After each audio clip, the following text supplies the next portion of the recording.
Naruto was slow to return to his senses from his place on the ground. With a slight groan, he began to stir, and the first thing he saw as his eyes cracked open was Sasuke's foot inches before his face, and the masked boy he and his teammate had been fighting lying sprawled out on the concrete. "Geez, you always get in the way," Sasuke said, putting him down as always. But that didn't matter right now. If Sasuke had managed to get them out of this, Naruto would take back everything bad he'd ever said about him. Not like he didn't know how good Sasuke was, even if he hated admitting it. "Sasuke, you." But as he looked up, the triumph and gratitude he felt turned to ash.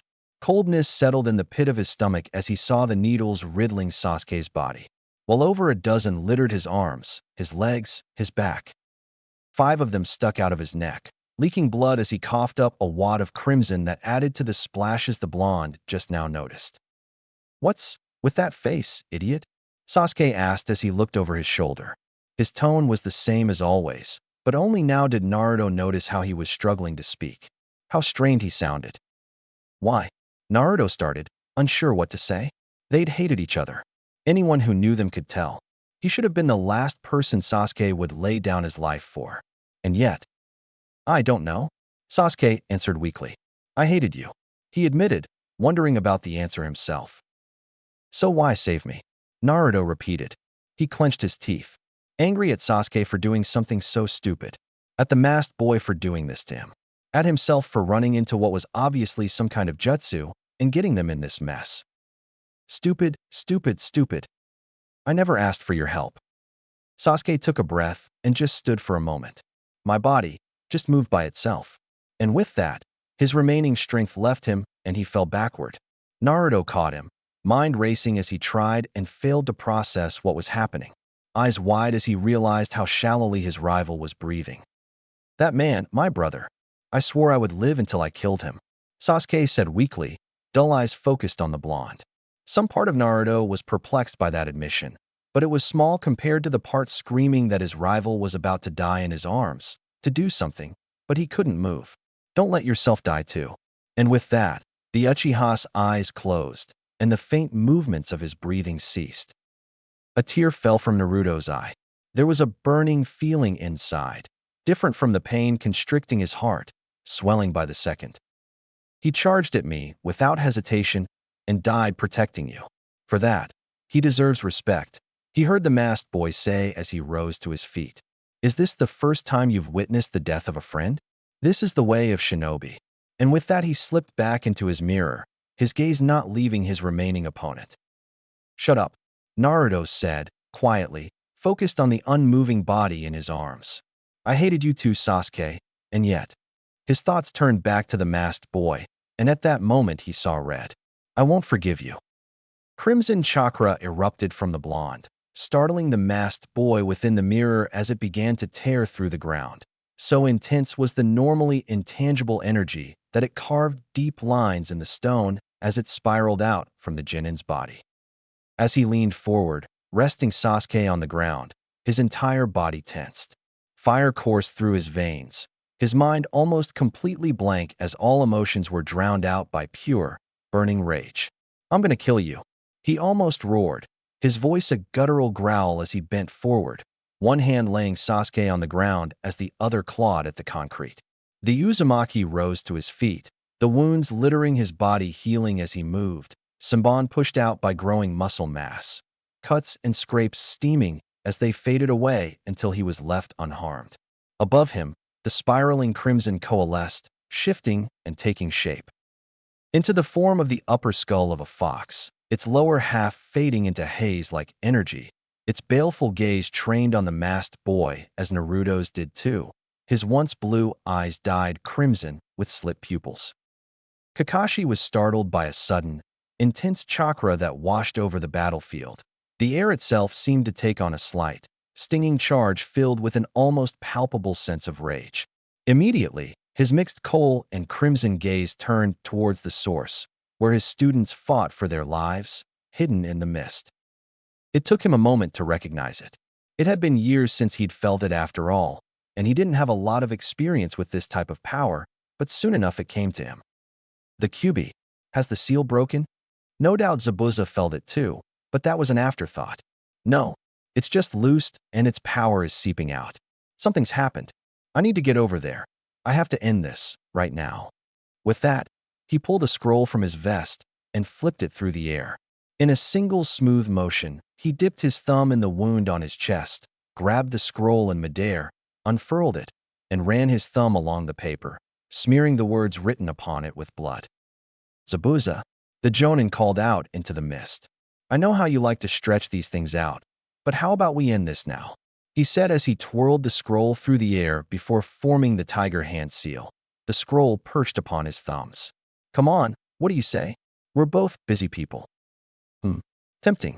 Zabuza's voice echoed from all around him. I'm curious to see how you'll back up such brave words. Show me, Kakashi. Haku could only stare, perplexed by the sight before him.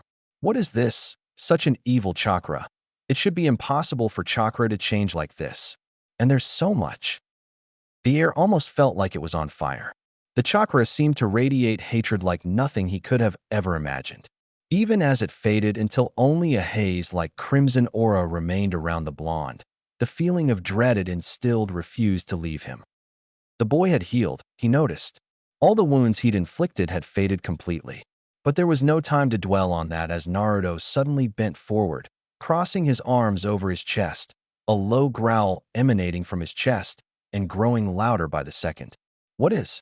He raised his senbon. I have to. Before he could finish that thought, the blonde threw his head to the sky and roared. At that moment, 3 massive chains tipped with spikes and dyed with the same crimson power burst from his torso, each half as thick as his mirrors were wide. They whipped through the air, growing longer by the moment until they reached his mirrors and tore through them as if they were glass. They shattered instantly, the pieces scattering and quickly falling prey to gravity. What? It happened too quickly. In only 3 seconds, all his mirrors had been broken, the pieces falling to the ground. Knowing he had to move quickly, the masked boy tossed a volley of senbon from the piece he remained in and warped into one of the shards directly over the blonde. With another almost animalistic roar of fury, a wave of crimson chakra scattered the needles. But that was fine, it was just a distraction. The instant the blonde's attention was on the needles, Haku launched himself down with as much speed as he could muster, aiming to stab the enraged boy. It was not to be. Naruto jumped away, moving nearly as fast as he himself did with the assistance of the mirrors. No, I have to get away. Not fast enough. The blonde was on him almost the moment he completed the thought, his hand raised above his head, his hands clawed and displaying his now sharpened nails. Haku had just enough time to dodge, and the blonde's hand crashed down where he once stood, kicking up a cloud of debris. Trained instinct drove him, readying a counterattack before he even considered his next move. But it was a pointless effort. More chains, much smaller this time, burst from the cloud and surged towards the masked boy. He threw his senbon in desperation, unable to dodge in midair, but the blonde blocked with his arm while the masked boy was ensnared.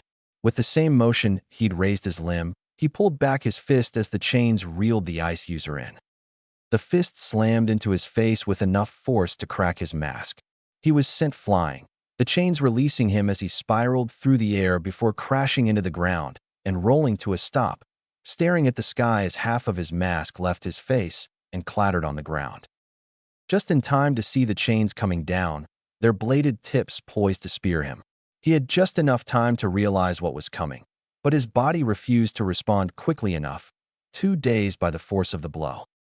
The chains slammed down in a spray of crimson liquid, and instantly he knew nothing but pain. True awareness gradually returned to the blonde as he stood, heaving as he breathed heavily. An outstretched hand pointed towards Sasuke's killer, his burning gaze honed in on the boy weakly crying out and writhing as he clutched at the blade-tipped chains of chakra embedded in his chest. As his breathing calmed down, the crimson energy began to fade. His ruby orbs faded back to blue, and gradually, his furious gaze gave way to horror. His breath picked up again, this time with a slight shudder as he processed the expanding crimson pool under the masked boy, the 4 chains buried deep in his chest. He took a shaky step back, the chains evaporating and fading away like smoke blown by the wind. The boy's writhing lessened, and he clutched at the red stain at his chest. He was still clinging to life, barely, but it was obvious to all that the wound was fatal. Naruto had killed him, just as he said he would. He tried to force himself to stop trembling, to ignore the cold pit that had opened up in his stomach. Shinobi had been trained for this. There was still danger. He had no idea what was going on with Kakashi, Sakura, and the old man who hired them. He needed to do. All he could think of was the boy dying a few yards away from him.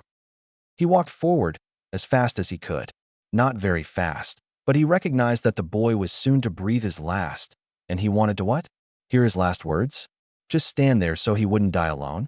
He didn't know, but his feet carried him onward. He took in a quiet gasp when he drew close enough to make out the uncovered part of the boy's face. It was the same boy he met days ago gathering herbs. It's you, from the forest," Naruto said, his voice faint, shaking slightly. "I suppose this is your win." The boy spoke weakly, dull black eyes looking to Naruto for the second time that day as his arms now limp on his chest. But why?" Naruto asked, and after a moment his voice grew more intense. "Why is someone like you working for scum like Zabuza? Why'd you kill Sasuke?" "Because he is important to me," the masked boy, whose name Naruto realized he didn't even know, said as he looked to the sky. "When I was alone, when no one acknowledged my existence, he took me in. For that, I owe him everything." He looked to him once more, his voice growing weaker with every word. "Do you know what it's like to be truly alone? To live in complete solitude?" The look on his face gave him the answer. "I see." And then his eyes closed, and his breathing stilled. Zabuza could sense it. Kakashi had used a jutsu, and for that he chided him. For all the Sharingan wielder's renown, he was helpless here in his midst. Just like so many others, they couldn't match Zabuza's skill in the art of silent killing. Not even his former compatriots in the Seven Swordsmen of the Mist could. Here, where sight was useless, where he could attack without a sound and detect even the faintest of movement, none could match him. None could escape his blade. "I think you're right, Kakashi. It's time I ended this." And that's when he sensed it. Something moving towards the ground, drowning out all the other faint sounds. The ground beneath him cracked, and then shattered, revealing a dog? It grasped at his foot with its jaws. A quick movement of his leg was all he needed to avoid it. He wasn't so fortunate when another followed, however, and its teeth bit into his shin.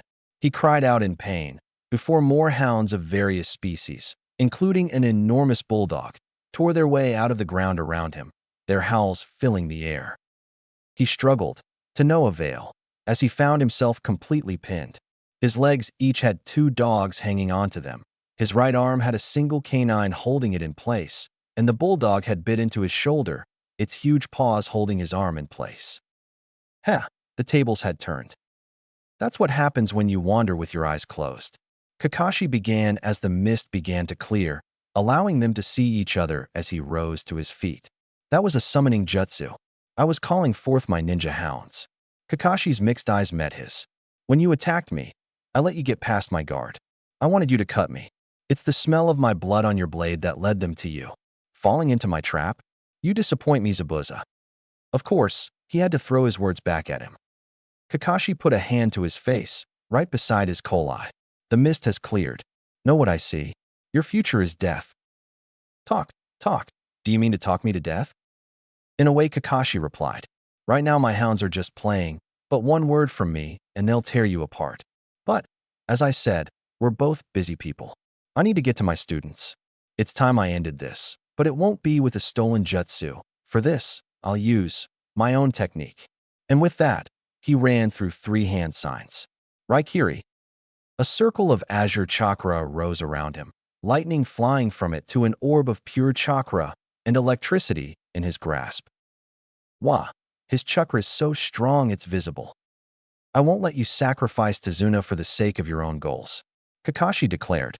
"The bridge he seeks to build is the only hope of this country, sacrificing so many others to further your ambitions." He glared at him now, disapproval clear on the exposed portion of his face. That's not the way of the shinobi. Zabuza recovered from the shock of seeing so powerful a technique. Really, what was even the point of that? At this point, He could just throw a kunai into his jugular, and he wouldn't be able to do anything. Flashy bastard just wants to show off.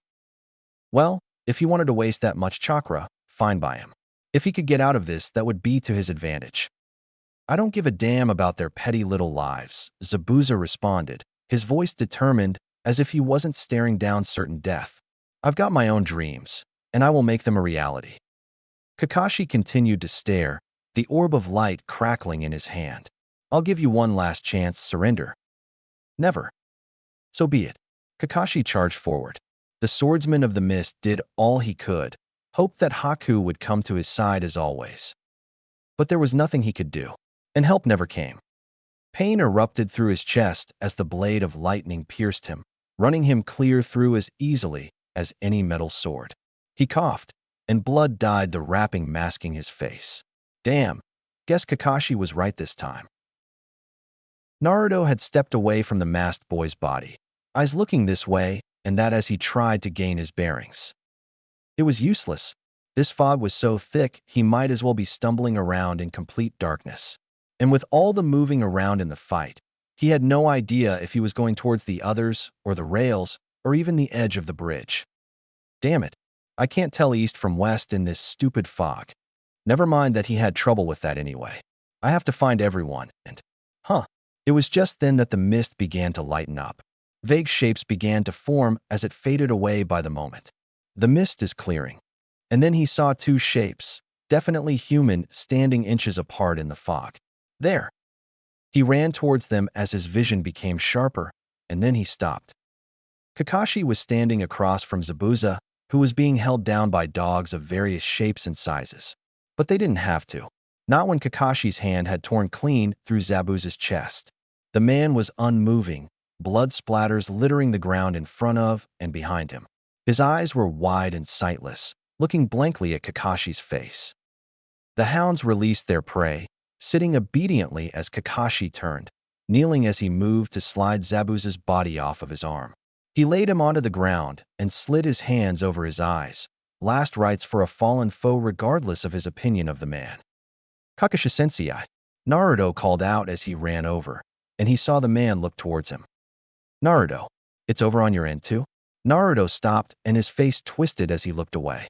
Kakashi took in the complicated expression on his face and seemed to have a good guess of how the battle had ended. I see. Naruto. It was then a familiar voice rang out, one that Naruto had dreaded hearing.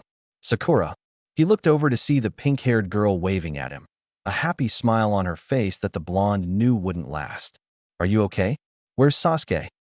Naruto just looked away, not able to force himself to say the words to her. Kakashi remained stoic as he took in Naruto's response, merely closing his eye for a moment as he slid his forehead protector back over his Sharingan eye. It was something he'd learned to do through the countless losses he'd endured through his years as a shinobi. This one, though, it was never easy to lose a comrade, no matter how well one might learn to handle it, but it was worse when it was your student. He could already guess what Sakura's reaction was. He rose from his crouched position, sparing Zabuza's body a single glance. That could be dealt with later. He half-turned to look at the bridge builder and Sakura, who was starting to tremble with a look of growing horror on her face. Come on, it looks like the fighting's over. And with that he walked towards Naruto, who stood there looking at the ground, his loyal ninja hounds following behind. He was grateful to Pakin for remaining silent. When he reached the blonde, he put a hand on his shoulder.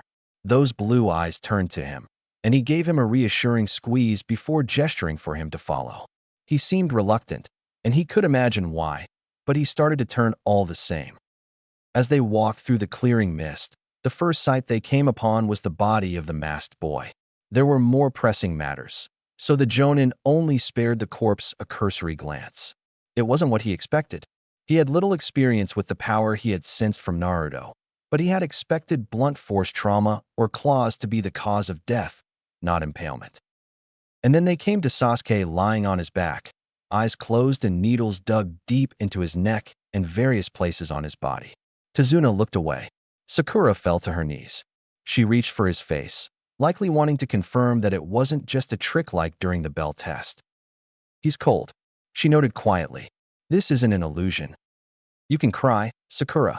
I won't think less of you. Kakashi said, and she turned a wavering green eye towards him. He could see it shimmering slightly. I know what the rules say. Feelings are a weakness. Shinobi aren't supposed to pursue their own goals. We're meant to be tools. But despite that, we're still human. At that, the floodgates opened, and Sakura fell over Sasuke as she sobbed out his name. He could hear Naruto's breathing catch beside him. Well, what do we have here? An oily voice rang out from the edge of the bridge. All save Sakura turned to see a short man in sunglasses, dressed in an expensive suit and a cane. He was smirking, amusement clear as he beheld them in the now almost completely faded mist. Behind him were dozens of men. Kakashi could immediately tell they were nothing more than thugs, likely only barely versed in chakra if at all. Gato, Tazuna growled. So this is… Heh, well, what do you know? Those two went and bit it before we even got here. Gato observed with a slight tile of the head. I guess I owe you a bit of gratitude. I was going to have them both killed after they ran themselves nice and ragged fighting you. But you went and took care of that part for me. So much for the hidden demon in the mist. The men behind him all laughed at him, mocking the dead man. I suppose I shouldn't be surprised. Double dealing's a common tactic for swine like you. Kakashi coolly stated, his hounds beginning to growl at his side. Ah, don't be like that. It's just good business. Gato replied, seemingly finding his disapproval funny, if anything. Speaking of which, these guys may be cheap thugs, but they do cost something. So if you could take a few of them out before they kill you, I'd be much obliged. It said something about what utter scum these people were that not a single one of them had a problem with that. And clearly, their boss had to have something of a sadistic streak, as if they hadn't seen enough evidence of that already. After all, he could have just sent them here with orders to kill them. He had no reason to come out himself beyond just wanting to see them die. Walking onto a battlefield with only untrained thugs to protect you. Not smart. Naruto. Kakashi spoke quietly as he glanced at the blonde. He looked up at him, anger clear on his face, wearing his emotions on his sleeve as always. The hounds were growling, baring their teeth. I don't have much chakra left. Use the shadow clone jutsu to cover me. Naruto just nodded, and Kakashi stepped forward. Well, I'm actually the one who should be thanking you, Gato. The copy ninja began to the suddenly confused gangster. He didn't bother uncovering his eye. He wouldn't need it for trash like this. I'm in a bad mood right now, and you've given me the opportunity to go on a rampage. And with that, he drew two kunai and charged forward. He heard the burst of smoke that accompanied the shadow clone jutsu go off behind him, and the roars and footfalls of his hounds as they followed. Gata's confident face immediately gave way to terror, and he turned and ran into the crowd of muscle he'd hired like the coward people like him typically were. What are you waiting for? Kill them. Kakashi held his blades before his chest as he saw the various thugs ready their weapons, confident that their numbers would win the day. They were very quickly disabused of that notion. But not by Kakashi. For a moment, Kakashi's sole visible eye widened as a chain made of pale yellow energy shot past him, slamming into a vast swath of the thugs, tossing them aside like 1 Ryo coins. Many were left sprawling on the ground. Some were swept over the railings. He heard them cry out and then splash into the water below. What? But that's… Suddenly the masked boy's wounds made sense. He noted in the back of his mind as he joined the fray. The mercenaries quickly learned the difference between self-taught street fighters who didn't know the transformation technique from substitution and a veteran jonin who'd fought in wars and earned a bounty of 50 million Ryo. What followed could only be described as a massacre. He ducked under sword swiped, sidestepped spear thrusts, jumped over attempts to sweep his feet out from under him, each time striking his attacker with a kick to the head if they were lucky, a slash from his kunai if they weren't. Another spear user tried to stab him in the back. In one fluid motion, he spun on his heel, twisting just enough for the weapon to pass within an inch of his back, stabbed the poor merc in the neck, while still halfway through his turn, finishing the movement with a kick that sent the man flying into another thug and continued to push on in the direction their boss had fled in, ducking under a blow from a pair of spiked knuckles from his right and slashing the attacker across his chest as he continued. All the while the dogs howled as they fought behind him, too fast for the attackers, darting in and tearing out throats and dodging any blow thrown their way. One of the mercs noticed Pakin and tried to kick him out of the way. Big mistake. The little dog bit the man's leg and dragged him to the ground, where one of his combat hounds finished him off. Meanwhile, Naruto's clones fought with their fists. While not particularly skilled in taijutsu, any genin worth his salt would make short work of random fighters like this. One clone dodged a blow from a particularly large mercenary before another launched himself at its stomach. As he ducked forward, the wind knocked out of him. Another leaped up and punched him in the face, knocking him out cold. And that said nothing of the many that were swept aside by the chains. Close enough now. Time to end this. Charging his kunai with lightning, a far less costly technique than his raikiri, he mentally kicked himself for using that. He could have done this himself if he hadn't. Next time, he wouldn't try to be flashy. He let the weapon fly. The enhanced weapon tore through the mercenaries and their weapons, literally. Cut through them like butter, carving a trail that led straight to Gato, who let out a startled cry and took a step back as the weapon was embedded at his feet. Making a tiger seal, Kakashi vanished in a burst of speed and reappeared at the feet of the wannabe tyrant. He had just enough time to scream before he was slashed from groin to neck with a single upward motion. He made a strangled cry as he was driven back by the force of the blow and the instinct to get away, falling over the edge of the bridge, leaving a splash and a short trail of blood. All motion slowed to a halt as the mercenaries recognized that their meal ticket had just been lost. Kakashi slowly turned to the thugs, who were not nearly as confident, to say the least. Sasuke hadn't expected to wake up. When he'd felt the pain from his injuries fade, felt his body grow numb as his consciousness began to dim, he'd been sure that was the end. So were it not for how groggy he was at the moment, he would have been very surprised as he began to regain awareness. Did he hear something, a voice? I dead. The sound was becoming clearer by the second. It was sobbing? Someone was crying his name. The voice was familiar. Wait, wasn't that Sakura? Feeling was beginning to return to him. Pain. His entire body was sore and growing worse as he became less lethargic. There was a weight on his chest, and it was only adding to the discomfort.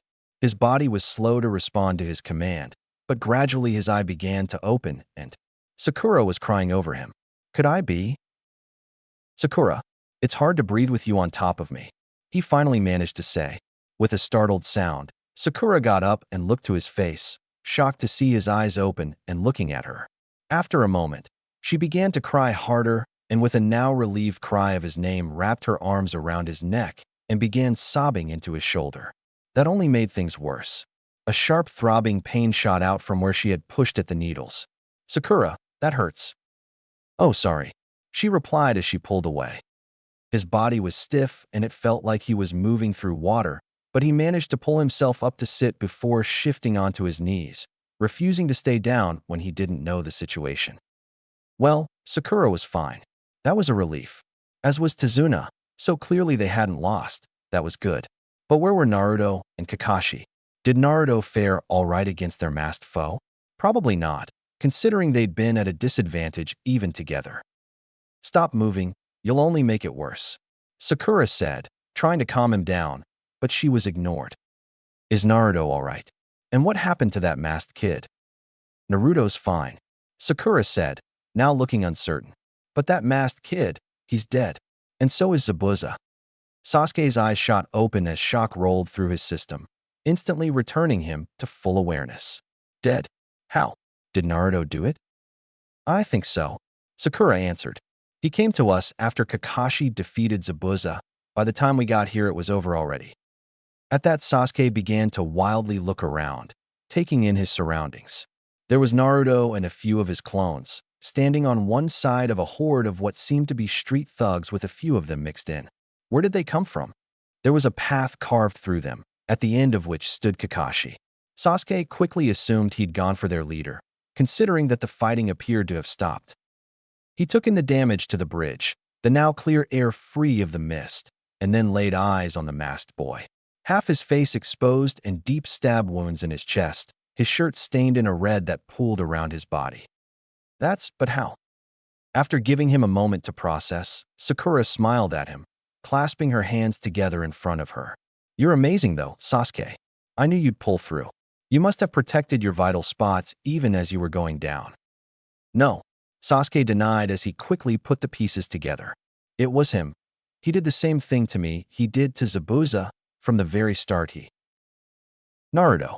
Sakura called out, and Sasuke turned his gaze back to the blonde. Look, Sasuke's okay. He could see Naruto tearing up from here. He gave him a silent wave. What do we do? One of the thugs asked the others. These guys just killed our meal ticket. Another snarled. I don't want to mess with these shinobi. I say we cut out losses and get the hell out of here. What are you talking about? Most of them are kids. It was then that an arrow fell at the front of the horde. That drew everyone's attention to the opposite side of the bridge. The shinobi's eyes widened. The thugs' collective jaws dropped. Every villager from Wave was standing together, armed with whatever they could find to use as weapons. Shovels, axes, pickaxes, hoes, rakes. They brandished their makeshift weapons with looks of determination. And leading them was Inari, armed with a crossbow. Don't even think about it, or you'll have all of us to deal with. One of the men shouted and was met with a chorus of agreement and battle cries from his fellow villagers. Inari, Naruto shouted. Hey, a hero shows up at the last second, right? Inari answered with a smile. Ah, he must have said something that got through to the kid. Credit where it was due. That was nicely done on Naruto's part. So guys, Kakashi said, and all the thugs shivered as they turned to the copy ninja. After a pause, he gave them one of those eye smiles of his. Run. And they obeyed. And thus, the land of waves was saved. But Sasuke didn't feel much of a sense of accomplishment in it. Oh, he was happy for the people of Wave. You'd have to be heartless not to be. After who knows how many years of misery, they finally had a brighter future ahead of them. Some part of him felt proud about playing a part in that. But it was overshadowed by the part that was frustrated by the fact that Naruto, the dead last, beat someone he couldn't. It was another reminder of the wall that lies in front of him, of how far he had to go to achieve his ambition. Naruto smiled as he watched the people of Wave let out a cheer while the mercs practically fell over themselves trying to get away. Though anyone who knew him would know right away his reaction was far more subdued than was normal for him. Normally, he'd be right there with them, but now that the danger had passed, his mind went back to the masked boy. His eyes turned back to the body lying there in the middle of the bridge. He flinched as he remembered coming to his senses and realizing what he'd done. And it was worse now. He'd never actually meant to kill them. He'd probably been planning to fool Zabuza with that trick so that he wouldn't, and he'd died for it himself. Why'd it turn out that way? Why would someone like that devote himself to someone like Zabuza? He knew why. He didn't know the boy's circumstances, but he knew what it was like to be completely alone, to just want someone, anyone, to acknowledge him, and Zabuza had. And for that, he'd do anything for him. He knew because he felt the same. For Old Man Hokage, for Irika, and for his team. He winced as he realized he didn't even know the boy's name. Chances are the only one who had was Zabuza. That felt wrong. He may have been an enemy, but he was a good guy. He was kind-hearted, and he fought out of love for his master. They probably could have been friends if things had been different. He deserved to be remembered, and they didn't even have a name to put to his face. He felt a hand on his shoulder and looked up to see his sensei standing there. After a moment, he made a gesture toward the land of waves with his head. Come on, we need to talk. They walked over to Sasuke and Sakura, and he gestured for them to follow. And so Team 7 walked back across the bridge. Inari noticed and started to call out, but Tazuna put a hand on his shoulder, having guessed what was up. They silently made their way back to the land and off the beaten path into the forest. He led them away from prying eyes until he found a fallen tree. Kakashi took in their surroundings and nodded to himself. He then turned back to his team, his only visible eye wandering over them. Sasuke looked like his usual aloof self. Naruto noticed Sakura was looking his way with concern. Sit. Now. They obeyed, sitting down on the floor while he took a seat on the tree. He sighed.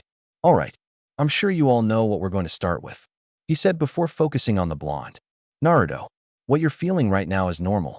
Taking a life for the first time is never an easy thing, but it's a reality of life as a shinobi. He looked over to Sakura and Sasuke, but then, she probably needed to hear this more than him. Make no mistake, You two will go through the same eventually. Sakura flinched. Sasuke didn't react, like always. Does it get easier? Naruto asked. Do you see me letting what I did back on the bridge get to me? Kakashi replied, and that answered that question. The man sighed, closing his eyes. My first kill was when the world was nearing the Third Shinobi World War. Tensions were high, missions a lot more dangerous. We needed bodies in the field, and we couldn't afford to slowly introduce Jin into things the way we can in times of relative peace. I had to pick myself up immediately, or I wouldn't be here now. It does get easier. There'll come a time when killing those you know are scum won't even faze you. The important things are being able to recognize when it's necessary. Every shinobi has their own opinion on that. That and how far we stick to the tenets of being tools versus our nature as humans. That, and making sure you never take any sort of pleasure in it. Zabuza was far from the worst example of what those who do become. Naruto's expression twisted at that, a reaction mirrored by Sakura beside him. Sasuke's only slightly narrowed his eyes in response. Kakashi let all that sink in before he continued. That said, killing someone like that boy should never be easy. He looked at Naruto once again. I imagine you only felt worse when you realized that Sasuke was still alive. The blonde flinched, and that was all the answer his team needed. Take however long you need to come to terms with what happened. I'm here to talk if you need it, and I'm sure your teammates won't shy away if you feel the need to lean on them. There was a pause before Sakura spoke up. Naruto, it's okay. She started, struggling to find what to say. Even if he was faking, you thought he'd killed Sasuke. You couldn't have known otherwise. I'd have done the same thing. She then slumped forward. I mean, if I could, and I managed to stop crying. Sakura. There was a moment of silence before Sasuke broke it. How? He began, drawing their attention back to him. He was giving Naruto a hard look, frustration clear in his expression. How exactly did you beat that guy? Naruto grimaced before looking back to the ground. Sakura looking back and forth between her teammates, wanting to say something, but not sure what. I'm not really sure what happened. He admitted.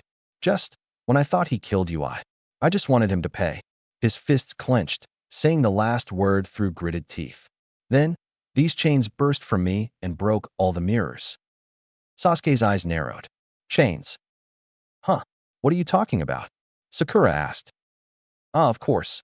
He used them against the thugs too, but you wouldn't have noticed. Sasuke was still out cold and Sakura was preoccupied. Kakashi spoke up. If you could demonstrate? Naruto made an uncertain sound. Now that the battle was over, thinking of those chains reminded him of. Well, not like he could just stop using them, right? He needed to get stronger. Strong enough that he'd never have to go through watching a teammate die again. Or at least say he did all he could to avoid that. This whole thing proved that to him. Closing his eyes, he called upon that power once again. After the first time he called on them back on the bridge, it was like something had just snapped into place. He just knew how to summon them forth. A pale yellow chain grew from his back, looping over his shoulder, flying forward and burying its pointed tip in the ground. What the hell? Sakura cried in shock, while Sasuke looked on with interest. Naruto looked up at his sensei. Do you know anything about these things, Kakashi-sensei? Indeed I do, Kakashi replied with a nod. While not officially the case, I suppose you could call this the Uzumaki clan's Kekkai Genkai. What? There's an Uzumaki clan? Naruto exclaimed in shock. Why was this the first he was hearing about this? Why was he by himself if he had a... Wait, had they been destroyed? Like Sasuke's clan? Was that why he'd never even heard of them around Konoha? Or did they reject him because of the Kyuubi? Naruto's from a clan? Sakura seemed just as shocked as he did.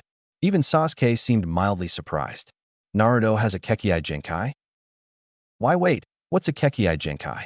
Naruto asked. Seriously? Sakura commented with a frown. Kakashi sighed. I see we have more than just your skills to polish up. Luckily, I have an idea about that, but that's for later.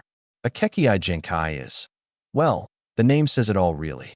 It's a unique ability tied to a certain bloodline, like the Sharingan, or likely that boy's ice jutsu. They're usually far more powerful most than standard techniques. Those chains aren't technically considered Kekkai Genkai, probably because some other techniques produce similar effects, but they mostly fit the bill. They're superior to the other chakra chain techniques I know of and instinctual for those of the clan lucky enough to have the potential for them. Naruto's nodded rapidly, a determined look on his face. But then, he looked vaguely uncertain. Kakashi-sensei, he began. If you know that much about them, do you know anyone who has them? The blonde asked hopefully. Kakashi closed his eye and took a deep breath. I did. He then met Naruto's gaze. Your mother, Kushina Uzumaki. Naruto stared in disbelief, absently noting Sakura looking back and forth between him and their sensei beside him. Part of him was elated to finally hear about his parents. But part of him was screaming, why hadn't Kakashi mentioned that before?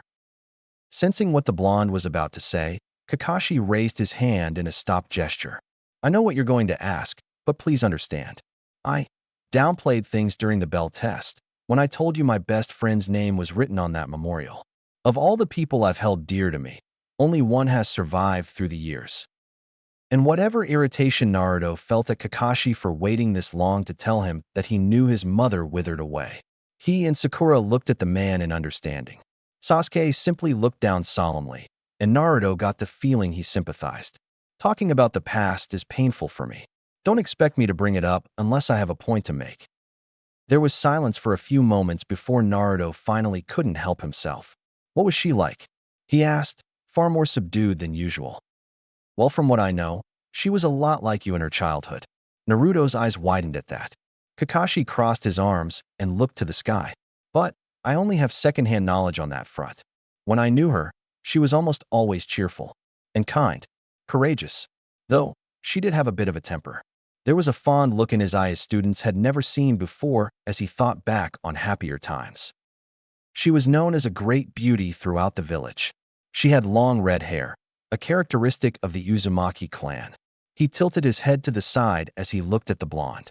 You may not have gotten the clan's look from her, but you have her eyes. Naruto's eyes grew misty. He sniffled a bit, but there was a genuine smile on his face as he tried to imagine the woman his sensei was describing. He paused for a moment before glancing at Sasuke.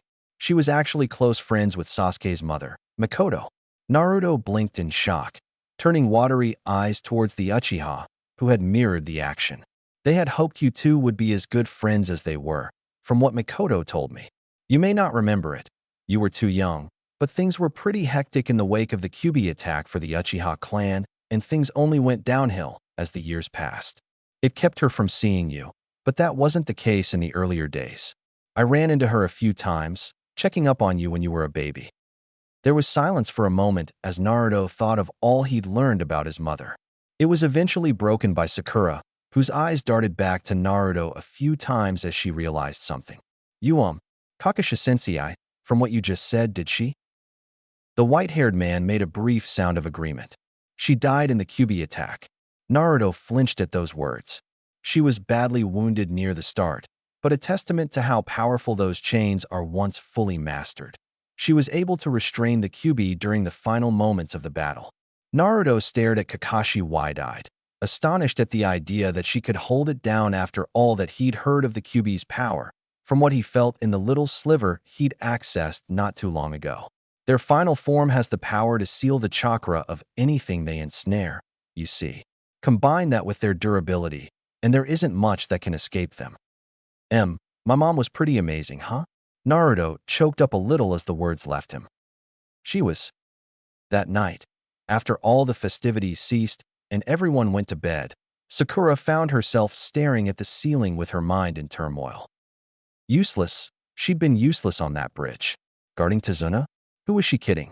She wouldn't have lasted 2 seconds against Zabuza or that masked boy. Even before that, Naruto and Sasuke had managed to work together to free Kakashi during their first round against the rogue ninja. And what had she done? Nothing. Zip. They were supposed to be a team. They were meant to have each other's back and stand together. But it all fell on those two and their sensei. And look at what happened. Sasuke almost died, and Naruto had been hurt. Not physically, but it was clear that he was still reeling from killing their opponent. Her parents had warned her of that. One of the few times they'd really talked about life as a shinobi, of how hard it would hit you despite all the academy did to prepare you for it. Thinking of Naruto reminded her of all their interactions up until this point. and she couldn't help but cringe. Sure, the blonde was annoying and he could be an idiot at times, but enough so to justify how often she'd berated or hit him. No, not even close. She remembered what her sensei had told her, did the math, and realized he must have been around their age during the last war. That had brought her to a realization. Out of her whole team, she was the only one to have had a happy and relatively stable childhood. Naruto hadn't had parents to teach him, to welcome him back and offer advice and encouragement, who would be able to support him through what he was feeling now. She remembered the look on his face as Kakashi had described his mother. How could she have been so flippant about that? How could she not have realized how much growing up alone like that must hurt? She grimaced as she recalled her words to Sasuke way back before the bell test, when she said how lucky he was to not have parents, that was why he could be so selfish. The only saving grace she could see was that she hadn't been stupid enough to say that to his face. Wait. Her eyes shot open as she sat up, quick as a blur. Oh God, she'd said that to Sasuke. The Uchiha incident. She'd thoughtlessly said that to someone who'd seen his entire family murdered. She fell back onto the bed and stared dully at the ceiling. No wonder he'd been so mad at her that day. She was a horrible person, wasn't she? Team 7 was silent as they neared the village gates. After the bridge had been completed, the entire village had come out to see them off. After a tearful goodbye between Naruto and Inari, they'd been on their way. They walked forward with their heads held high, knowing the nation had a chance for a brighter future now, thanks to them, for the most part. Naruto had mostly returned to his usual self over the few weeks it had taken them to finish the bridge. A bit quieter. There were still times when dreams of the masked boy interrupted his sleep. But with time and the support of his sensei, and occasionally Sakura, he had taken great strides to move on. He'd run through the events on the bridge many a time in his head, wondering if things could have gone differently. His sensei's words and Sakura's reassurances had helped, but he still couldn't help but wonder how things would have turned out if he hadn't walked into that dome of ice mirrors. If maybe he'd tried to take the masked boy out of the fight with that first unseen blow. But then, how would he have reacted if he'd lived? Zabuza wouldn't have stopped. Unless Gato decided to show himself before they killed him, they would have been forced into a battle to the death. When he thought about how he felt when he'd believed that Sasuke died, he had to wonder how would the masked boy have reacted if they'd killed Zabuza while he was still alive. He liked to think things would have worked out, but there were a lot of ways things could have gone wrong. There was something else Kakashi had told him since that day, cliché as it sounds. There's no point dwelling on what-ifs. And that was true. Thinking about all the ways it could have gone differently wouldn't change that the masked boy was dead, buried back there in Wave. Kakashi had sealed Zabuza's body into a scroll. Apparently, that was the normal thing to do with rogue ninja. They tended to have pretty big bounties on their heads, which made sense between betraying their village and whatever crimes they committed to make a living afterward. Though Kakashi had mentioned that any shinobi who made a name for themselves would probably wind up with a bounty too. That was kinda cool.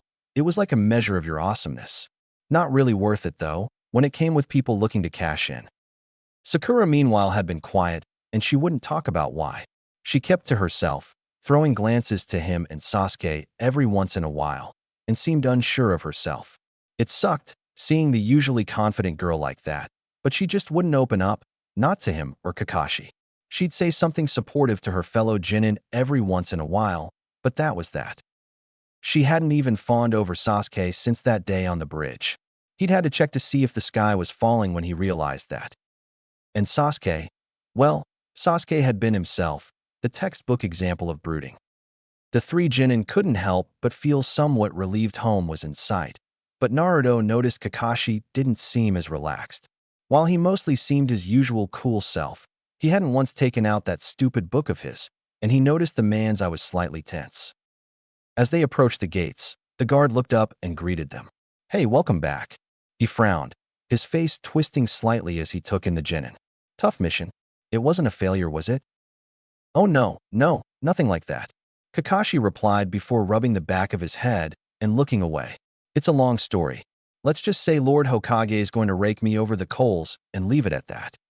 That got Naruto's attention. Why would the old man be mad? They managed, hadn't they? Not exactly the way he'd have wanted, but they pulled it off. He'd have to be impressed that they saved a nation, right? Ouch. The guard gave him a look of sympathy. Well, best not put it off. And with that, they all entered the village and made their way down the road to the administration building. They walked up the familiar corridors and soon found themselves at the Hokage's office. They knocked on the door to the office and got the okay to enter. Ah, welcome back, Team 7. Hiruzen greeted from his desk with a nod as the four walked in, a hand on his pipe. He frowned slightly when he took in the three genin. Naruto didn't have his usual smile. He couldn't grin as he usually could, knowing what they'd be discussing, and his eyes were open. Beside him, he noticed Sakura was looking as sullen as she always had for the past few weeks. I take it there were complications? That's one way to put it. Kakashi began with a sigh. He then looked to the Hokage, slightly tense as if he was expecting a blow. There were some things the client kept from us, and some unexpected developments. Had we known everything, the mission would have been classified as a rank in difficulty. Was this revealed to you early on, or once you reached the land of waves? Hiruzen frowned deeply. Early on. Hiruzen's eyes hardened as he stared at Kakashi. And am I to understand that you continued the mission anyway? That's correct, Lord Hokage. He set his pipe down and leaned forward, clasping his hands before him. I'm going to need a full explanation. And so Team 7 gave him a full report on everything that happened. The third Hokage was silent for most of the explanation, occasionally asking for clarification on some details, but otherwise simply listened.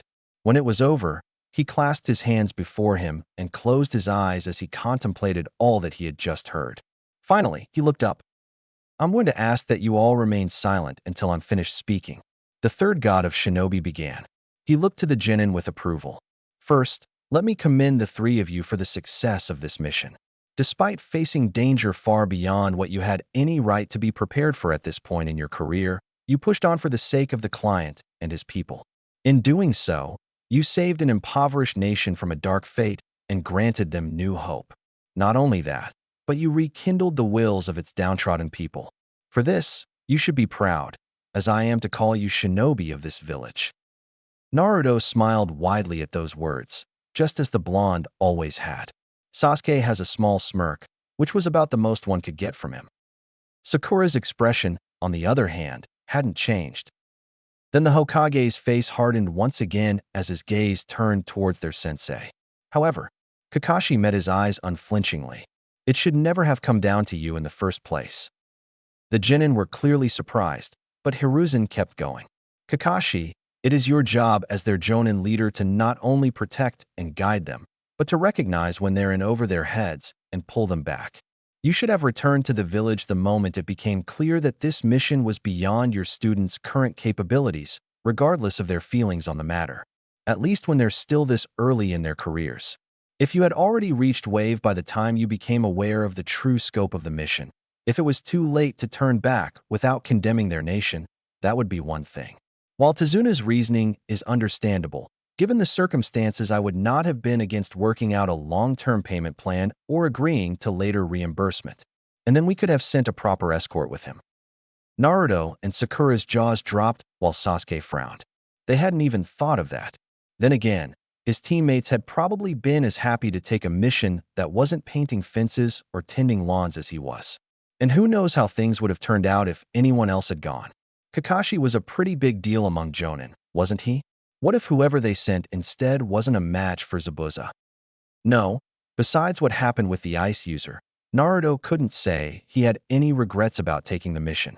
Still, he could see the Hokage's point. The third Hokage's eyes narrowed. Need I point out that had this ice wielder been more like his master, or if Zabuza had more Chunin-level ninja at his disposal, then this would have ended in disaster? Kakashi closed his eye. No, I trusted my students, but I understood the danger after my first battle with Zabuza.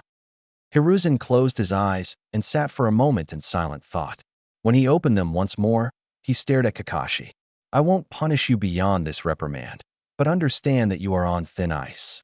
The facts that, first and foremost, your genin have returned unharmed. The mission was a success, and that prior to your encounter with Zabuza after reaching the land of waves the mission appeared to be blank are somewhat mitigating factors. Nevertheless, I don't want to see this again until your students are ready for it. Understood, Kakashi answered with a nod. The Hokage sighed and sat back in his chair, picking up his pipe and taking a deep breath before blowing out a cloud of smoke. He then looked to the blonde. Naruto, you have been made aware of the origins of those chains? Yeah, Kakashi Sensei told me. Then, the blonde frowned and raised a fist. Hey, why did no one tell me I came from a clan before? Well, I'm glad to see you're still high-spirited. The third noted before closing his eyes. The Uzumaki clan is a sore subject for Konoha. You see, the Uzumaki clan were actually distant relatives of one of the founding clans of this village, the Senju clan. That got exclamations of shock from Naruto and Sakura, while even Sasuke seemed surprised to hear that. The blonde stepped closer, eager to hear more. The Uzumaki were a powerful clan, one that retained strong relations with their cousins the Senju. They ultimately formed their own village, Uzushiogakure, our staunchest allies. They were known for their mastery of the art of sealing jutsu, and also for the longevity that those of the village, especially the Uzumaki, possessed. Indeed, they were the greatest masters of sealing jutsu in all the continent, and that made their village strong despite its small size. Naruto excitedly ate up all the information given to him. His hands were clenched into fists before him in eagerness as he listened to how amazing his family was. And his clan was related to the Senju. He might not have paid a lot of attention in class, not to mention how often he was put out of the room for whatever reason they could think of before Irika came and warmed up to him. But even he knew they were known as the strongest clan there was. And it meant he was related to the first and second Hokages. Distantly, but still. Awesome. But it was here that the story took a dark turn, and the Hokage solemnly closed his eyes. But their power made them a potential threat to many, more so thanks to their close alliance with us. During a previous war, while we were preoccupied facing our own enemies, Kumo and Iwa launched a surprise attack on Uzushio. His gaze turned to the ceiling, appearing lost in memories. Attacking seal masters on their own ground are usually folly. Uzushio's forces gave better than they got, but in the end, there were just too many. The village was destroyed, and the few survivors of its leading clans scattered to the winds. You'll find them every once in a while, here and there. He looked back to the genin, taking in the dejected look on Naruto's face. The fact that we failed to protect such treasured friends, the blood of one of our founding clans, is held as a dark mark on the history of our village. And Naruto quickly deflated upon hearing the fate of his clan. Sakura looked at him in sympathy, while Sasuke gazed in thought of what he'd learned. After a few moments of silence, he asked, So, there are still other Uzumaki out there? And how did my mom come to our village if she was from Uzushio? The third Hokage shook his head. I'm sorry, Naruto. It's unlikely you will encounter any others of your clan. We have not heard of any other Uzumaki in a long time. One of my students told me of one he found during the Second Shinobi World War, but he chose to remain where Jiraiya found him, and we have since had word of his death. As for your mother, she was transferred to our village as part of an agreement shortly before Uzushio's destruction. After a pause to let that reality sink in, Hiruzen picked up his account of the fallen clan. While we may not speak of the village or the clan for the shame associated with our failure, there are still signs of the solidarity we once had with them.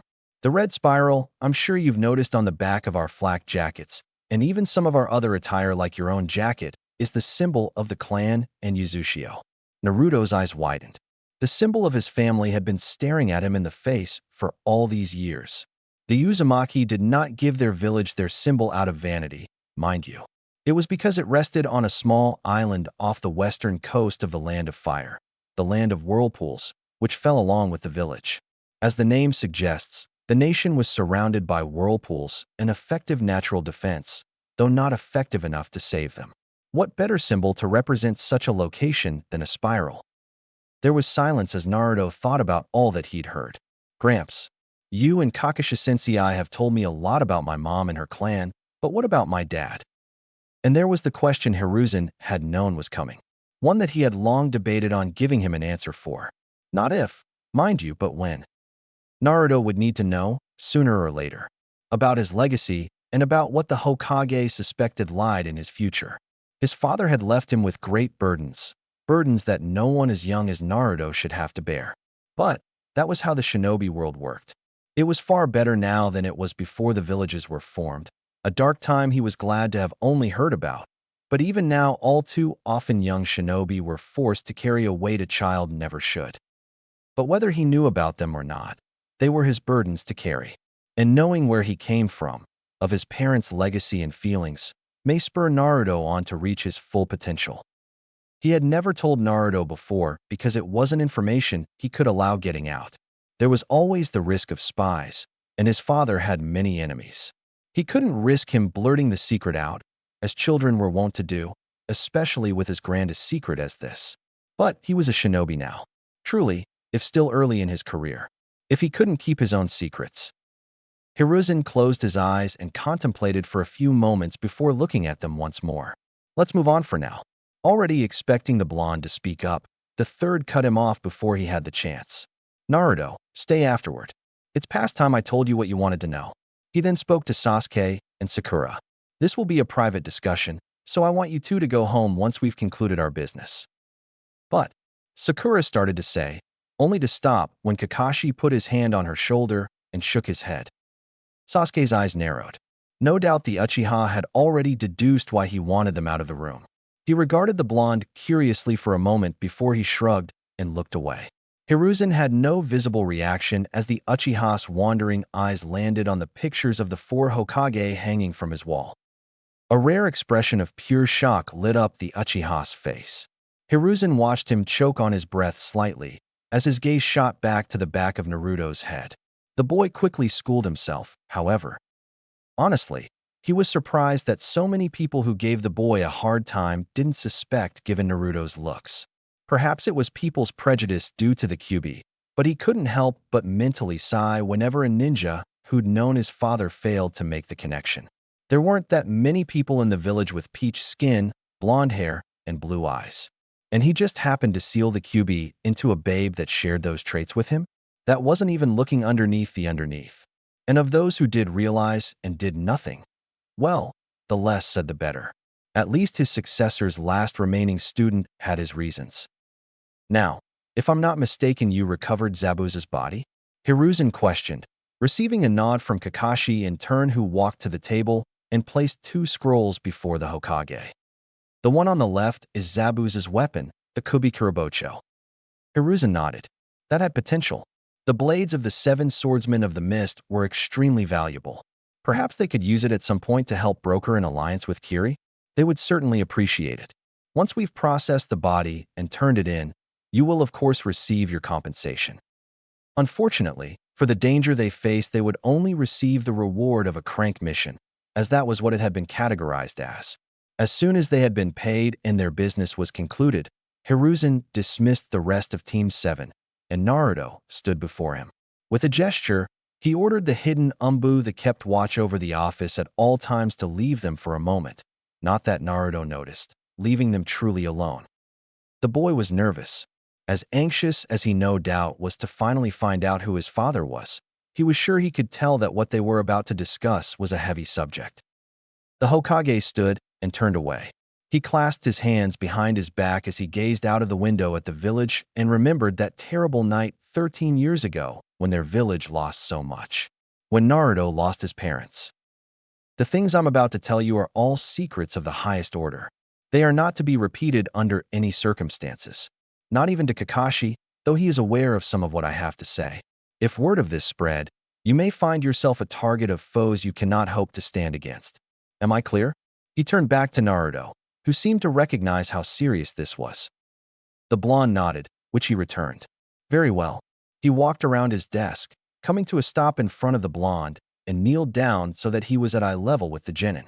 Naruto, your father's name was Minato Namikaze. Naruto's mind went blank. He stood frozen as he stared at his leader, his eyes wide and his mouth agape. All sound seemed to have vanished as the words of the Hokage echoed in his head. Your father's name was Minato Namikaze. The 4th Hokage. The hero he'd always looked up to.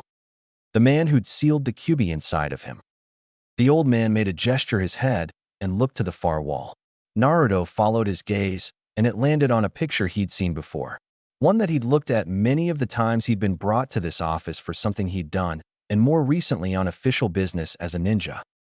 to a picture of a man with a kind smile, with focused, intelligent blue eyes, eyes that looked so different than his. But then Kakashi told him he'd gotten them from his mother, right? And while they may be shaped differently, they were the same shade of blue, with spiky blonde hair and peach-colored skin. So much like what he'd see looking into the mirror every day. The very idea had just seemed so impossible that it never clicked before. He choked from the emotion welling up inside of him. His body started to tremble, his hands clenched into fists as his eyes clenched shut. "I know," the old man spoke softly. "I can't imagine how you must be feeling, but I know it must be overwhelming. I've wanted to tell you, since the first time you asked me.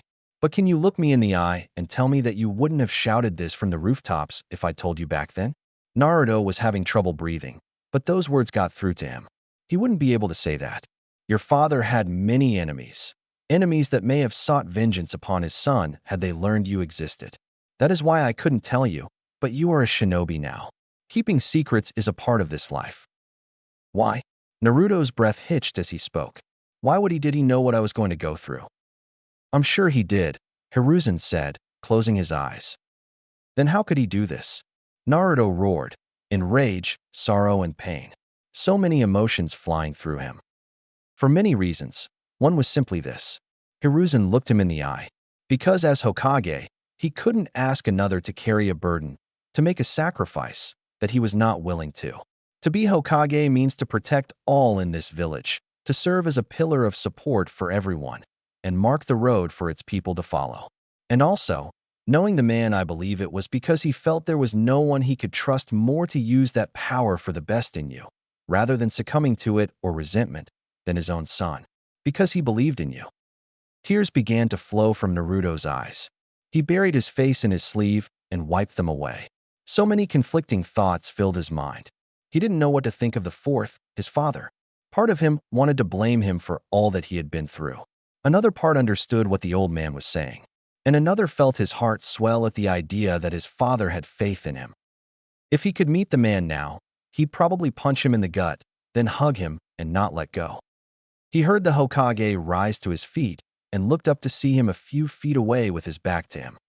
There is more, Hiruzen said, and Naruto could only do his best to ready himself after that revelation, even as his eyes still shimmered.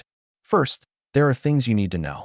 Things that are common knowledge in most villages, but were kept from the recent generation here in Konoha in the hope that you would not be treated differently by your peers.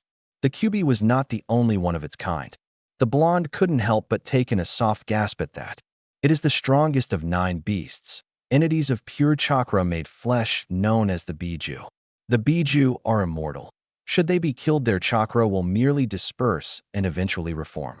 For that reason, and in some cases to harness their power, the 9 are sealed into humans. Humans that exhibit immense reserves of chakra and often some of the beast's powers as a result.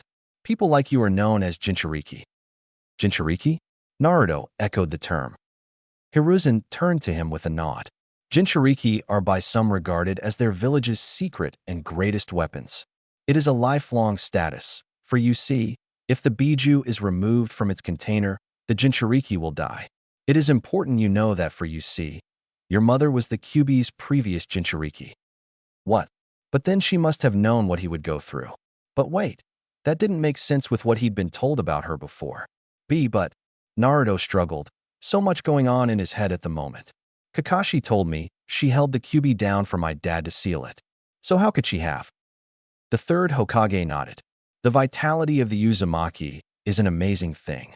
Strong enough even to allow a Jinchuriki to survive being separated from their Biju, but while they may initially survive, the damage is mortal. Your mother lived past the beast's removal, but she was not long for this world. He then looked to the blonde in sympathy, walking forward and placing a hand on his shoulder. I understand that this is a lot to take in. Your father placed a heavy burden on your shoulders. But know this, I can tell you from having known them as well as I did. Your father loved your mother with all his heart. He did not care about the beast sealed within her, and it would not have affected how he would have looked at you. He allowed a moment of silence at a sniffle from Naruto. And as for your mother, she would not have allowed your father to seal the Kyuubi within you without good reason, though I can only speculate as to what that reason is. But that is a discussion for another time. How did How did the Kyuubi escape? Hiruzen breathed deeply. When a female Jinchuriki becomes pregnant, part of the chakra that would normally maintain the seal instead nurtures the child. And during birth, it's at its absolute weakest. That said, the seal can fairly easily be maintained by a master of the sealing arts. Minato had been trained by Kushina herself. He rivaled the Uzumaki's vaunted skill in the field, so it should have been well within his abilities to keep the Kyuubi from breaking free. As for how it happened, as I said, I can only speculate. There was silence as Naruto thought of all he'd learned before he asked a single question. What were they like? Both of them. How did they meet? And what can you tell me about my clan? Hiruzen smiled, clearly happy to tell him. Wearing the same brooding or cool as his Sakura and his former classmates would put it, expression he usually wore, Sasuke made his way up the stairs to his home. Well, where he lived anyway. It didn't feel like home. He hadn't felt at home since that night all those years ago, where he lost everything. He unlocked the door and stepped inside, taking his shoes off in the entranceway, and began to walk towards the small kitchen area. He stopped for a brief moment and looked out the window. There was a reason he chose this place when looking for an apartment. He could just barely see it from here. The district that his clan once called home, rows upon rows of empty houses, shops where his clansmen would sell weapons or prepare meals and snacks with closely guarded recipes. They had been a small village unto themselves, within Konoha. His family had once been that large, and it had been empty for nearly a decade. Tearing his eyes away, he continued his journey, reaching the kitchen and pulling out the ingredients to make onigiri. He was still more than a little irritated by Naruto's victory over the ice user. He didn't envy Naruto for having killed their opponent, not that he blamed him either. Much as he might not like the blonde, he would have felt the same if he hadn't made it in time and thought the masked boy had killed him. The revelations since then had been rather shocking. So, the dead last was the survivor of a once great clan, like himself, and the son of the fourth Hokage no less. It hadn't been hard to put the pieces together on that once he realized the only reason to keep quiet about his father's identity was if he had enemies. But he was still trying to wrap around it.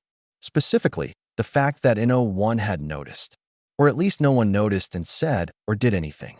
He was observant enough to have noted that a lot of the blonde's behavior was the result of how he was treated, not the other way around. Once he knew that his parents' identity was a secret, it had seemed so obvious. There weren't that many big names that had anything in common with Naruto. All shinobi who had served under the man or worked alongside him. And no one even suspected? You'd think at least a few people who knew his father well would have reached out to him when he was treated like a pariah. And why was he treated like that anyway? Yeah, there was something fishy there, but he didn't have enough information to figure out what.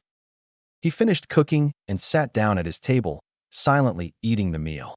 He rarely wasted his time with the television, despite the decent one sitting against the wall at the side of his bed. Well, the blonde's heritage hardly mattered to him. That was something he'd admit he had in common with Naruto. You had to earn respect yourself. Unless he started showing the talents his clan or his father was known for, it wouldn't change his view of him. Interesting to know, but that was about it. After finishing his meal, and then the cleanup after, he went to his room to prepare for a shower. As he did, he spied the only real personal effect in the house. The picture Team 7 took on the day they officially became a team. Kakashi smiling as he ruffled his and Naruto's hair, Naruto glaring at him, and Sakura smiling at the front. He thought of what his sensei had told them after the final battle in Wave and briefly thought of his mother. That their mothers had been friends and had wanted them to be in turn. That he didn't know what to think about. Sakura had spent most of her time in her room since she got home. A brief detour to the kitchen to pick up a snack, a lackluster greeting to her parents, a shower, and then straight to bed where she stared at the ceiling. And there she remained, her thoughts a jumbled mess of self-depreciation. In doing so, you saved an impoverished nation from a dark fate and granted them new hope. The words of Lord Third ran through her mind. Not only that, but you rekindled the wills of its downtrodden people. For this, you should be proud, as I am to call you shinobi of this village. But I didn't do anything, she thought. It was all Sasuke and Naruto. I can't even say I guarded Tazuna. The one time he needed protecting it was from Zabuza. I may as well not have even been there. What had she been thinking back in the academy? Doing the absolute minimum of training so she could focus on her looks? Relying on academics to get her through in a profession where life and death battles were normal? She couldn't remember if she'd ever considered that that would mean her teammates would have to carry her, that she would weigh them down when a screw-up could get them all killed. Stupid. So stupid. And she hadn't been a good teammate to them, had she? She'd put Naruto down at every opportunity. Sure, he was annoying, but still, and Sasuke. All she wanted right now was for him to smile at her, for him to feel as strongly for her as she had for him. But why would he? She'd let him know how she felt every chance she got, but had she ever helped or been there for him? Hell, she hadn't even considered that he was an orphan. She'd never done anything but fawned over him continuously.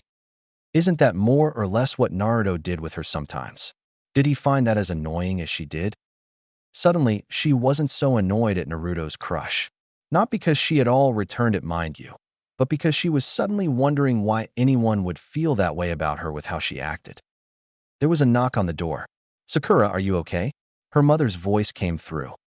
"I'm fine, Mom," Sakura answered/lied back. It must have been clear in her voice because her mother cracked open the door.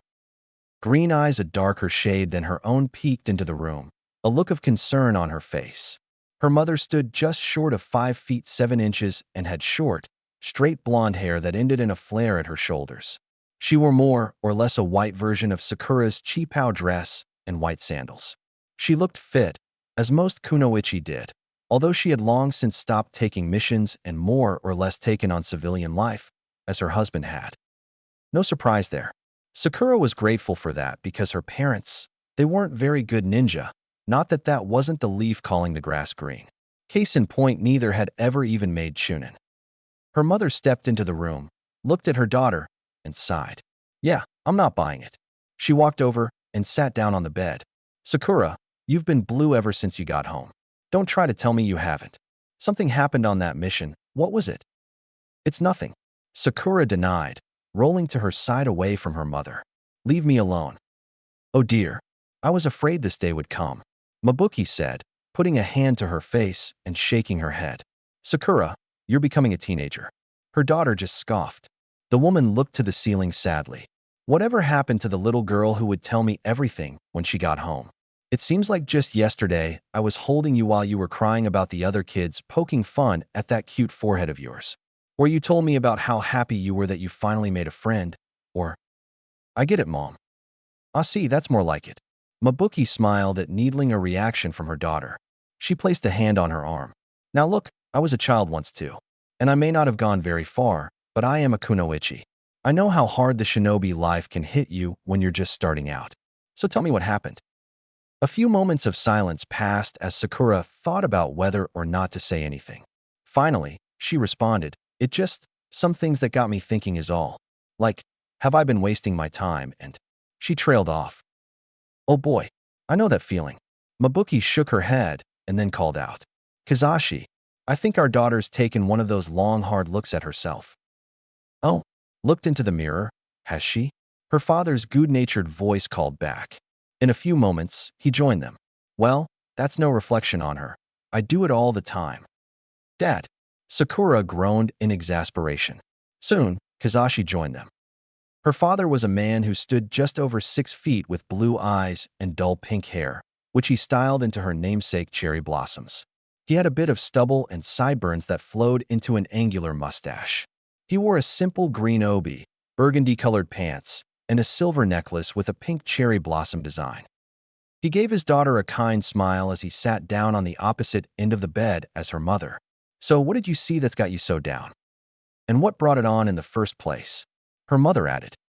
She sighed, knowing they weren't going to leave her alone, and so she caved. She told them everything, of how she'd secretly agreed with Naruto about being fed up with the tediousness of drank missions, how glad she'd been to receive their first crank, the attack of those 2 chunin, and the revelation that it was far more dangerous than advertised, their decision to press on, and their first encounter with Zabuza, revealing to them just how deep in it they were. The masked boy, life in Wave, and finally, the events on the bridge. Her parents had mostly stayed quiet, although they'd expressed anger at Kakashi Sensei deciding not to cancel the mission and come back. She didn't hold it against him. Everything had turned out all right for the most part, and who knows how things in Wave would have gone down if they'd assumed it was only a prank job and sent a bunch of chunin. They had been surprised that Naruto had been the hero of the day. His plan to free their sensei. Once again, all Naruto and Sasuke, she'd just stood there and watched. How determined he'd been after hearing Inari's story. How he'd inspired the people of Wave and brought them out of despair. The apparent death of Sasuke, the real death of the masked boy, and how he'd reacted to it all. She'd seen them exchanging looks she couldn't read a few times. Well, first let me say good riddance to this Gato, Mabuki said, her face wrinkled in disgust at what the man had done. Here, here. Her father wholeheartedly agreed. He then smiled at her as he placed a hand on her shoulder. Now, why does all this have you looking so glum? You helped save a nation. On your first real mission, no less. You should be celebrating. No, I didn't, Sakura said dully. I didn't do anything. I just stood guard of Tazuna. It was all Sasuke, Naruto, and Kakashi sensei. You don't think guarding the client's an important job? Mabuki asked in a deadpan as if she thought she was being stupid. Not when I couldn't have protected him if my life depended on it, she said before grimacing slightly. Which it would have, she added before looking away. If the masked kid, or even those two chunin we fought on the road had gotten past everyone else, I wouldn't have lasted 2 seconds. And the only time Tazuna was attacked, it was Zabuza. We'd be dead if Kakashi sensei hadn't saved us. What good's a guard who can't even protect herself? She sighed deeply as all the fights ran through her mind again. Naruto and Sasuke saved Kakashi sensei when Zabuza had him trapped. They fought the masked kid. Kakashi sensei protected Tazuna the one time he needed it. Naruto inspired the people of Wave to stand up. I couldn't do anything. I can't even say I've ever helped them. All I've ever done is put Naruto down and fawn over Sasuke, and I can't even do that right. I mouthed off about Naruto being an orphan in front of Sasuke. Her mother's grimace told her she agreed with how bad that was. I'm not a good ninja, or a good person, am I? Sakura, Kazashi began, but her mother cut him off. Well, if we're being honest, it was pretty low of you to break off your friendship with that Ino girl after she stood up for you. Mabuki began with a hand on her chin, earning a light glare from her husband. Sakura sat up and frowned at her mother. Are you going to tell me Sasuke isn't worth it? She dared her mother to tell her that true love wasn't something worth fighting over. Instead, her mother just made a single quiet laugh and gave her a lopsided grin. So she's a rival for the boy you like. Friendly rivalries are a thing, you know? Oh, yeah, that's true, wasn't it? She'd seen them in some of the stories she'd read and on TV shows. So, she'd broken the only real friendship she'd had, with a girl who defended her from bullies when they first met, for nothing. Yep, another mark on the tally of proof Sakura Haruno is a terrible person. But, you're missing something very important here. Mabuki continued looking at her seriously before smiling and placing a hand on her head. Sakura, you're a child. Exactly. You're barely in your teens. Kazashi agreed. Children make stupid mistakes. It's what you do. What we did when we were that age. The important thing is that you recognize them, learn from them, and do what you can to make up for them. He smiled at her. None of that is anything you can't fix or make up for, right? I guess not. Then try to figure out what you need to work on. What she needed to work on. The things she'd need to fix or make up for. She had some thinking to do. Kakashi sat at a table in his home, his head resting on his hand. He hummed quietly in thought as he closed his eye. He hadn't done a good job of leading those kids, had he? They hadn't been ready for that. Well, that was pretty obvious. He'd had to teach them the tree climbing exercise mid-mission. He was proud of them for having made it through, but was under no delusions that it wasn't a close call. Everything Lord Third had said to him was something he'd realized when they'd thought Sasuke was dead on the bridge. This was the first time he'd led a team of apprentices.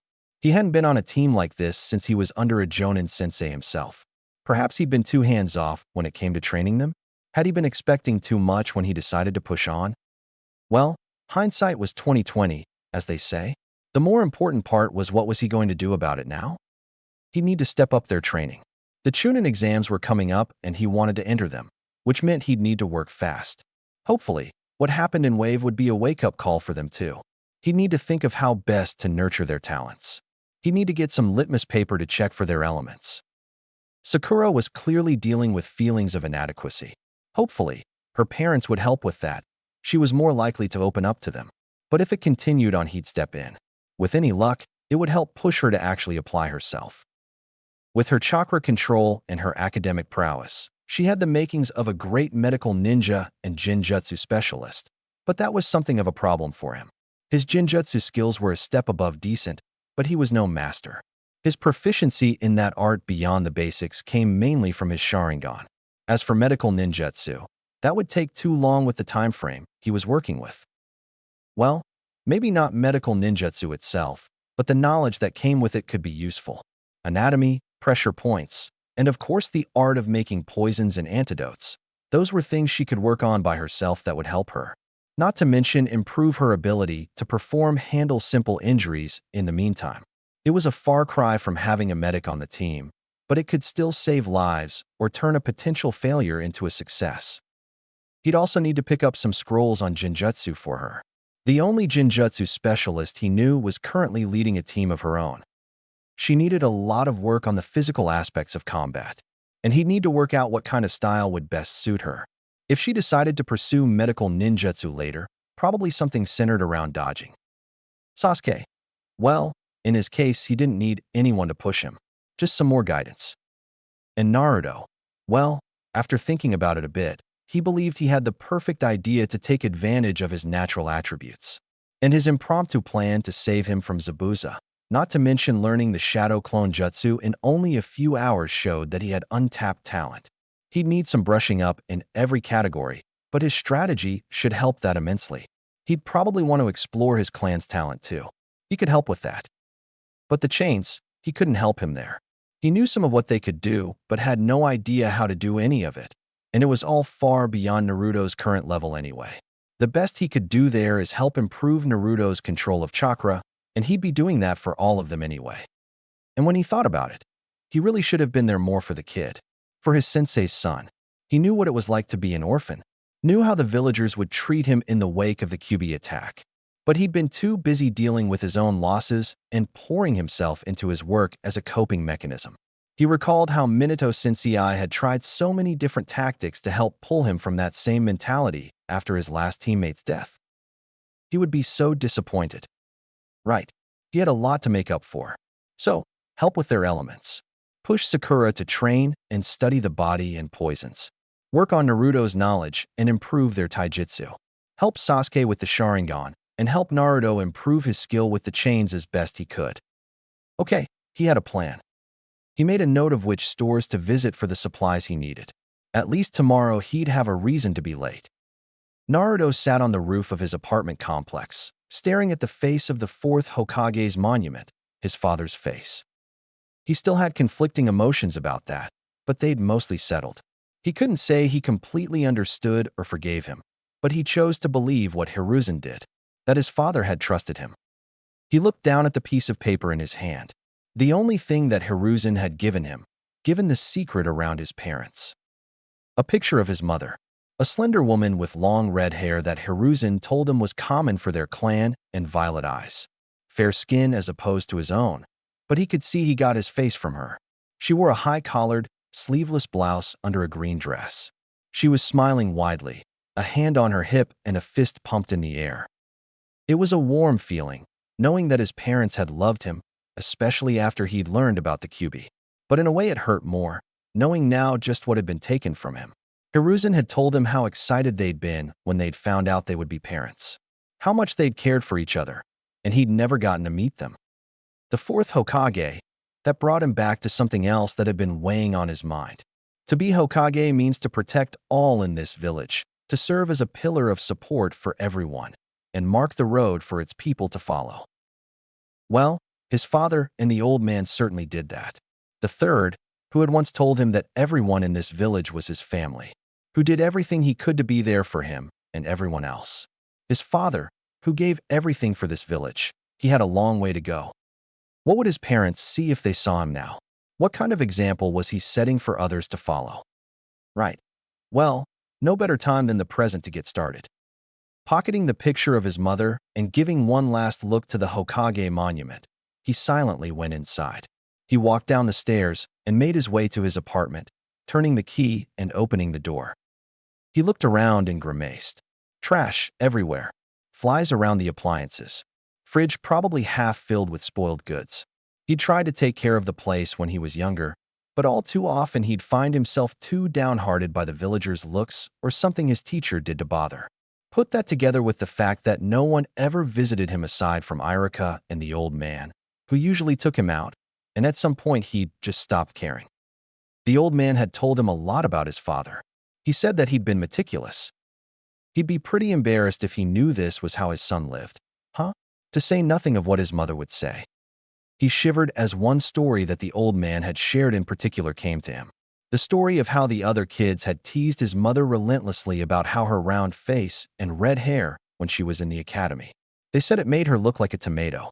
They kept this up until she snapped and beat the ever-loving crap out of all of them, her red hair whipping in every direction like a demon's. And that was before she'd had the fox sealed inside of her. That event had earned her a new nickname, the Red Hot-Blooded Habanero.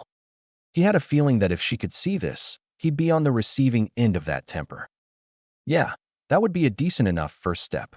Now that he thought about it, living like this couldn't be a good idea, could it? He put his hands together in a cross-shaped sign. Shadow Clone Jutsu.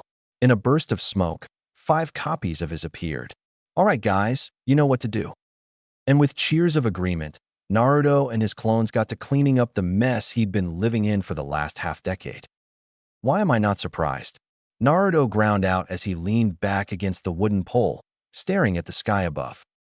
Here he was with Sasuke and Sakura at the 3rd training ground, the place where Team 7 had officially formed, and the place where Kakashi Sensei had told them they'd be meeting today. As per usual, it was well over an hour past when he said they'd meet, and the man was nowhere in sight. How is this fair?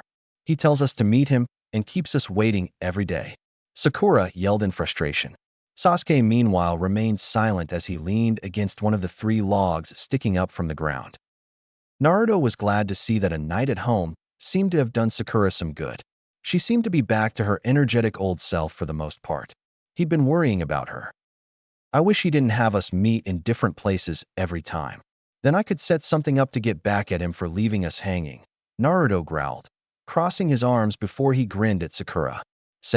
Think he'd agree if we invited him for ramen or something. I bet I could come up with something good if I put my mind to it.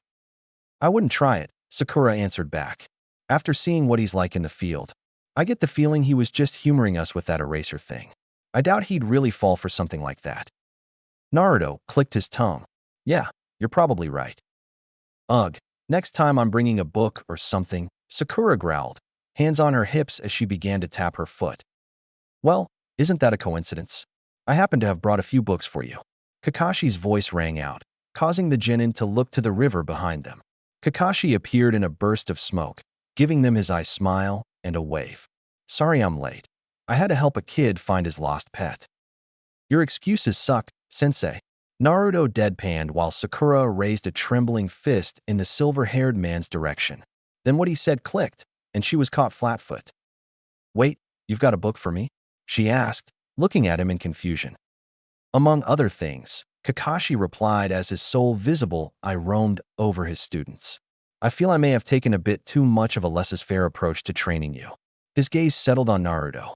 In all honesty, I should have taught you the tree climbing exercise, and more, quite a bit before we took that mission to Wave. He then smiled again and pulled out a small sheet of paper, holding it between 2 fingers. So, from here on out, we'll be taking fewer missions and doing more training. Kakashi Sensei? What's that? Sakura asked, clearly as lost as he was on what a sheet of paper would do for them. Oh, this? This is known as Chakra induction paper. Kakashi told them. It's used to test one's elemental affinity. While you can learn how to use any element, everyone has one they have a natural inclination for. That one will be more powerful and easier for them to use. All you have to do is channel your chakra into this paper. And at that moment, the paper suddenly crinkled in his hand. And voila! How it reacts tells you the holder's affinity. Mine's lightning, so the paper wrinkles. With the water element, it gets wet. Fire, it burns to ash. Earth, it turns to dirt. And with wind, it'll split in 2. Cool. So you're going to use that to figure out what kind of jutsu to teach us? Naruto asked excitedly. That more than made up for him being late. That's right. Kakashi nodded. Oh, incidentally, a little tidbit you might want to know. You need to have mastered a minimum of 2 elements to qualify to become a jonin. A bit far off, but it's something to keep in mind if you don't want to stop at chunin. Now, let's get started. The jonin held out 3 sheets of paper.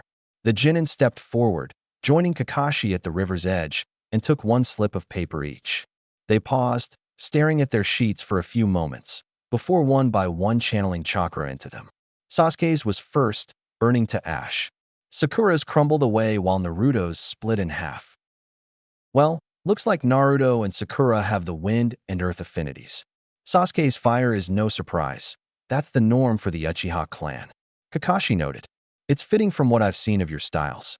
Wind is an offense-oriented element, known for cutting and piecing foes, though you can also project solid walls of wind for defense.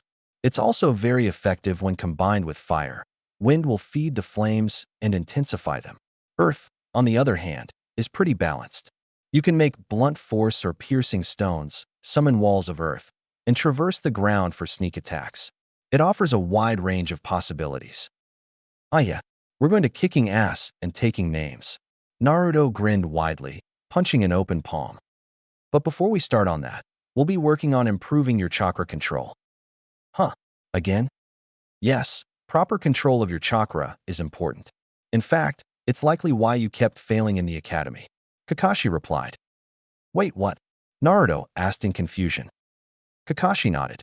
The more chakra you have, the more difficult it is to control. While it gives you a lot of stamina, you waste a lot of extra energy on techniques. Worse, some techniques, like the clone jutsu, for example, and Jinjutsu in general, require refined chakra control or have pretty strict requirements. Overload them, and they won't work at all. His gaze then turned to Sasuke. Sasuke possessed an exceptional amount of chakra for your age. He then turned to Naruto. But you, by any standards, the amount of chakra you possess are enormous. For a brief moment, Naruto was excited to hear that. Then that withered on the vine as he remembered why he had so much chakra. Sakura raised a brow beside him before she turned to her sensei. So, the reason Naruto kept failing the academy's test is that he couldn't control his chakra well enough to use the clone jutsu? Because he has so much of it? Sakura asked, seeming to wonder how much chakra he had for that to be the case from how she was looking at him. That's right. He likely would have passed the normal way had someone thought to take him aside and help him refine his chakra control. Kakashi replied. But I've thought of a way to take advantage of that. Naruto, have you ever noticed that you remember things you shouldn't when you use the shadow clone jutsu? Huh.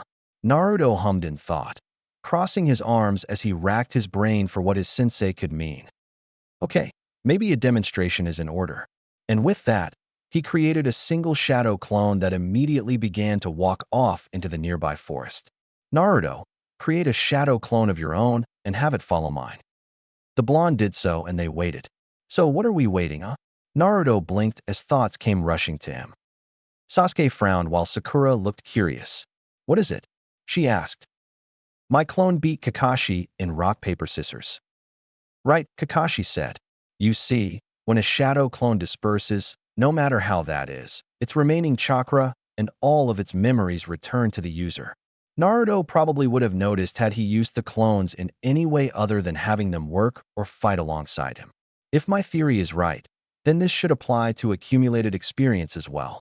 Meaning, if you have 5 shadow clones working with you on learning a new skill, you should progress 5 times faster. Naruto began to raise a cheer in excitement. But there's a catch. That caused Naruto to stop. The mental fatigue will carry over too. And if you spread your chakra too thin, you won't be able to accomplish anything. You're probably the only one here who can take full advantage of this training, and it'll probably leave you barely on your feet. Well, I'm up for it. This was great. With this, he'd catch up to Sasuke in no time. Actually, now that I think about it, Sakura might be able to some make use of this too. Kakashi put a hand on his chin. All 3 were surprised. Even Sasuke raised his brows before looking at Sakura in confusion. Huh? Sakura seemed perplexed. She then began frantically waving her hands in front of her. Whoa, Whoa, what are you talking about, sensei? I don't have that much chakra. You don't, Kakashi affirmed, and Sakura stopped moving. In fact, with the amount of chakra you have, I'd normally recommend you not use this jutsu at all, and certainly not for training. The pink-haired girl seemed to deflate at that. But as I said, I have some reading material for you. Or maybe homework would be a good way to put it. With that, Kakashi pulled out a scroll from his flak jacket and kneeled down, unfurling it on the ground before placing a hand on the seal at the center of the paper. In a burst of smoke, several books and scrolls appeared. Sakura, looking at your talents, I believe you have excellent potential for medical ninjutsu, as well as jinjutsu. Really? Yes. Both require fine chakra control, which you seem to have a gift for. The latter requires you have a deep understanding of chemicals and the body, which should be right up your alley given your academic record. Now, I'm no specialist, but I can help you with jinjutsu. Medical ninjutsu, on the other hand, is not something I have any experience in. And quite frankly, it would take too long for you to explore on the deadline I'm looking at. At his Jinin's quizzical gaze, he added, more on that later. Anyway, while medical ninjutsu might be out of the question now, the knowledge that goes with it, anatomy, pressure points, and with them where and how to hit someone for maximum effect, how to identify and create poisons and antidotes, that could be helpful. Hence, your homework. With that, he gestured to the books before him. I want you to study these while at home. The Shadow Clone Jutsu might be useful on that front since you'll only be studying and won't use any chakra. His voice became harsher as his gaze sharpened, carrying an authority they hadn't heard outside of the battles with Zabuza. Let me stress that you are not to use this technique outside of studying. Not in training, and definitely not in the field. And don't use more than one clone. With the amount of chakra you have, you'd run the risk of dangerous levels of chakra exhaustion. Sakura shivered slightly, and Naruto didn't blame her. He knew enough to know chakra exhaustion was dangerous stuff. Don't worry. I understand, sensei. Good. Well, I guess I'll be teaching you that technique then, Kakashi said with a shrug. All right. We'll be working on a more advanced chakra control exercise for the first hour of training. And with that, he turned away and walked towards the river. Naruto's eyes widened as he stepped on the water's surface and walked across it as if it was solid ground. Oh yeah, he remembered his sensei and Zabuza fighting on the water the first time. They were going to learn that. Awesome. You'll be learning to walk on water for the next hour. Afterward, we'll be working on your taijutsu skills. Naruto, I want you to create 8 clones. I want 3 to accompany you in this exercise. For we'll get started on wind element training, and the last will be brushing up on things you clearly need a refresher course on from the academy. Let's see how well you handle that before we consider moving on to adding to that number. Naruto nodded and did as he was told. In a burst of smoke, 8 doppelgangers appeared around him. In short order, they were all working on their assigned tasks. The 3 Jinins stood at the edge of the river, looking determined. Okay, now I want you to run onto the water, using your chakra to repel it and keep from falling into the river. You're going to feel the difference between this and tree climbing very quickly. The shifting surface of the water will force you to adjust your chakra by the moment, or you'll fall in. Stop and focus on keeping above the water when you feel you have to, but try to get as far as you can, okay? And go. The 3 immediately took off running. The moment Naruto's foot touched the water, he immediately knew what Kakashi had been talking about. He could feel the way it moved under his feet, the way his soles would waver between standing solidly and being dragged under by gravity. And the whole thing threw his sense of balance out the window. He made it 3 steps before he had to stop, holding out his arms to keep upright as he struggled to maintain control. Sasuke made it a lot farther. 8 steps before he came to a near standstill. Even so, he kept moving, fighting to keep standing before taking one quick step forward. Sakura made it even farther, though she was forced to walk. She even managed to stay steady. Almost. Naruto lasted about 10 seconds before he slipped into the water with a splash. 5 hours later, training for the day had been complete, and the 3 genin were on the ground. Naruto had fallen onto his butt and leaned back, propping himself up with his hands, his shoulders heaving as he panted heavily. He was sore all over. Kakashi had hit him hard whenever he'd made a mistake. And he'd made a lot of mistakes. Sakura was lying on her back a ways away, staring listlessly at the sky where she'd fallen at the end of her own training session. Sasuke sat on one of the posts, an arm on his knee. He had mostly recovered, the only sign of his own training/beating being the scuffles on his clothes. Kakashi's taijutsu session had been grueling. He'd had them come at him one by one, making sure to hammer in every flaw in their fighting style. Naruto had been the last, and his fighting style had overall needed the most work. Kakashi had said Naruto fought more like a brawler than a trained shinobi, not really even having a fighting style at all. Still, he had the trained reflexes shinobi were known for, and strength and speed to make up for it. He winced as he looked over at Sakura, lying on the ground. Sakura didn't even have that much going for her. Oh, she fought with a style, but it was pretty clear she hadn't done much practice, and her physical abilities were, well, Kakashi had said subpar. That was the kindest way he could put it. She'd gotten the worst of this first session. All right, I think I have a good idea of what you need to work on, Kakashi said, nodded to himself. Good work. Let's call it a day. Wait a minute, Kakashi-sensei, Naruto interjected, his breathing starting to calm. What is it? Naruto took a breath and rose to his feet, looking at his sensei with determination. I was wondering, can you teach me sealing jutsu? Ah, you want to try out your clan's art? Kakashi asked rhetorically before thinking about it. Well, I'm not sure you're suited for it. Just because your clan excelled in it doesn't necessarily mean you will. Naruto deflated a bit at that. But we won't know until we try. I was just waiting for you to ask, to be honest. Now the blonde looked up in excitement. It's a bit more involved, so we'll handle it more like a tutoring session. I'll come by your place a few hours after we've trained, give you time to cool off, and then we'll see what you can do. Keep in mind there's going to be a lot of reading involved, but I'll try to make more practical exercises since you seem to learn better by doing. Thanks, Kakashi-sensei. Irika made his way up the familiar stairs that led to Naruto's apartment. The sun had made it 3/4 of the way across the sky to the horizon. The Chunin figured that by now, Naruto would be back from training or a mission. He'd been worried about his former student after what he heard happened on his sea should have been in a rank mission. That had surprised him, especially when he'd learned that they'd found out the client had lied midway to wave and kept going anyway. He'd wanted to tear into Kakashi for that one. Taking experienced genin on a rank or even a rank mission was one thing, but green ones who'd never been on a mission that wasn't basically a chore? But he hadn't. He was sure that anything he had to say, the third had already said. The fact that he'd learned that Naruto had had his first kill was a far more pressing concern on his mind. Reaching the blonde's apartment, Irika knocked on the door. Naruto, you there? He waited for a few seconds, then he heard the latch click. Naruto opened the door and smiled up at his former sensei. Hey, Iruka-sensei. Good to see you. Irika chuckled. Same to you, Naruto. He then looked past the blonde, and his eyebrows rose. What had once been something of a pigsty had now decently clean. Not perfect, but a vast improvement on what was there before. The trash had been picked up, no signs of leftover food. The sink was clear. Looks like someone finally decided to do some picking up around the house. Naruto chuckled, smiling widely as he rubbed the back of his head. Yeah, it was kinda gross, huh? This was a good sign. The blonde seemed to be in high spirits, as usual. The scarred Chunin knew Kakashi would help him through processing it, and that some time had passed, but he knew from personal experience that this kind of thing lingered with you. Plus, it had been a while since he saw his favorite student. Well, I'm glad to see you took some initiative on it, Irika replied before pointing his thumb behind him. You up for some ramen? You know it.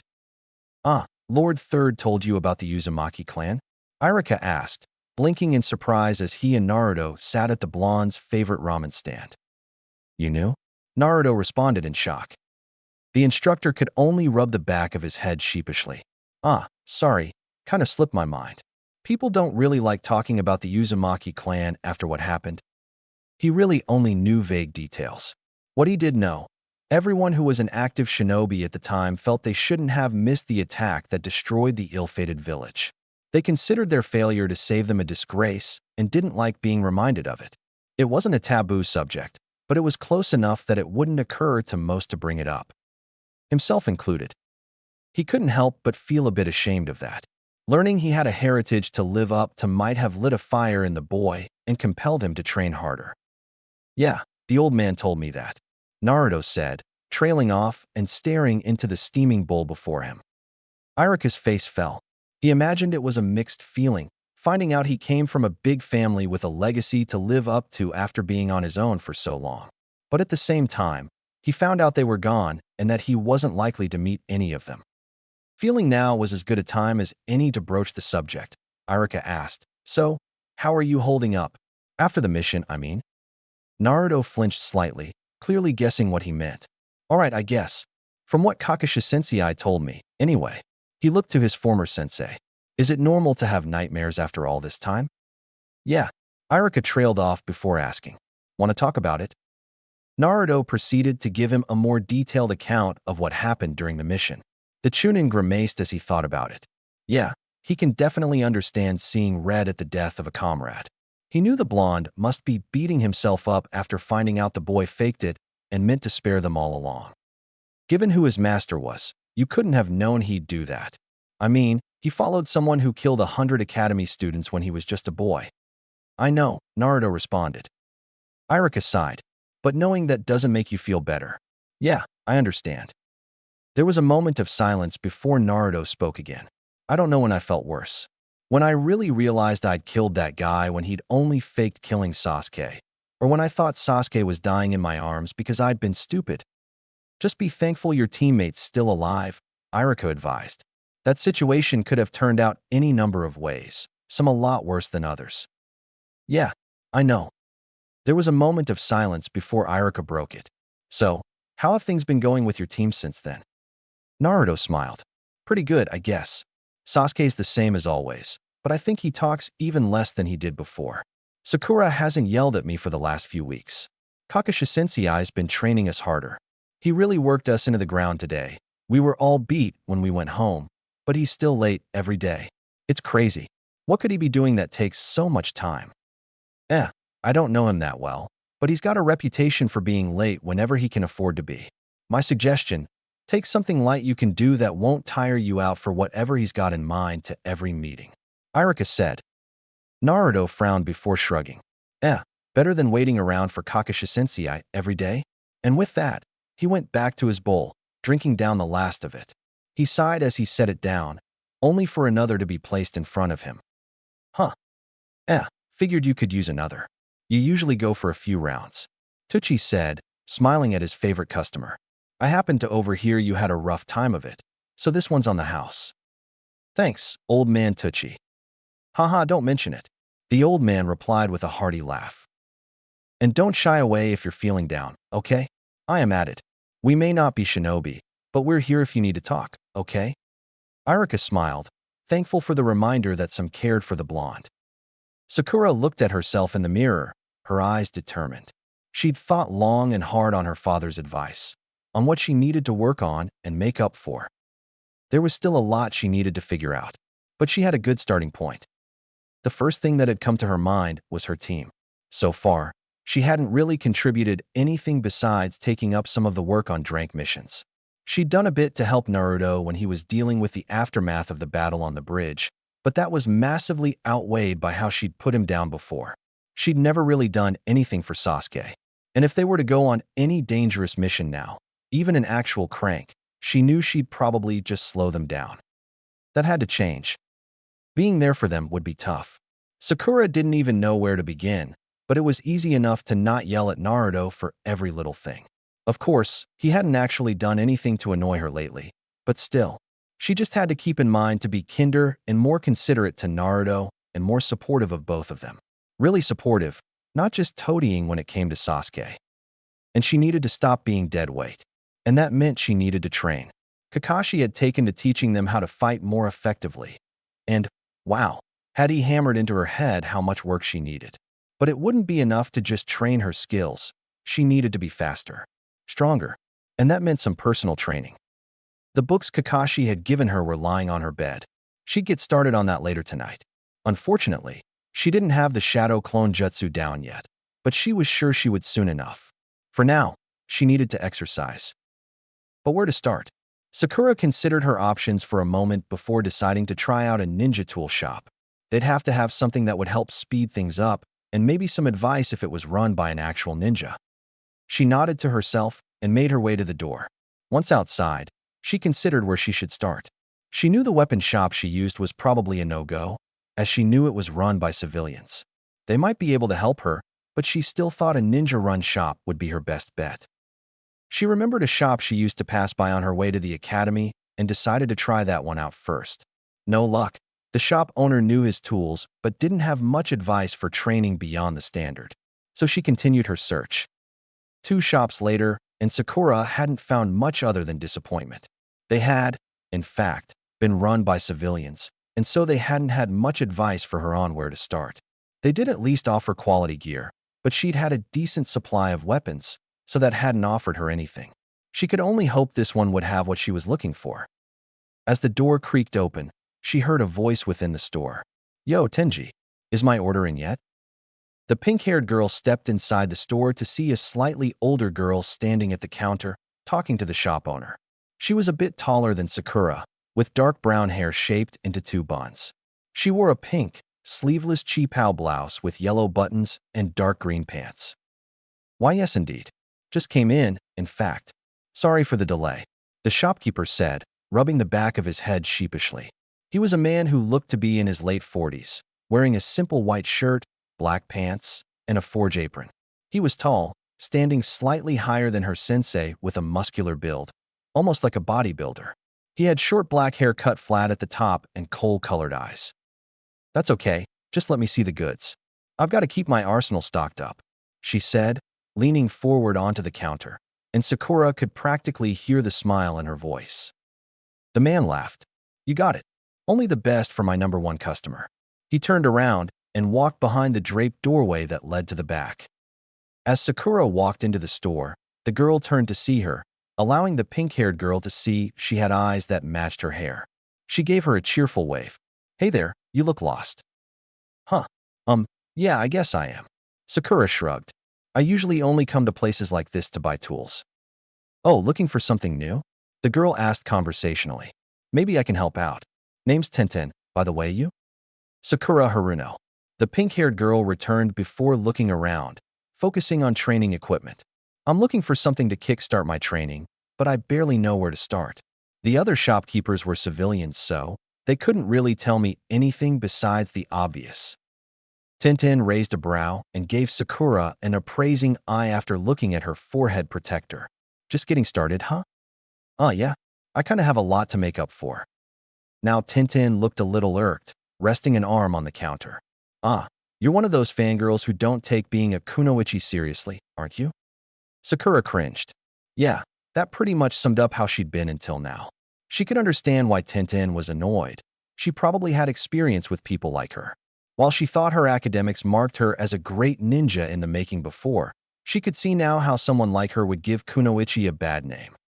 She could deny it, but she wouldn't. She was facing her mistakes and moving past them, and that meant owning up to them. I was. My team and I had our first real mission not too long ago. It was bad. I couldn't do anything but stand on the sidelines." She stood up straight and looked at the older girl resolutely. "It was a wake-up call.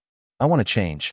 I want to be able to fight beside them instead of holding them back like I did before, so here I am." Tintin seemed to weigh her words before smiling. "Well, in that case, I'll be happy to help." She then frowned.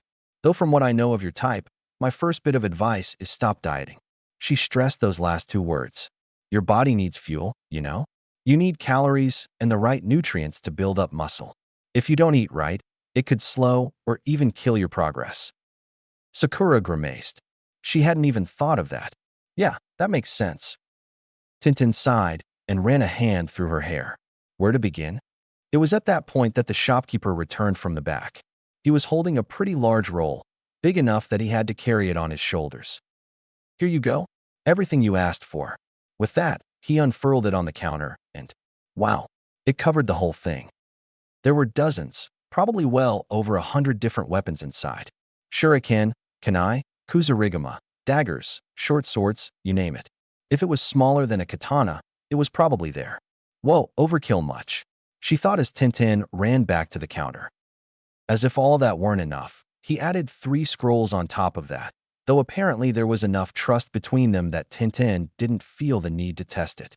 Her eyes gleamed as she looked over the various pointy objects before she hurriedly took out a check. Nice.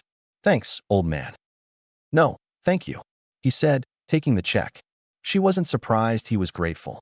If Tintin made purchases like that all the time, she probably half paid to keep him in business by herself. That was an exaggeration, of course. Probably. So who's this? Friend of yours? Tinji asked, looking to her while the bun-haired brunette pulled out a sealing scroll of her own, sealed away the roll of weapons, and put all four in her pouch. Oh, just a rookie, looking to better herself. The obviously a weapons specialist answered before gesturing an open hand towards her. Tinji, this is Sakura. Sakura, let me introduce you to Tinji, one of the best weapon dealers in the village. The shop owner rubbed the back of his head sheepishly. I hardly think so, but I'm not going to turn down free advertisement, he said with a chuckle before turning a grin to the pink-haired girl. So, looking for something to help in training, I take it? At her nod, he stepped out from behind the counter and put a hand to his chin. How about some arm and leg weights to start with? Tintin suggested. He shrugged. Yeah, good as place as any. He gestured for her to follow as he walked over to a far wall with all sorts of training equipment on display. Sakura was doubtful. Arm and leg weights. Tintin nodded. Yeah, sounds simple, but they really do help. You've just got to make sure you use both, or you'll screw up your balance. Unless you're looking to focus on punches or kicks, or you want to make yourself a speed freak. Ah, here we go, he said, placing his hands on a display. These are top of the line. You could go with the standard weights and have to switch them out whenever you're looking to increase the weight. Or you could use these. The objects on display looked like standard wrist and ankle guards. These babies have sealing jutsu engraved on the inside. Just channel chakra into them to increase the weight. Too much, just touch and release the chakra inside, like any sealing scroll, and it goes back to normal. Just don't go overboard with all of them at once and turn yourself into a living floor mat. And they're perfect for training, he said with a laugh that said he probably knew people who'd turned themselves into anchors with these things. Huh. Okay, that was pretty neat. So, how much for them? The pink-haired genin asked, thinking in the back of her mind she should get some for Naruto and Sasuke too while she was at it. It would help them out just the same, and it'd be a good first step towards being a truly helpful teammate. 5,200 Ryo a set. That's wrist or ankle guards, not both. Sakura stared for a moment. Then her eyes bugged out into large pits of solid white. What? What? Tell me they aren't worth it.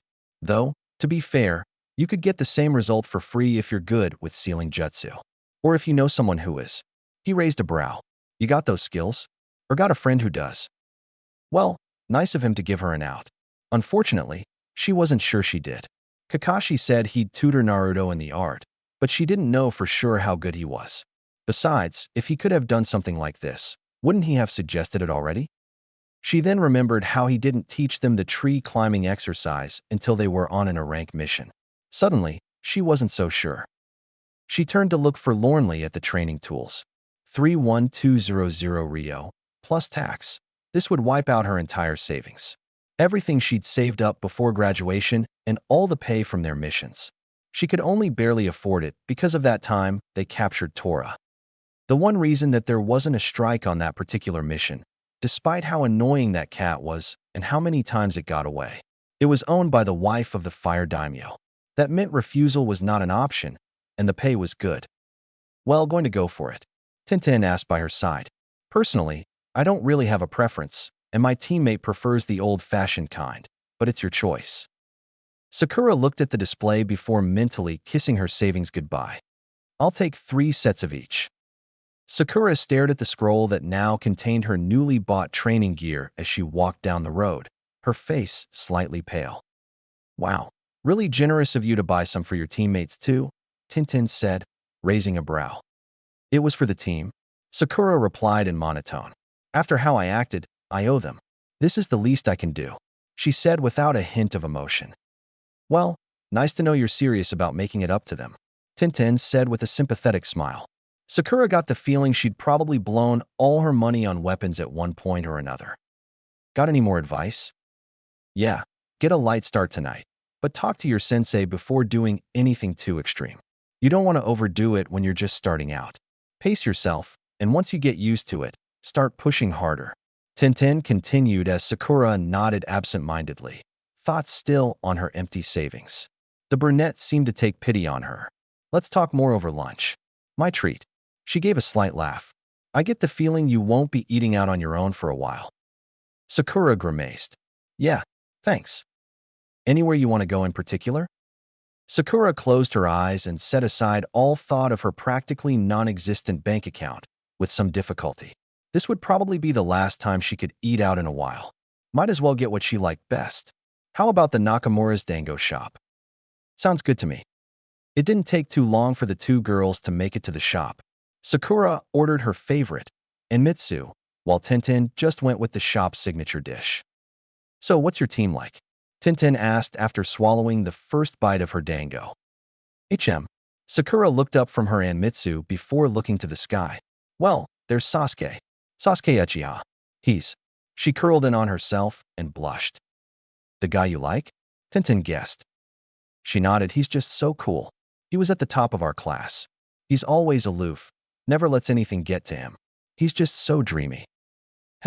Reminds me of my teammate, Tintin commented. The aloof part, I mean. Not that I want to ask him out or anything. His name's Niji Hyuga. Always serious, kinda on the cold side. But that's a bit of a breath of fresh air on my team. Oh, Sakura voiced curiously. Tintin tilted her head back and placed a hand on her head, looking like she'd gotten a headache. My other teammate, Rock Lee, and my sensei guy are kinda nuts. No, I take that back. They are nuts. They're always so intense. Then train until you drop types, and always screaming about the power of youth. She said the last words in an ardent voice before looking to the side, her expression a combination of annoyed and exhausted. They make these insane challenges for themselves all the time. Like, if I can't do 500 squats, then I will do 600 push-ups, or if I can't do 300 sit-ups, I will do 100 laps around the village. She sighed. I just wish they'd cool down and grow up a bit. Sakura chuckled. Sounds tough, but at least your sensei makes you work hard. Mine was hands off, to put things lightly. He's only now starting to shape up after we almost got killed. Tintin frowned. What? What happened? Sakura waved her hand. Long story. The short version, the client lied about what we were up against. The bun-haired girl's face wrinkled in exasperation. Oh, one of those. Well, his whole country was in a bad way, so I get why he did it, but still. Sakura sighed. It took that to get him to teach us how to climb trees with chakra. Tintin seemed surprised, then frustrated. What? Are you kidding? That's one of the first things Gaizensei taught us. Yeah, looking back, I thought that was something we should have worked on earlier. Ugh. The younger Kunoichi shook her head. Well, at least he's actually trying now. Really drove us into the ground the other day. It's tough, but I think it's better than him leaving us to train by ourselves unless it's literally life and death. Suddenly, I find myself appreciating Gaizensei, Tintin said dully. Just a little. Sakura smirked. My other teammate is Naruto Uzumaki. Remember the kid who graffitied the Hokage monument? Tintin chuckled. Oh geez, how can I forget? Still can't believe no one noticed until he was almost done. He's a show-off and a loudmouth, and he can be kinda stupid, but he's the kind of guy who's always willing to lend a hand to someone in need. Though I only saw that recently, she said, thinking of how determined he was to pull Inari from his isolation and despair. Well, sounds like your team got off to a rough start. Here's hoping better days are ahead, she said, raising her dango in mock salute. Here, here. The next day once again saw the 3 genin of Team 7 waiting on their sensei in the 3rd training ground, clearly in no rush to break his habit of being late all the time. Today, however, things were much quieter than usual. Usually, Naruto and Sakura would be climbing up the walls, railing against Kakashi for keeping them waiting. Again. Not today, however, but the reason why had both Sasuke and Sakura raising a brow. Today, Naruto had his nose buried in a book, as did the pink-haired girl. Well, not just that. He was also writing things out, occasionally looking back to his book and grumbling at some imperfection in his work. Naruto had to admit he could understand why they were surprised. He was the dead last in the academy, and he usually blew off studying when it wasn't about ninjutsu or something cool. It did somewhat surprise him that Sasuke was the first to voice his curiosity. What are you doing, Naruto? Eh. Naruto looked up from his work, eyebrows raised that the question came from Sasuke before he shrugged. Oh, I'm just working on my sealing jutsu. Kakashi Sensei told me to write out the symbols until I memorized what they mean. They're not all kanji, you know? But he's having me practice writing that out too. Need to get it all down as fast and neat as possible. One wrong symbol, and the whole thing falls apart. He gave me some low-level seals to work out when I think I'm up to it. Thought I could get a little extra practice, and since we've got nothing better to do. Sasuke gave a grunt of acknowledgement and looked away, satisfied with the answer. The blonde went back to his work. 2 more hours went by before their sensei deigned to show himself, walking into the clearing as if nothing was wrong. Morning, guys, he said with a wave. Late as always, Naruto accused, pointing at him. Are you ever going to be on time? Sakura yelled, raising a fist. Sasuke's expression said that he'd enjoyed the quiet while it had lasted. Well, at least this time you two had something to keep you occupied, Kakashi commented before his gaze turned to the Uchiha heir. Give you any ideas, Sasuke? Sasuke grunted in response before saying, a few. Well, that's good. At least you won't all be standing around wasting time, just waiting every day.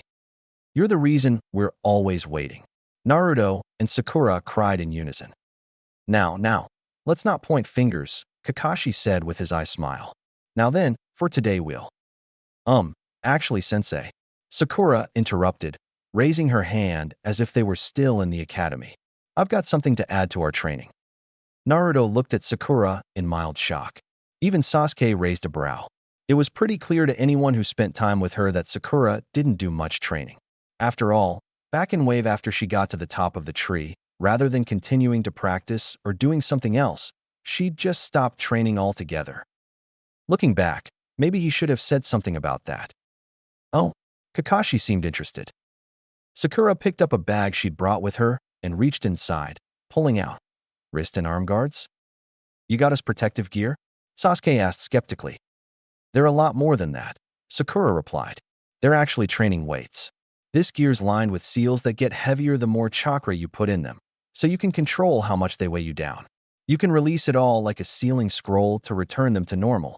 She smiled. I got a complete set for each of us while I was out the other day. Oh wow. Yeah, that was one way to speed up your training. And it was a gift from Sakura. Awesome. He was already planning to wear them whenever he wasn't on a mission or something, not to mention taking a look at those seals. Even Sasuke looked mildly impressed. Wow, thanks, Sakura, Naruto said as he took his. Yeah, thanks, Sasuke added, looking a bit impressed. Don't mention it. I was trying to find a way to hit the ground running with my training and thought it sounded like something we could all use. She handed Sasuke his set, which took them and regarded them inquisitively. Sakura rubbed the back of her head sheepishly. I didn't really know where to start, but I was lucky enough to run into this older girl named Tintin, and she showed me these and gave me a lot of advice. Tintin, Kakashi spoke up. Sakura nodded. Yeah, but she said I should run it all by you before I did anything serious, so I don't strain myself. Good advice. This Tintin sensei wouldn't happen to be named Guy, would he? Sakura nodded. That's him. Huh. You know this guy Kakashi sensei? Naruto blinked in surprise. I do. He's my self-proclaimed eternal rival. The silver-haired man replied, shaking his head. He routinely challenges me to any sort of contest and won't take no for an answer. When it's my turn to pick, I usually ask for something quick and simple. I've even gotten him to settle for a match of rock, paper, scissors. He mused, causing his students to look at him incredulously. He's eccentric, but he's easily one of the greatest taijutsu masters around. Not just here in Konoha, but in the entire shinobi world. Whoa, Naruto said in awe. Yeah, that's in line with what Tintin told me, Sakura commented. She was pretty surprised when I told her you were my sensei, but she didn't say anything about the whole eternal rivals bit. Did she offer any other advice? Kakashi asked. Sakura seemed to shrink in on herself. She told me I needed to stop dieting. And it looked like she was taking that to heart, too, from how she grimaced. Good. He'd seen how little she ate in Wave when she started to worry about her weight and wondered how she got by. Dieting didn't make any sense to him in the first place. As long as you didn't eat like Choji, you'd burn through whatever you ate fast enough as a shinobi anyway.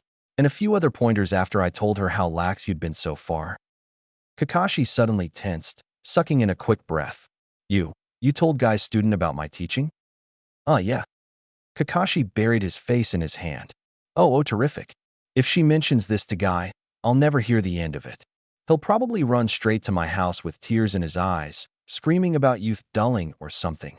Ugh, he'll probably try to pull me into one of his hugs. Sasuke and Sakura stared at their sensei, exasperated at the Jonin's antics while Naruto snickered. Sounded like this guy was going to be a handful for his teacher. Served him right for leaving them hanging all the time. Kakashi took a deep breath. Well, nothing to do about it now, but hope for the best. Now then, since Sakura was so generous as to get you these gifts, it'd be remiss not to make use of them. Let's take a moment to see what you can handle. Then you'll be wearing them for all of our training today. I'll work out how I want you to handle them outside my supervision by tomorrow. All right, I think that's good for today. Kakashi mused as he looked over his students some 5 hours later. He clapped his hands, a signal for the various clones Naruto had training to disperse. The blonde swayed on his feet for a moment. Weariness washed over him as everything the clones had gained poured into his mind along with all their combined exhaustion. But it was nothing he couldn't handle. After swaying on his feet for a moment, he righted himself. He wiped the sweat off the side of his head with his sleeve as he reviewed what they'd gained. It wasn't much. They'd only sliced about a quarter of the way through the paper, but that was progress. He and his clones were getting the hang of water walking too, slightly faster than Sasuke too. Nice. Although, the fact that he was more or less getting 5 times the work in, plus more as his clones kept at it once they moved on to taijutsu, had something to do with it. Of course, Sakura already had it down. And wow, did her gift make things harder, but no pain, no gain. He'd gladly wear these weights all day long if it meant he could be the awesome ninja he dreamed of being. Good work today, especially you, Sakura. It's good to see you're turning over a new leaf, Kakashi said, looking down at the pink-haired girl.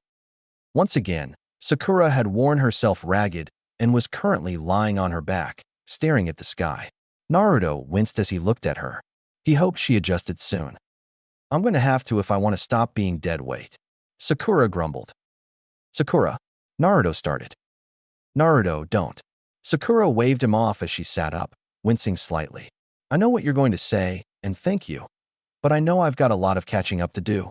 To Sasuke and you. She then looked up with determination. But I will. I'll work as hard it takes so that I don't drag you two down next time we're in trouble. Naruto wasn't sure what to say. In the end, he just settled for smiling at her determination to get stronger for their sakes. Surprisingly, Sasuke did too. Oh, by the way, Kakashi began. I imagine those training tools cost a small fortune. Sakura cringed, proving him right. To have bought 3 sets like that. I'm guessing you've pretty much wiped out all your funds, haven't you? Sakura hung her head, a cloud of woe hovering over her as she began poking the ground and mumbling to herself. Wait, Sakura, you mean you totally broke your bank getting these for us? Naruto asked, his eyes wide. Sasuke raised a brow as he looked to the pink-haired girl. Sakura, you know you could have asked me, right? This wouldn't have made a dent in my funds. I know, Sakura replied listlessly. Whoa, hang on. You didn't have to do that for us. Take them. Oh, they probably won't give you your money back since we've already used them, will they? Then, how much was it? I'll pay you for mine, Naruto said. That's all right, she replied. Sasuke frowned. I don't. Listen, Sakura said, standing back up. This is something I wanted to do. I saw how this could help all of us and decided to go for it, so that we could be the best team we could be. Just take it as me doing my part for Team 7. That silenced all future arguments from him. And Sasuke, from the looks of it. After a moment, Naruto replied, well, guess I'll have to do my part too somehow. I'll think of something. Sasuke gave an affirmative. You know, the timing for this couldn't be better, Kakashi said, drawing their attention. You see, they finally finished processing Zabuza's body today, and so I got my bounty, though the village did keep half of it, as always. Good for you, Sensei, Naruto grumbled, crossing his arms. Kakashi nodded. Normally, a bounty is divided between all involved in actually defeating the ninja in question, so of course it all went to me, Kakashi said, closing his eye. But, since I wouldn't have survived my first bout with Zabuza without quick thinking on Naruto and Sasuke's part. And I should have pulled us back from that mission before then. Wait, was he saying? Kakashi, I smiled and held up 3 slips of paper. I decided we should split it. Wow, for real?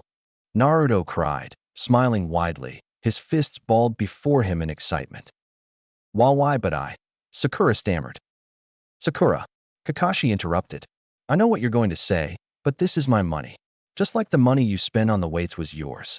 If I feel like sharing it with you, it's my choice. If you feel you haven't earned it, then just keep working like you have been these past few days and prove my faith in you isn't misplaced. Oh, okay, sensei, Sakura replied. Come on, Sakura, be more excited, Naruto said as he reached up to take his check. We're getting. Naruto trailed off into an exclamation of shock. He stared down at the paper grasped in both his hands with his mouth wide open, his eyes wide open pits of solid white. Huh, what is? Then Sakura got her check. Her reaction mirrored his. As the two stared, stupefied at their rewards, Sasuke simply raised a brow and pocketed his own. Naruto came out of his stupor first. Kakashi-sensei, thank you so much. He cheered among numerous praises as he threw himself at his sensei and hugged his waist. Hey, get off of me. Kakashi tried to shake him off before finally managing to pry him away, sitting him down with the indifferent Sasuke and slowly recovering Sakura. Now, just do me a favor and don't spend it frivolously. Keep most of it for what you need or things you think will help with your training. And please, don't gamble with it. Or at least do so responsibly if you can't resist. Don't be like Lady Tsunade. Huh? Tsunade? Naruto questioned. Really? Sakura questioned incredulously. Naruto, she's one of the legendary Sannin, 3 of the strongest shinobi our village ever produced. She's the granddaughter of the first Hokage and one of the students of Lord 3rd Hokage. Her teammate trained the 4th. Whoa. Indeed. And I see we'll have to brush up on your recent history too. Lady Tsunade's every bit the kunoichi her reputation paints her as. Kakashi acknowledged with a nod. However, she has one problem she's not so well known around here for. You see, she has a chronic gambling addiction. She simply can't help herself. That wouldn't be so bad, I suppose. There are worse vices, but it's coupled with some of the worst luck known to man. She always loses but can't stop herself. This unfortunate combination has earned her another nickname throughout the elemental nations. He paused, letting the suspense build. For once, even with the mask, they could tell he was smiling. They thought they might have even seen him shake as he held back a laugh. The legendary sucker. Sasuke and Sakura looked very unimpressed with this part of Tsunade's legend, while Naruto cracked up in laughter. Naruto sighed as he pulled out another weed and tossed it into the plastic bag hanging from his shoulder. It had been a few days after Sakura had given their team that gear. Kakashi had been putting them through some pretty tough exercises and taijutsu drills, made even harder by the weights. Not that any of them were complaining. They'd all been just a bit unsteady on their feet after all was said and done, and more so after his clones dispersed, but they all felt good about how things were going. After half an hour of rest, they'd been off to do a drank mission. Couldn't put those off forever, could they? Honestly, missions like this seem to drag on forever. Pull out one weed. Oh hey, there's a few dozen more. Get them all. Time to get started on the next area. Got that done. Great job. You're about 1/10 of the way there. It didn't help that Kakashi had forbidden them all from using jutsu to speed things up. Something about teaching them a lesson in patience. Bah. Yeah, I get you, Sakura said, obviously having heard his sigh. Just grin and bear it like any other drink. Just think, some people do this for a living. It's not so bad when you keep that in mind. Maybe, but I get the feeling a professional would never let it get like this in the first place, Naruto grumbled. Keep it down, Naruto. The client might hear you. The pink-haired girl hissed at him. Naruto shrugged. I call it like I see it. Besides, she's inside and the doors and windows are closed. I can't see how she'd hear me unless I screamed it from the rooftop. You have a point. Still, Sakura replied with a sigh of her own. She then spied what he was doing. Wait a second. Huh. Naruto looked up just as he was about to pluck a small yellow flower from the ground. He didn't know a lot about plants, but he knew enough to know these were weeds, and they spread fast if you let them. We might need to ask the client about those, Sakura said, cupping her chin. Dandelions are technically weeds, but they have their uses. They attract bees to pollinate flowers, and their roots can draw up nutrients for other plants.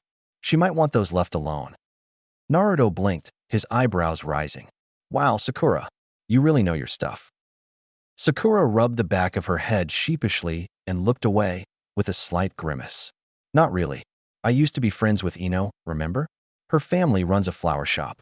I just picked up a few things. Oh, Naruto cringed. That was probably a sore subject. I really need to patch things up with her, Sakura admitted. But I've got no idea where to start. Not when I was the one who broke up our friendship. She looked down at that, her face melancholy.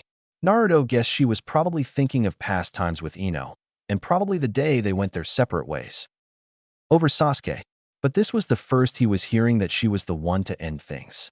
Yeah, he got the feeling that fixing that wasn't going to be easy. Well, you won't know until you try, right? That's what Tenten said. Oh, did you meet with her again? Sakura nodded, seeming to brighten up a little.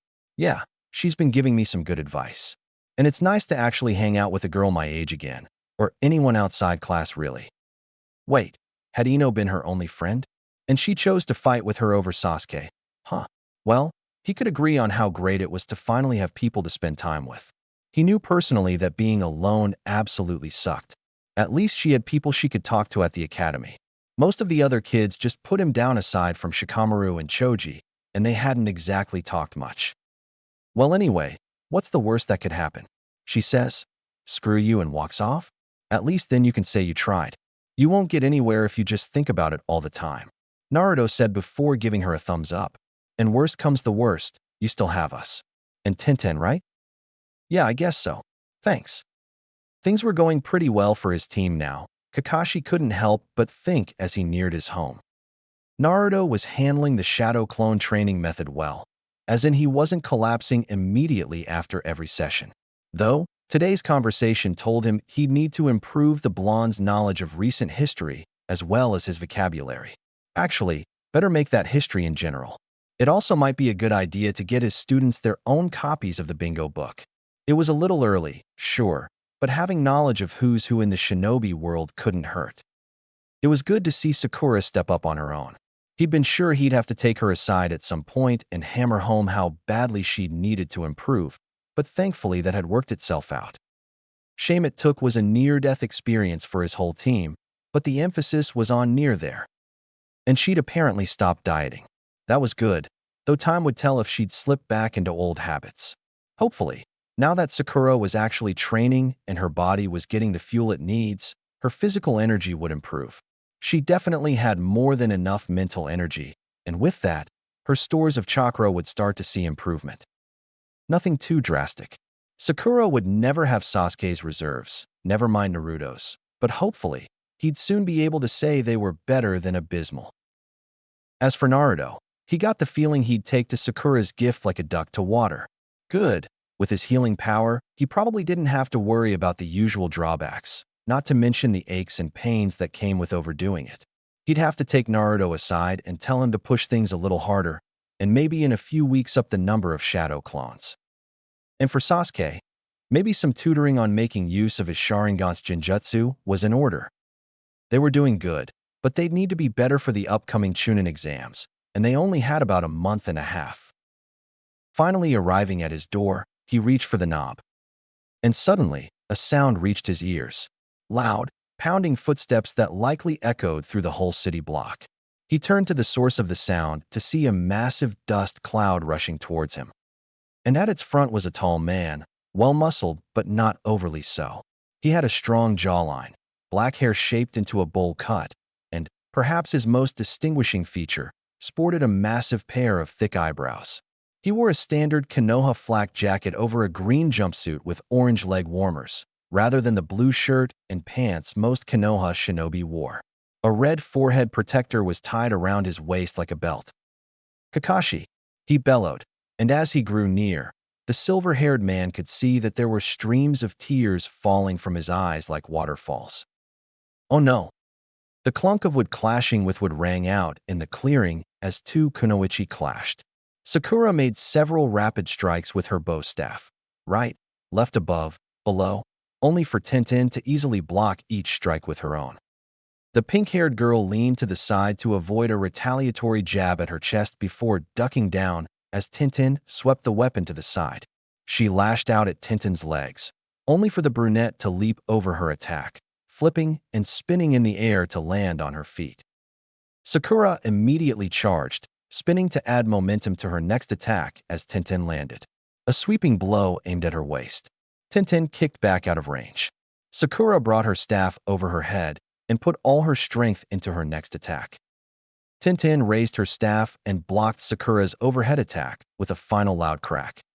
For a moment, the two strained against each other before Tintin smiled. Pretty good, considering you just started a few weeks ago. Sakura smiled back. Thanks. But Tintin spun to the side and bent her staff, letting Sakura's weapon slip off and throw her off balance. She then jabbed at Sakura's side before following up with a kick that sent her to the ground. You've still got a long way to go. Friendly piece of advice: if you ever get into that weapon lock like that, break it or back off ASAP. It's way too easy to take advantage of. Sakura sat up, rubbing her side to ease the pain. Yeah, I can see that, she replied as Tintin walked over and offered her a hand. And I think I got another valuable lesson from all this. Oh, really? What? Don't try to fight a walking arsenal with a weapon. Sakura smiled as that got a chuckle out of Tintin. Meh, it's not like close-range combat is my specialty. That would be more my teammates' shticks, Tintin said, placing a hand on her hip. Fancy a trip to the hot spring? I know I could stand to unwind after back-to-back training sessions. Sakura looked up at the sky and guessed there might be 3 hours of daylight left. Tintin was right.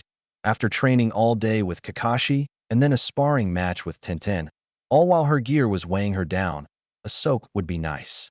Sure, and thanks for all the help. Don't worry about it. It's actually kind of refreshing to train with someone who isn't constantly screaming about youth. A thought occurred to Sakura as they began to walk back to the village. Hey, Tintin, you usually keep all those weapons and seals, right? Yeah, why? Tintin asked. Have you ever thought of branching out, adding seals to those weapons? Seeing the look Tintin was giving her, Sakura raised her hands. It's just, well, one of my teammates has been learning wind jutsu lately, and when we try to throw weapons at him, well, wind jutsu? Tintin replied before looking upward in thought. She grimaced a moment later. Yeah, my style probably wouldn't work well against something like that. Maybe step up the training on close-range weapons? Or branch out with seals, like I said? Tintin thought before she nodded. She then smiled. See, helping you is paying off after all. Sakura smiled, glad to help her fellow kunoichi after all she did for her. So, made any progress with that boy you like? I wish. Sakura grumbled before she brought her fist to her chest, a determined look on her face. But I'm not going to give up. She then deflated as she remembered something. Besides, I think my chances are better than they were before. I'm pretty sure how I acted before just annoyed him. Probably, if he's anything like Niji. Tintin agreed. And how'd things go that old friend of yours? Sakura hung her head, shadows covering her eyes. That bad, huh? Well, just keep trying. And if it doesn't work out, at least you can say you did your best, right? I guess. With a few final swishes, Naruto finished his work and set his brush on the floor, sitting back and smiling as he pulled up the scroll to look at his handiwork. It was an array of kanji and sealing symbols, the bases of which fanned out slightly and formed a broken circle. It was just a simple storage seal. It was the most basic of the basics, but everyone had to start somewhere, right? It wasn't his first time making one. Right now, it was all about repetition, like Kakashi Sensei said, using these simple seals as practice for getting this down as fast, neatly, and accurately as possible. While many high-level sealing jutsu allowed you to conjure the array out of chakra, most required you actually them right out. One single mistake and the seal wouldn't work at best, and who knew when you'd need to draw one up on the spot. He'd had him take up calligraphy for the same reason. He placed the scroll back on the ground, pulled a single kunai on the circle before making a hand sign. Seal. In a burst of smoke, the kunai vanished. He smirked for a moment before focusing on it again. Release. The kunai reappeared in a similar cloud of smog. Naruto grinned as he picked up the scroll. Another job well done. He may only know a few basic techniques at this point, but he had already cooked up several ways to use the few seals he knew. Considering how complex the art was, he'd come a long way in the last month or so, with some help from his shadow clones. And he was glad to say his other skills had improved by leaps and bounds too. He'd really been pushing himself as he tried to live up to his parents' legacy, quickly learning to abuse the hell out of Sakura's gift and his own healing. And the idea that his parents were watching gave him all he needed to muddle through all the reading. And wow, there were a lot of things he'd missed out on. History like the rise of the Sannin. Basic facts like chakra being composed of mental and physical energies. Also, apparently, the second Hokage invented the shadow clone jutsu meat. He was still catching up, but he was determined not to let himself be caught lacking in that department again. Like the old man said, the Hokage was supposed to mark the road for all to follow. An example, like the fourth had set.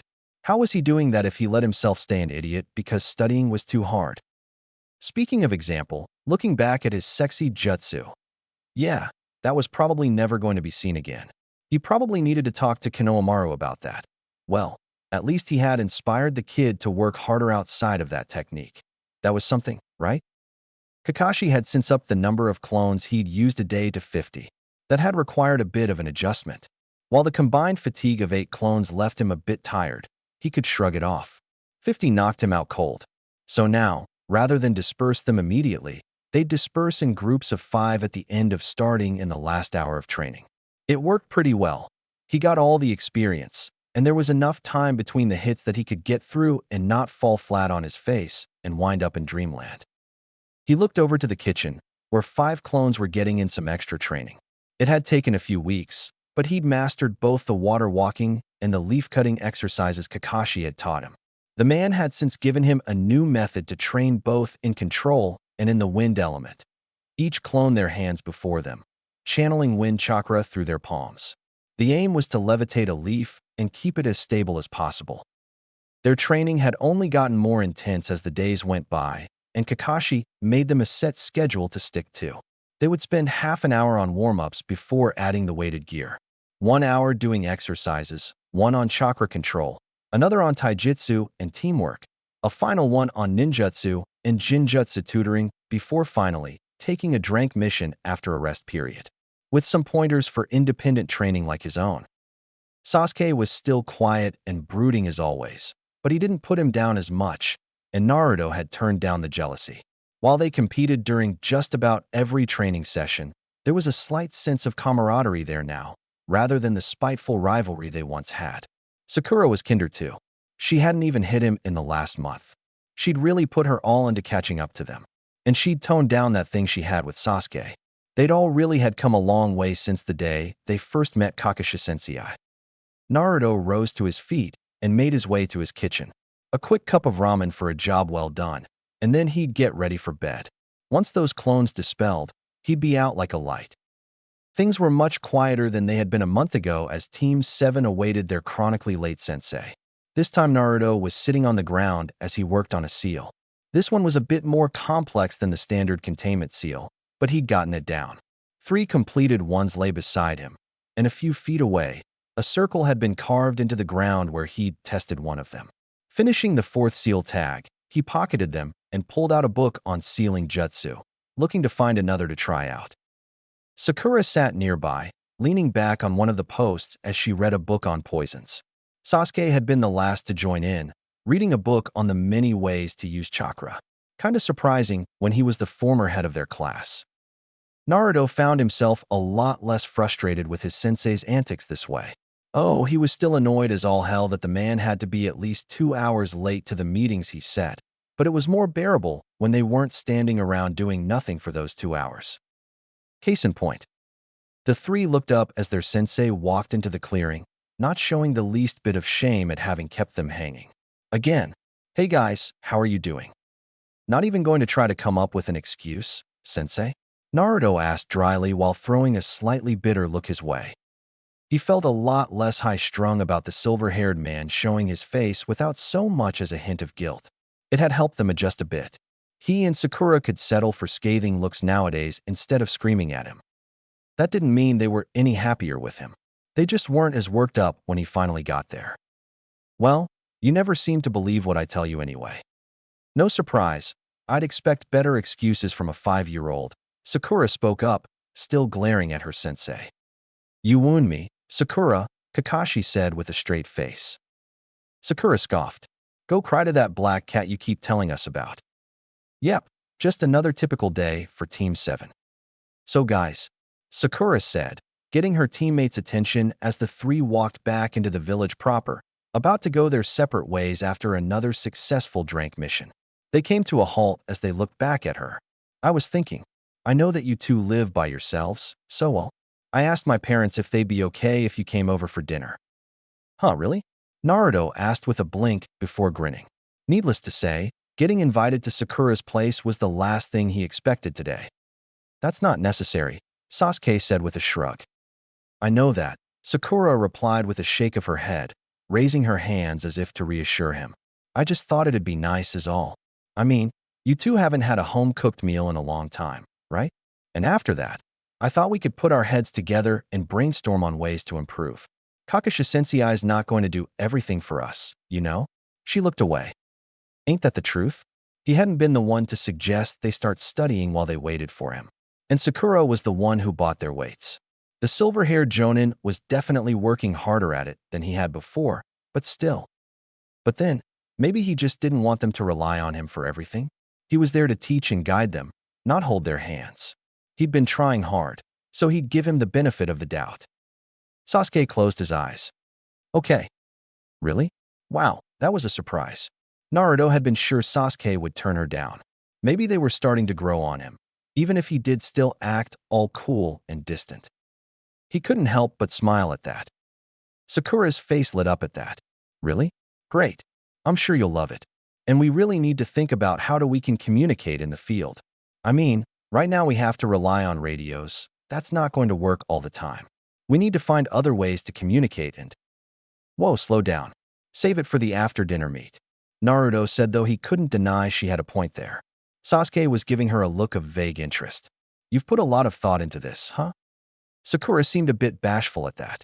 Well, I just want our team to be the best we can be, you know? Naruto nodded. Yeah, I get you. Thanks for looking out for us, Sakura. The pink-haired girl grinned, putting her hands on her hips. Well, someone's got to keep you boys in line. We all know how you like to show off. Hey, the number 1 hyperactive knucklehead ninja started. He then sheepishly rubbed the back of his head as he remembered he had that nickname. Well, yeah, that's kinda true, I guess. He admitted, causing Sakura to chuckle. So, where's your place, anyway? Naruto arrived at the Haruno family apartment the next day after cleaning up in the wake of the day's training and mission with a light spring in his step. No surprise, really. It was the first time he'd ever been invited over to someone else's home. It wouldn't be a big deal to most, but for someone who'd been shunned by just about everyone for most of his life, it was a milestone. Reaching the door, he gave it a knock. Soon enough, a blonde woman with green eyes a shade darker than Sakura's opened the door. Naruto. First one here, I see. Naruto gave the woman a wide grin. Hi, nice to meet you. You must be Miss Haruno.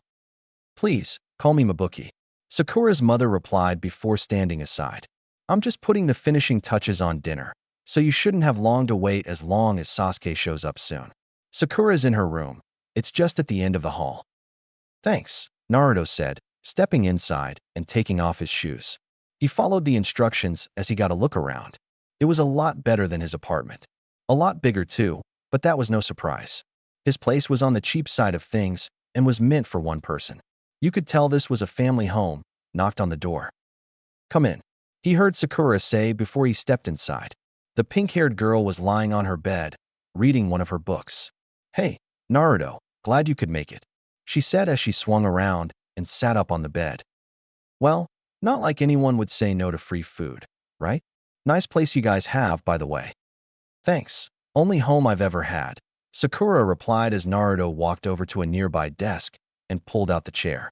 He sat down backward and rested his arms and head on the back. Naruto looked over and saw several books that had depictions of the body or flowers on them.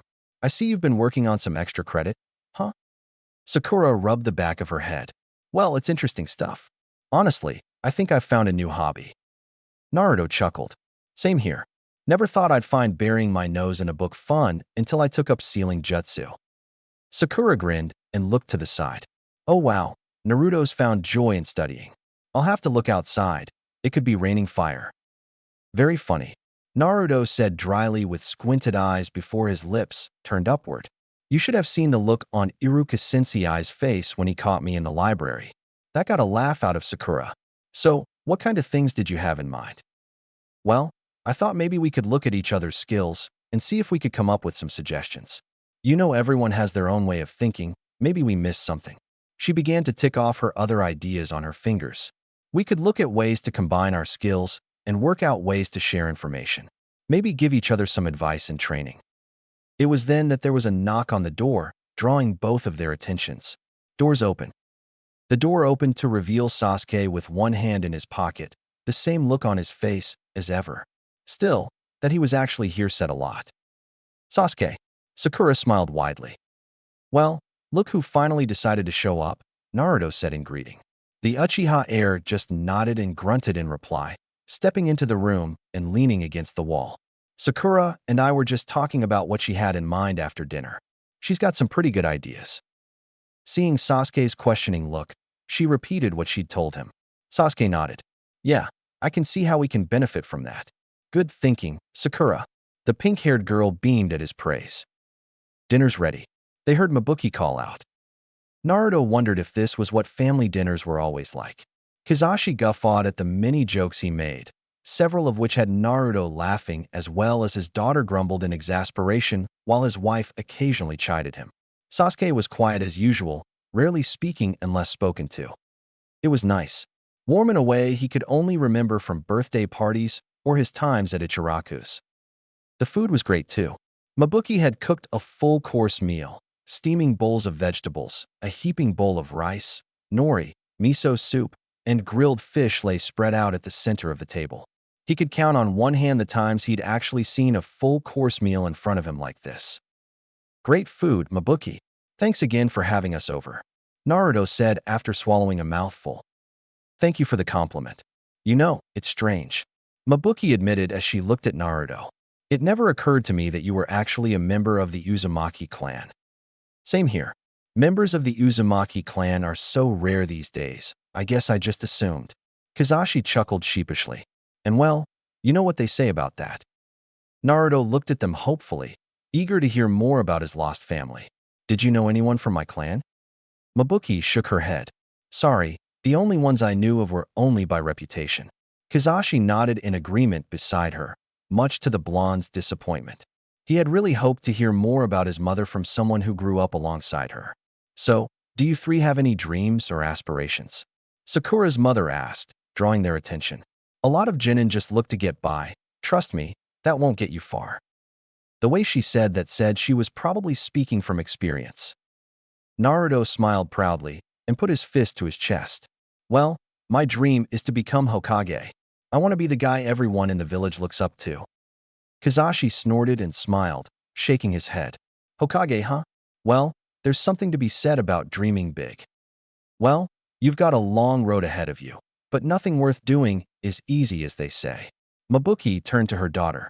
Have you given any thought to your future? And my future? Sakura's eyes darted back and forth, finally landing on Sasuke before bashfully looking away with a blush. Well, I mean, my dream is.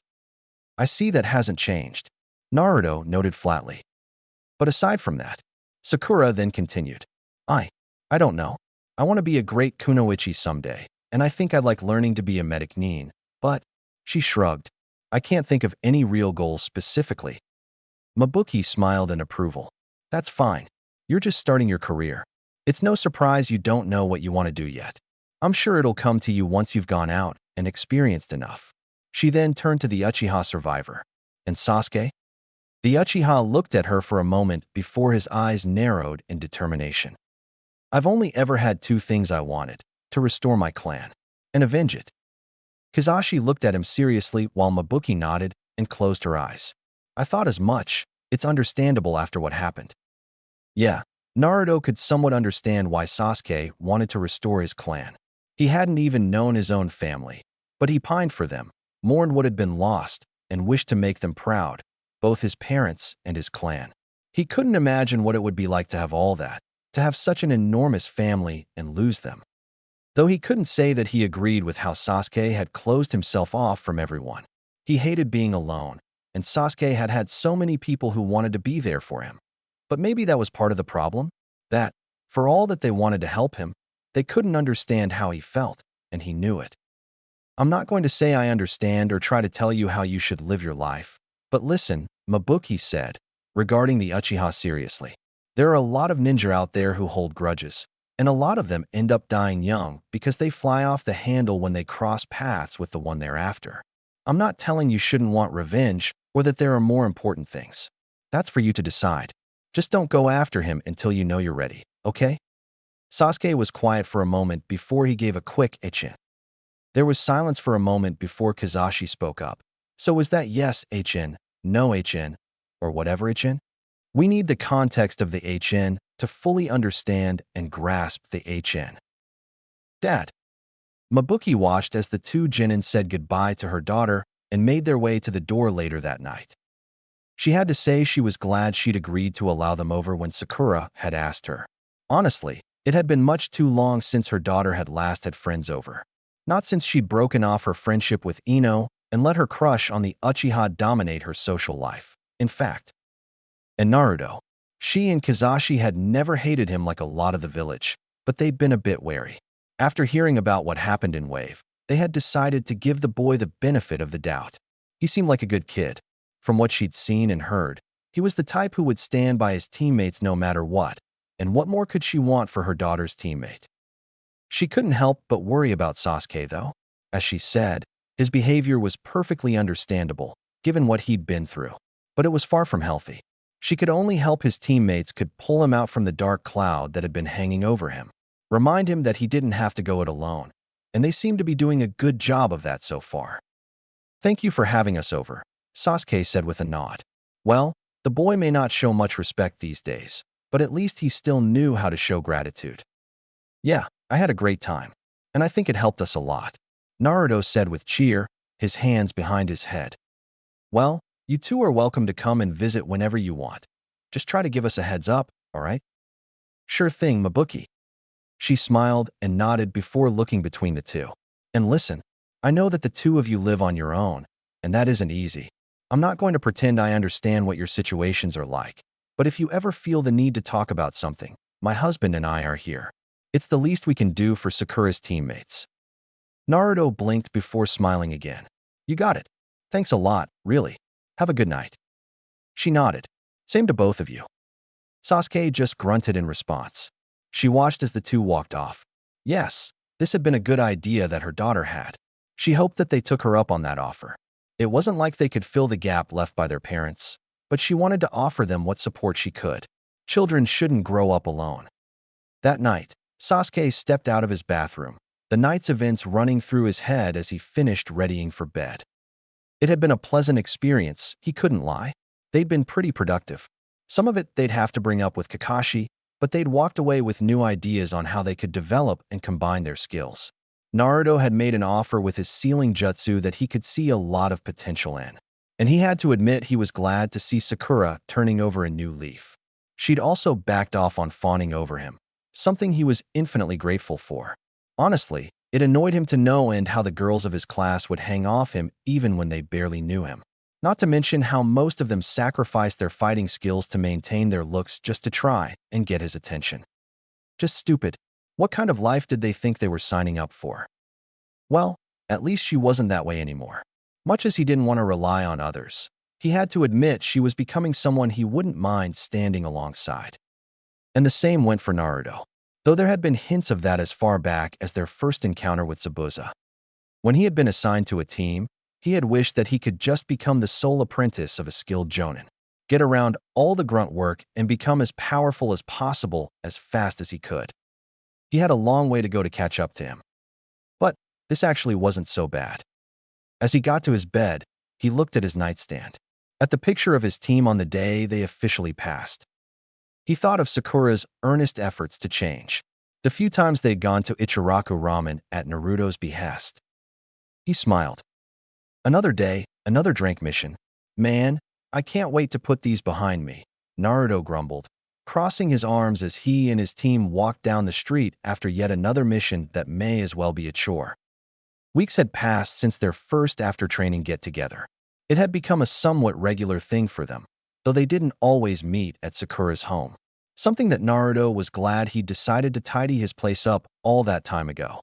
New ideas had been shared between them, and with Kakashi's help, they'd managed to make some of their ideas work out. And, of course, they'd taken plenty of drank missions. Can't forget about that. Today they'd had to clean trash out of the river. That was a lot of fun. Do the words, "be careful what you wish for," mean anything to you? Sakura asked with a raised brow.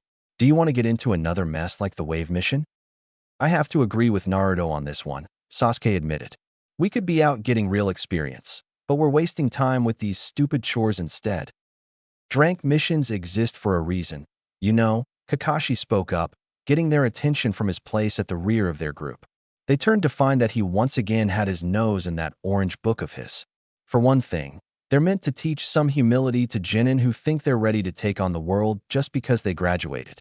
He looked pointedly at all three, and Naruto could only chuckle and sheepishly rub the back of his head. Yeah, they'd all thought that in one form or another, before wave anyway. They also help your sensei get a better idea of your synergy before they take you into real combat. And you get a bit of spare change, not that you three need that. I hope. Yeah, he didn't know about his teammates, but that money Kakashi had given them had really been burning a hole in his pocket. He'd thought of all the things he could buy with it: tons of ramen, a better home, a new TV, but the blonde got the feeling his sensei would be disappointed if he did any of that. Besides, the stuff he had now had worked well enough. He had splurged a bit on ramen, gotten some mesh armor that he wore beneath his shirt, and stocked up on weapons and on ink and sealing supplies, but not much else. Just getting them some quality training gear had demolished Sakura's savings. That gave him second thoughts on what he should be spending his money on. Well, anyway, I have to go make my report on today's mission, so that's it for today, their sensei said. Feel free to do some independent training, as always. You should know your limitations by now. And with that, he was gone, vanishing in a burst of speed. Naruto turned back to his teammates with his hands behind his head. So, you guys want to grab a bite or? He then heard a sort of hollow scratching behind him. He didn't even have to look. He knew what it was. They'd tried this before. He saw Sasuke and Sakura looking at something on the ground behind him with either minor annoyance or incredulity. Yep, just like he thought. Actually, I think I'm going to take off and do some training by myself. Later. And then he formed a hand sign and disappeared as his sensei had. Unlike his teacher, he just leaped behind the nearby fence. Quietly, he walked back a few feet, hearing faint whispers and sounds of disappointment on the other side, before he silently climbed over the wooden barricade. Just like he thought, there on the ground was, really? Naruto jumped down, channeling Chakra to cushion his footfalls, took a few steps forward, and lifted up the cardboard box that had been painted to look like a rock. Three voices exclaimed in shock as he held their disguise above them and looked down at them flatly. A square rock? Seriously? Maybe try a fake wall or the transformation jutsu next time. You saw through us without even looking. That's the man I view as my rival, Konohamaru said, crossing his arms and trying to look tough in front of his two friends. The blonde grinned as he set the box on the ground. Hey, Konohamaru. You guys been working hard, I trust? And what's with the goggles? Are you trying to copy me? Yep. Nice touch, huh, boss? Konohamaru said, shifting the goggles on his forehead with a wide grin. Naruto shrugged. What do you mean? I just wore those as a placeholder for when I'd get my forehead protector, you know? Naruto replied before he grinned again. But they work for you just fine. Just remember that's what you're aiming for when you've got them on, okay? Konohamaru's eyes lit up before he nodded excitedly. Are you free today? You said you'd play ninja with us. The girl beside Konohamaru spoke up. A ninja playing ninja? Sasuke asked flatly. Hey, how else am I supposed to help them out? They're a bit too young for our kind of training, you know? Naruto said back. Sakura thought about it before nodding. Fair enough. So who are these three anyway? Let me introduce you. Naruto gestured towards the still silent boy. This is Udon. Then to the girl smiling shyly at them. That's Moegi. He then pointed to their leader, who stood as tall and proud as he could. And that's Konohamaru. He's the old man's grandson. Sakura's brows shot up. The old man. She then reeled in shock, looking between the blonde and his protege. Wait, you mean the third Hokage? Big surprise, right? But don't think that makes him special. He's just like any other little kid. Hey. But Naruto began before looking at the younger boy. He's the guy who's going to be the Hokage after me. As long as he doesn't slack off. He smiled confidently, right? Oh, right, boss. Konohamaru raised his fist into the air. Naruto chuckled before looking at his teammates with a deadpan expression and waving dismissively. Seriously, though, don't give him any special treatment. He hates it. Surprisingly, Sasuke nodded and looked at the boy appraisingly. Tired of living in your grandfather's shadow, huh? Konohamaru blinked at him. Yeah, I mean, everyone always looks at me as just the Hokage's grandson, until them at least, he said, looking at his friends and then at Naruto before returning his gaze to Sasuke. I want people to acknowledge me as my own person, and the boss told me that means I have to work hard until I can stand on my own 2 feet. Until I've made a name for myself.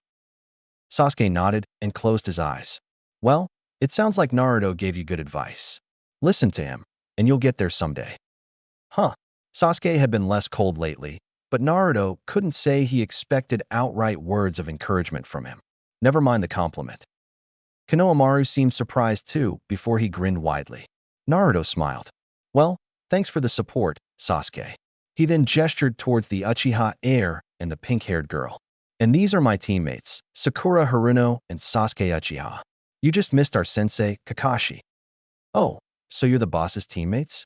Nice to meet you, Konohamaru said. Naruto smiled as he watched the younger kids run over to his teammates, but then his eyes trained on 2 people walking towards them from further down the alleyway. A blonde girl with her hair in pigtails carrying a giant fan on her back, and a hooded boy in all black with purple face paint. And both had forehead protectors with another village's symbol. Sunagakure, if he remembered right. It wasn't long before the others turned to look at them too. Huh, what do we have here? The boy asked. His eyes squinted and seemingly closed, but his head turned to look at the discarded box. A couple of kids playing ninja? When Sasuke asked that, it was a question. This boy's tone, however, was mocking, talking down to them. Yep, this guy wanted to start something. He wasn't about to take someone making a jab at his friends lying down. Well, what else are they going to do when they're in the academy? Naruto shot back. And they might be playing ninja, but at least they're not playing dress-up. Does your mom know you raided her makeup supply? The blonde girl and Sakura giggled. Konohamaru and his gang burst out laughing while the boy snarled. It's war. Paint. Asshole. Yeah? I didn't know war paint came in bright purple. The boy growled, raising a fist while the girl at his side sighed. How many times have I told you to lay off the face paint? No one else in our village dresses like that. Damn it, Temari. Whose side are you on? Temari, huh? Naruto asked as he turned to the girl, putting his hands behind his head. I take it you guys are here for the Chunin exams. That's right, Temari replied with a nod. Well, I'd give you guys a real Konoha greeting, but I think your teammates already worn out his welcome. You guys already know where to go? Sasuke spoke up. If so, then I suggest you take that one and beat it. He jerked his head at the boy in face paint. Oh, a couple of tough guys I see, in that case. Kankuro, back off. All eyes were drawn to a nearby tree. There, hanging upside down, was a boy with short, spiky auburn hair, with a tan gourd at his back that was nearly as big as he was. Oddly, the kanji for love had been tattooed on the side of his forehead. He stood with his arms crossed, his face utterly apathetic as his cold green eyes gazing down at the black-clad boy. Taking in his teammates' reaction, he realized none of them had even noticed his presence. Beads of sweat broke out over Kankuro and Temari's foreheads as they stared up at the newcomer. A single glance was all that was needed to know that they were afraid. The face-painted boy plastered a smile on his face, trying to accommodate the other Sanjinin. You're embarrassing our village. The boy continued. But they started. Shut up, or I'll kill you. Kankuro trembled. While the new kid didn't show any malice beyond the empty gaze he gave his apparent teammate, His reaction made it clear that he believed he'd do it without a moment's thought. That put him on edge. Sure, the kid was a jerk, but to be intimidated by his own teammate. The boy vanished from his spot in a swirl of sand before reappearing in between his teammates. My apologies for my teammate's behavior. We may have gotten here early, but that's no excuse to play around. He then turned and began to walk away. Let's go. Hang on, Naruto said, getting their attention. They all turned to face him. I got your teammates' names, but not yours. Gaara of the desert. The red-haired boy answered. And you three, I assume you'll be at the exams too? Naruto shrugged. Dunno. The application's today, and our sensei's been tight-lipped about it. Gaara nodded before looking at the three appraisingly. What are your names, in case you do participate? Naruto smirked confidently. Naruto, Uzumaki. Sasuke did the same. Sasuke Uchiha. Sakura, on the other hand, just frowned. Sakura Haruno. The Sand Genin nodded and walked away with his teammates. What was that about? Sakura asked as she stepped forward. You want to fight him or something? Kinda, Naruto said, frowning at their retreating forms. He seemed strong, and I'm always up for a good fight, but something about how his teammates acted around him rubs me the wrong way. Well, at least we know it won't be boring, Sasuke said. All in all, gate guarding duty was one of the dullest things one could pull. The man currently guarding the village's main entrance couldn't help but think. Sure, some thought boring was good, especially when exciting could mean you're risking life and limb. But most would agree that this was one of the worst jobs you could pull short of catching Tora the cat. Sure, there'd usually be a steady trickle of people coming in and out of the village, but it's not like you were a bartender. You'd usually share 2 or 3 sentences and then send them on their way, and spend all the rest of your time watching the clouds go by. Wow, this place is huge. A young female voice caught his attention. Walking down the road was a group of 4. The forehead protectors they wore marked them as shinobi of Taki. Earlier exam takers, he saw. The sole girl in the group, a young genin with green hair, ran ahead. Her eyes were alight with excitement, and she wore a smile on her face as she looked up at the gates and the Hokage monument beyond. I can't wait to go sightseeing. This is going to be so much fun. One of the boys sighed. There she goes again. 5th time since we left. The Jonin just shook his head. Just let it go. At least she's not running off into the wilderness this time. Worst comes the worst. We can find her in the village. The girl just laughed as she ran towards the gate. As had become routine for Team 7 Naruto, Sasuke and Sakura were waiting for their sensei, this time on a bridge. Naruto and Sakura quietly read books while Naruto wrote on a scroll lying on the ground. Or at least he tried to. Today was the day. The Chunin exams were tomorrow. Kakashi had made his decision. They just had to wait for him to show up. The blonde had been on pins and needles since he'd woken up, and even as he tried to draw another seal as practice, he couldn't help but look up for any sign that their sensei had arrived. Half an hour later saw Naruto bouncing on his feet as his head turned from side to side. Damn it, you'd think he'd at least show up on time on a day like this. Did you forget who you're talking about? Sakura asked as she leaned back against the railing. Just be patient. He'll get here when he gets here. Like always. She grumbled the last words with resignation. It was another full hour before Kakashi finally decided to show himself. Hey guys. Kakashi greeted his team with a casual wave as he suddenly appeared, crouching on nearby Torii Gate. Sorry I'm late. Afraid I got lost on the road of life. He said with a straight face as if that was in any way a valid excuse. That's your worst one yet, Kakashi-sensei, Naruto grumbled as he crossed his arms. That right there. That's why no one ever believes you, Sakura said, jabbing her finger at the man with a glare. Well, never mind that, Kakashi said as he reappeared in front of them. Naruto immediately ran up to the silver-haired Jonin, going from annoyed to excited in the blink of an eye. So what did you decide? Are we in? Well, Kakashi began, cupping his chin and trailing off, before he quickly reached into his pouch and pulled out 3 slips of paper, giving them one of his eye smiles. Yes. Naruto immediately let out a cheer and pumped his fist in the air as Sasuke and Sakura joined him. Their sensei looked over them as he handed out the forms. The 3 of you have come a long way. It hasn't exactly been easy, and I wish it hadn't taken what it did to put us on the right track, but I think you're ready. That said, it's up to you whether or not you actually sign the application and go through with it. Oh, come on. You think we'd back down now after all the work we put in? Naruto asked with a smirk.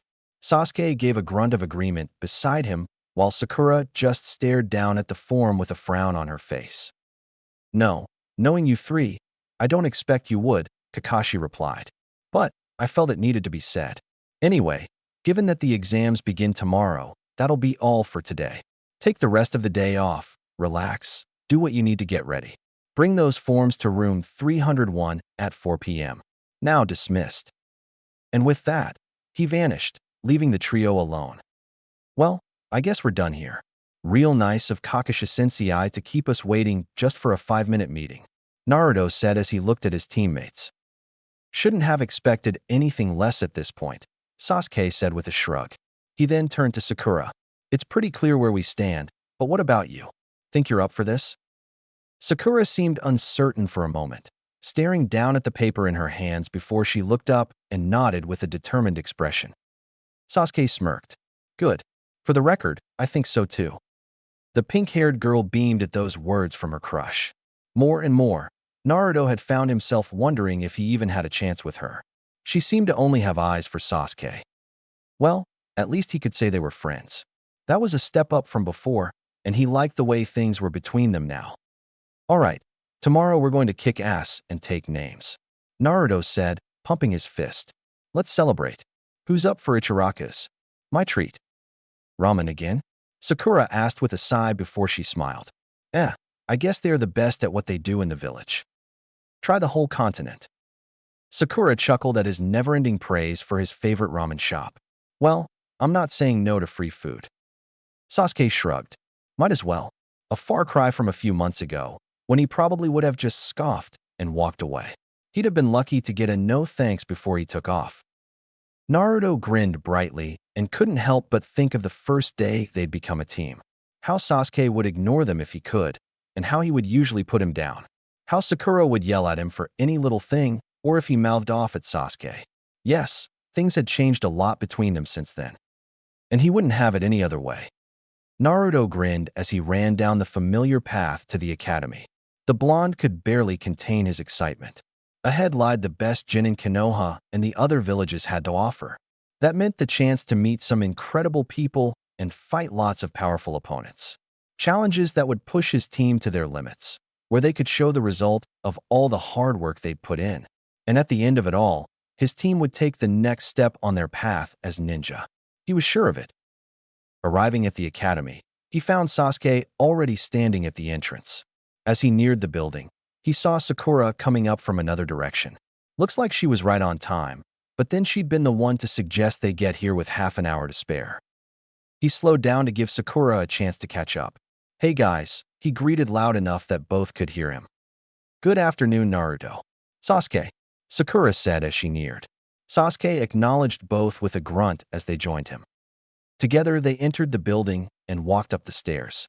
But as they reached the second floor, Naruto noticed something strange. The signs all said this was the third floor. The room numbers all said the same. What the hell? It was then that he noticed a commotion at the end of the hall. A large group of kids around his own age gathered around a door blocked by two other genin. He heard the sound of a blow and someone crashing to the ground as they got near. When he looked at the room numbers, he saw why. They were standing in front of room 301. Or so it would seem. Seriously? Did all these guys fall for that? Naruto asked in slight disbelief as he looked around at all the kids making fools of themselves. Sasuke scoffed. Looks like someone decided to weed out the scrubs. If they can't see through something like this, then they've got no business being here. Yeah, let's just get around them with body flicker, Naruto replied. He then noticed Sakura was staring into the crowd. Something wrong? Oh no, nothing's wrong, Sakura replied with a shake of her head. You guys go on ahead. I'll catch up. And with that, she walked off towards the ongoing commotion. Naruto raised a brow before shrugging. He and Sasuke then both made the tiger seal and vanished in a burst of speed, traversing the familiar halls in the blink of an eye, unnoticed by the would-be exam takers. They reappeared further in the building, out of sight of the other genin. Both looked back for a moment, wondering about their teammate before continuing on their way. The pink-haired girl rejoined them a few moments later. So what was that all about? I noticed Tintin in the crowd, Sakura answered. I knew she had to have seen through that lame trick, so I wanted to ask what she was up to. Apparently, her team didn't want to draw attention to themselves. They figured if they played along, everyone would underestimate them. Smart, Sasuke acknowledged. But a waste of time if you ask me. I doubt most people who saw through that stunt would pay enough attention to the crowd to recognize them. Meh, you never know. They could get lucky, Naruto said as he put his hands behind his head. Sakura picked Tintin out of the mob after all. Nothing to lose trying, right? I guess you have a point, Sasuke conceded. As they entered the large, open room that led to the next flight of stairs, a voice called out to them from above. Hang on. At that, the genin stopped and looked above. Standing on the next floor was a boy who looked to be about their age. He had shiny black hair styled into a bowl cut and the largest pair of eyebrows Naruto had ever seen. He wore a green jumpsuit with bandages tied around his hands and forearms, orange leg warmers, and a red forehead protector tied around his waist like a belt. The boy leaped down, landing in a crouch before standing upright and walking over to them and looking to Sakura. Hi there. Sakura raised a brow, looking a bit uncomfortable. Hi? My name is Rock Lee. Can I ask for yours? The older boy asked, and was he blushing? Lee? Oh, you're one of Tintin's teammates. Sakura realized with a smile. She's told me a bit about you guys. I'm Sakura Haruno. So Tintin did mention me. It's nice to meet you. And then he gave her a thumbs up and gave her a confident grin. His teeth seemed to sparkle like a nice guy from a cartoon. Let's go out sometime. I'll protect you with my life. That caught Sakura completely flat-foot. She just gaped at him for a moment. Naruto couldn't help but snicker at the look on her face, while Sasuke just raised a brow. Sorry, no? Rock Lee seemed to deflate at the rejection. He slumped forward, his arms hanging limply in front of him with a devastated expression on his face. Why not? Look, Lee, I'm flattered and all, Sakura said, rubbing the back of her head and looking away. But, I'm interested in someone else. And besides, I just met you. Lee seemed to sulk for a second. Having been rejected by Sakura before himself, Naruto stepped forward and gave the green-clad boy a pat on the shoulder. He couldn't help but think the bushy-browed boy was lucky. A few months ago, and she probably would have insulted him. That answer caused the boy to rebound, however, and he brought a fist to his chest as his eyes burned with determination. Of course, you have no reason to believe me right now. Just watch. I will not stop until I prove myself worthy of your affections. Sakura took a step back. Okay. He then turned to Naruto for a brief moment to nod and say, thank you. Then his attention shifted to Sasuke. But that's not the only reason I came here, he stated as he moved to stand across from the Uchiha. You must have heard my name just now. What is yours? Sasuke Uchiha. Rock Lee nodded. So it is as I thought. You are the progeny of the famous Uchiha clan. And that would make you this year's #1 rookie. His feet shifted, one foot before the other as he put one arm behind his back and raised the other, held flat in front of him. Will you fight me, here and now? It would be an honor to test my strength against someone of your renown. You want to fight me because of my family name? Sasuke asked, frowning. Fine. I'll show you what the Uchiha are capable of. Naruto placed his hands behind his head as he looked at his teammate, his eyes squinted near shut. You sure about this, Sasuke? Sasuke nodded as he fell into his own fighting stance. Yeah, I'm not one to back down from a challenge. The blonde shrugged. Naruto couldn't exactly blame the Uchiha. They were alike in that way. He stepped back and out of the way along with Sakura. For a moment, the two boys stared each other down before Sasuke made the first move, charging forward. As the Uchiha heir neared, the green-clad boy vanished in a burst of speed, reappearing in the air above and launching a sweeping kick aimed at his opponent's face. Sasuke ducked down to dodge, but the moment Lee landed, he continued the motion. Sasuke fell to the side and put his palm on the ground, letting the attack pass over him before he launched himself back and landing in a crouch before making a tiger seal. Mirroring Lee, he vanished in a flurry of motion, reappearing above Lee and bringing his leg down in an axe kick. The boy blocked with his arm, but Sasuke twisted his body into a sweeping kick of his own, forcing the older Genin back as he placed his palm on the floor and flipped backward onto his feet. He immediately launched himself at the green-clad Genin, throwing a punch aimed at his face. Lee brushed the attack aside and raised his leg to counterattack, but Sasuke jumped over the kick, flipping in the air and landing facing toward his foe. The Uchiha heir closed his eyes and smirked confidently. When he opened them, his eyes had both been dyed crimson, with 2 tomo marks in each eye. So, he decided to pull out the Sharingan. Naruto wasn't sure of his opinion on that. He sure as hell wasn't going to show off his chains unless he knew he'd been backed into a corner. Playing your best cards too early is what got Kakashi Sensei in trouble with Zabuza. Well, Sasuke probably knew what he was doing. Sasuke once more charged at Lee and threw a flurry of blows at the older Genin, only for him to block or weave around them. The exchange ended in a jab from Sasuke. The attack was swept aside by Lee, but Sasuke used the momentum to spin into a kick, only for Lee to blur into motion, ducking under the blow and kicking Sasuke square in the jaw, sending him flying into the air. Naruto took a step forward while he heard Sakura gasp beside him. So this is the famous Sharingan, the eye said to be able to pierce any Jinjutsu and reveal the secrets of all ninjutsu. However, Lee crouched down before vanishing in a blur once more, reappearing behind Sasuke. It's not as effective against taijutsu. This is Dancing Leaf Shadow. Sasuke identified the technique. Good eye, Lee complimented. I came here to prove that hard work can match raw talent, even that of the famous Uchiha clan, he said as the bandages around his arm began to unravel. Now this is the end. Only for them to be pinned to the wall by a pinwheel? What? As Lee was snagged, the Uchiha heir began to fall to the ground. Naruto and Sakura ran towards him, Sakura diving to break his fall, ducking down to her knees as she caught him. Lee, what were you thinking? They turned to see Lee kneeling on the floor while being berated by a turtle. This just got weirder and weirder. Naruto raised a brow, not sure what to think about what he was witnessing. Hey, is that turtle a summon? I guess. Sakura replied with uncertainty as Sasuke got back on his feet. She followed a moment later. That technique is forbidden, the turtle declared sternly, causing Lee to cower. But I wasn't going to use the other one. Lee weakly defended himself. You fool. You think you can get away with an excuse like that? The turtle yelled, causing the green-clad Genin to cringe. He stood upright and hung his head down, giving up all attempts to defend himself. You already know a shinobi should never reveal their secret techniques unless it's necessary. I know. Are you prepared to pay the price? Yes, sit. Then come on out, Gaizensei. The turtle beckoned, and then a burst of smoke erupted from his back. It cleared to reveal a well-built man. He was clad in the same green bodysuit as Lee. In fact, the boy seemed to almost be a clone of him, right down to the eyebrows.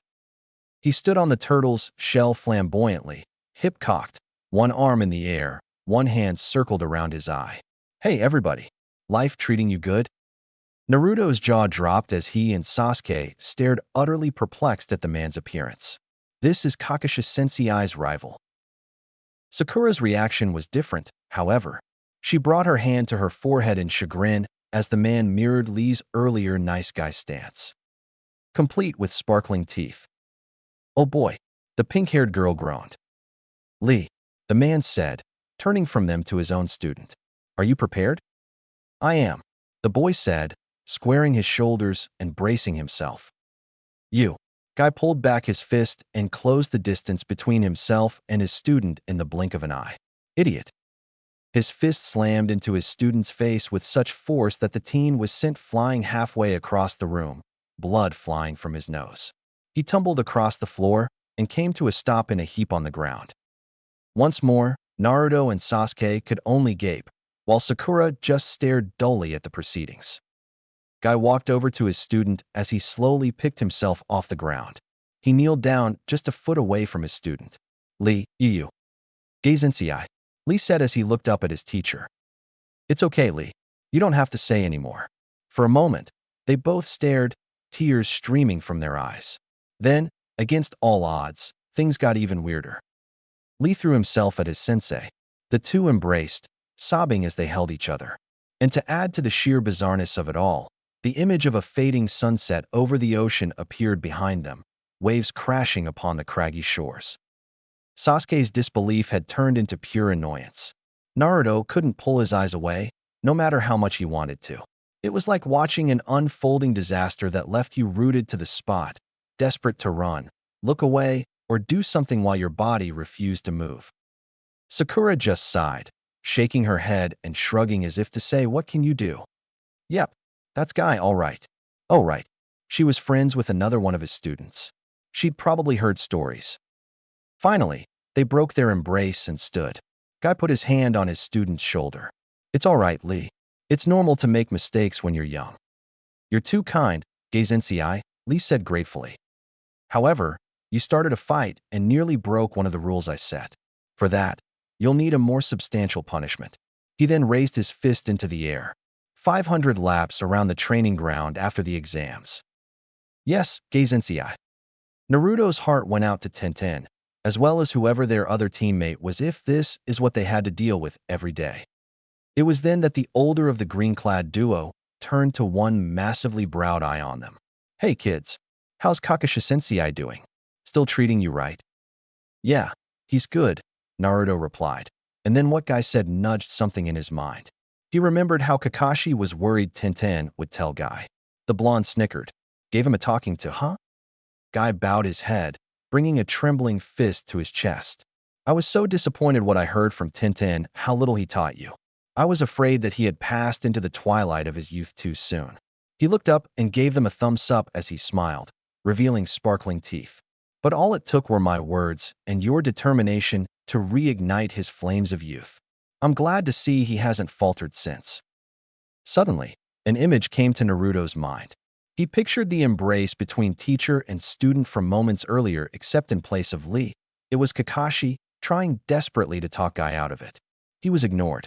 The man grabbed him and pulled him into a hug as the sunset illusion shined. Kakashi groaned in dismay, a mortified expression visible on what little of his face you could see. He immediately burst out laughing. "Hey, are you laughing at Gaizensei?" Lee yelled, furious at any perceived slight against his beloved teacher. "And no, he just reminded me of something, is all." Naruto managed to get out amid peals of laughter. Guy seemed to ignore his mirth. "Anyway, you guys and Lee should head to the classroom." He then threw a kunai at the pinwheel, freeing Lee's bandages. "Good luck, Lee. Later." And with that, he vanished. There was no blur of motion. He was there one moment and gone the next. "Thank you, Gaizensei," Lee said, reapplying his bandages. "Sasuke, I'll tell you one more thing. While I challenged you to test my abilities, there's someone else I want to fight. My teammate, Neji. He is probably the most powerful genin in Konoha." He smiled confidently. "I entered these exams to defeat him, but I intend to prove myself against you as well. Be prepared." He then leaped up to the floor above and left. Sasuke scoffed. He won this round, but neither of us showed our best stuff. "Next time, huh?" He turned to Naruto, who had outright collapsed in laughter now. "All right, what's so funny?"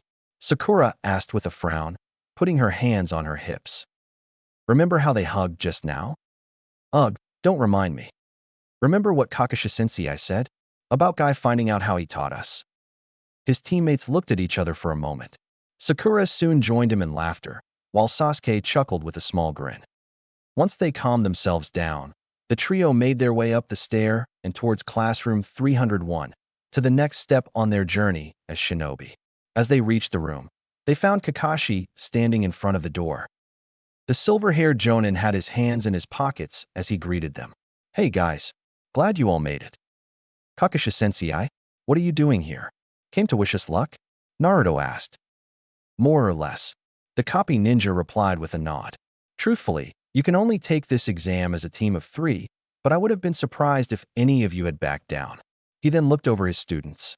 "I just came to say one last time, I'm proud of you all, and I have faith that you'll go far here." Naruto and Sakura smiled, while Sasuke smirked at the vote of confidence. "Now go." The three walked past their sensei and opened the door to the designated room. The moment the threshold creaked open, every eye in the room turned to them. The three Genins of Team 7 found themselves the subject of glares from a room full of dozens of other hopefuls from numerous villages, some around their age, some older, and even nearing adulthood. A wave of killing intent washed over them, thrown out by some of the more aggressive Genin. The three barely had time to process this before Sasuke was suddenly pounced on from behind. "Sasuke, you're here," cried a familiar voice. Hanging on the back of Sasuke, much to the Uchiha heir's annoyance, was a girl with blue eyes and long, platinum blonde hair tied in a ponytail with a bang framing the right side of her face. She wore a purple blouse and a matching apron skirt with her forehead protector tied around her waist like a belt, bandages covering her thighs and midriff. Ino Yamanaka, Sakura's former friend and rival in love. The pink-haired girl had mentioned that she'd tried to smooth things over with the blonde. Apparently, it hadn't gone well. "You have no idea how much I was hoping you'd be here," the blonde asked as she hung off Sasuke's neck, oblivious to the irritated look he was giving her. "I've missed those brooding good looks. Have you missed me too?" Sakura's eye twitched. "Get off of him, Ino." "Oh, Sakura, they let you and that billboard's-sized brow of yours in here too?" Ino asked, pulling down her eyelid and sticking her tongue out at her. "So you're here too, huh? How troublesome." Another blast from the past drew Naruto's attention. He turned to see Ino's teammates, a boy with short black hair tied in a spiky ponytail. He wore a short-sleeved gray jacket over a mesh-armored t-shirt and brown pants. He looked like he was in a perpetual state of boredom. This was Shikamaru Nara, easily the laziest person Naruto had ever met. "I knew this would be a pain, but I didn't know it'd be this bad." Naruto put his hands behind his head and grinned. "Let me guess. You're only here because Ino dragged you in, am I right?" "No prizes for that one," Shikamaru answered, completely unashamed. Naruto just chuckled. Shikamaru hadn't changed at all. And neither had the other boy at his side. He saw. Choji Akimichi was a rather, well, he'd put it chubby kid. He had spiky brown hair that stood up straight, divided into two parts by his unique forehead protector. He wore a short-sleeved, green haori with a long white scarf over a white shirt with the kanji for food, together with black shorts and bandages over his legs and forearms. He said nothing, just munched contentedly on his bag of potato chips. "Yahoo, we found you guys." The Konoha Genin all turned to see another familiar face. "Looks like the gang's all here." Kiba Inuzuka was a wild-looking boy. He had black eyes with vertical slit pupils and sharp canine teeth and wore dark grayish pants and a gray coat lined with black fur with its hood up. On his head sat a small white dog that went with him wherever he went. "Oh, hi Naruto." Beside him, his teammate Hinata Hyuga greeted him. Hinata was a pale, slender girl with the featureless white eyes that all of her clan had. She had dark blue hair styled in a Heim cut and wore a cream-colored hoodie with flame symbols on the upper sleeves and white fur around the cuffs and hem, with dark navy blue pants. When Naruto looked at her, she blushed and looked away. Completing the trio was Shino Aburame. He had bushy brown hair and wore round sunglasses at all times. Naruto didn't think anyone back in his class had even seen his eyes before. He wore a sea-green jacket with an upturned collar and brown pants. "Looks like all the rookies are taking the exam this year. I wonder how far we'll get." "Huh, Sasuke?" Kiba said with a confident smirk as he looked to the former head of their class. "We've been training like crazy. We're going all the way to the top." "Meh, keep thinking that. You'll be bragging right up until we send you to the vet." Naruto shot back. "What was that?" "Geez, you guys need to calm down," a new voice cut in. As one, the 9 rookies turned to see an older boy coming their way. The newcomer looked like he was at the tail end of his teen years. He had onyx eyes and ash-gray hair tied in a ponytail and sported a pair of black-rimmed, circular glasses. He wore a purple, high-collared sleeveless shirt with matching pants, a white undershirt, and a white cloth waistband. "You guys are rookies fresh out of the academy, right? It's pretty obvious. You're acting a bunch of like schoolgirls. This isn't a picnic, you know?" "And just who are you?" Ino asked, clearly annoyed at the older Genin for interrupting their back and forth. "My name's Kabuto, but instead of focusing on me, you should look behind you." The Genin did so and saw a group of Genin with the symbol for Amige Cure on their forehead protectors glaring at them. Suddenly, they became aware of a small amount of killing intent aimed their way. It was barely noticeable, but now that they were focused on the source, They could all feel it. Those guys are from AIM. I hear they have short tempers. Everyone here's on pins and needles, so you should pipe down before you cause a scene. Some of the other Genins seemed a bit unnerved. Kiba lost his confident stance. Ino shivered. Hinata took a step back. But after facing the likes of Zabuza, Team 7 was unaffected for the most part. I can't say I blame you for being clueless. Kabuto continued with a shrug. You're just a bunch of cute rookies, after all. You remind me of how I used to be. So, this isn't your first time then? Sakura asked. No. In fact, this is my 7th time taking these exams. Kabuto replied as he reached back into his pouch. Yikes. Well, given that Naruto had failed the Genin exam, even if only due to chakra control issues, he had no room to talk. So, I guess that means you know a lot about what's going on here? Naruto guessed, putting his hands behind his head. Are these exams always about the same? How do they shake things up?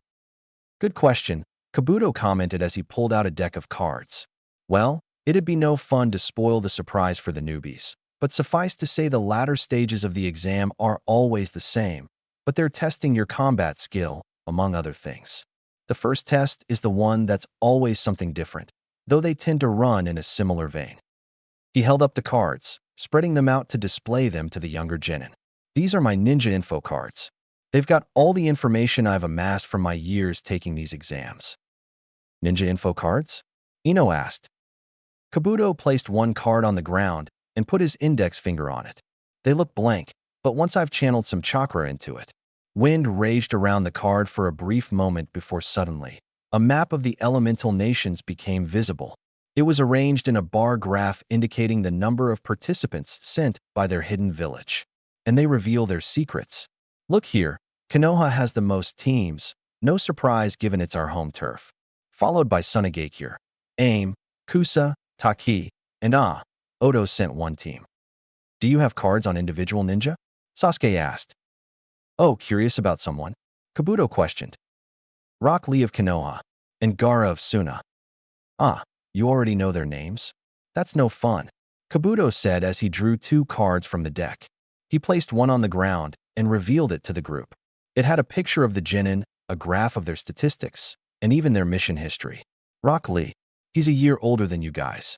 He's done 20 dranks and 11 crank missions. His sensei is Guy, and his teammates are Niji Hyuga and Tenten. He was the dead last in the academy, but since he's made great strides with his taijutsu since he graduated, but his other skills are questionable at best. He then unveiled his second card, Gaara of the Desert. He's from another village, so I don't have much information on his abilities, but he's done 8 crank missions and, whoa, a brank as a Genin. It's also rumored he's never even been scratched before. The Genin silently took in his information. As you can see, all the villages have sent the best they could muster to try to improve their standing or make a name for themselves.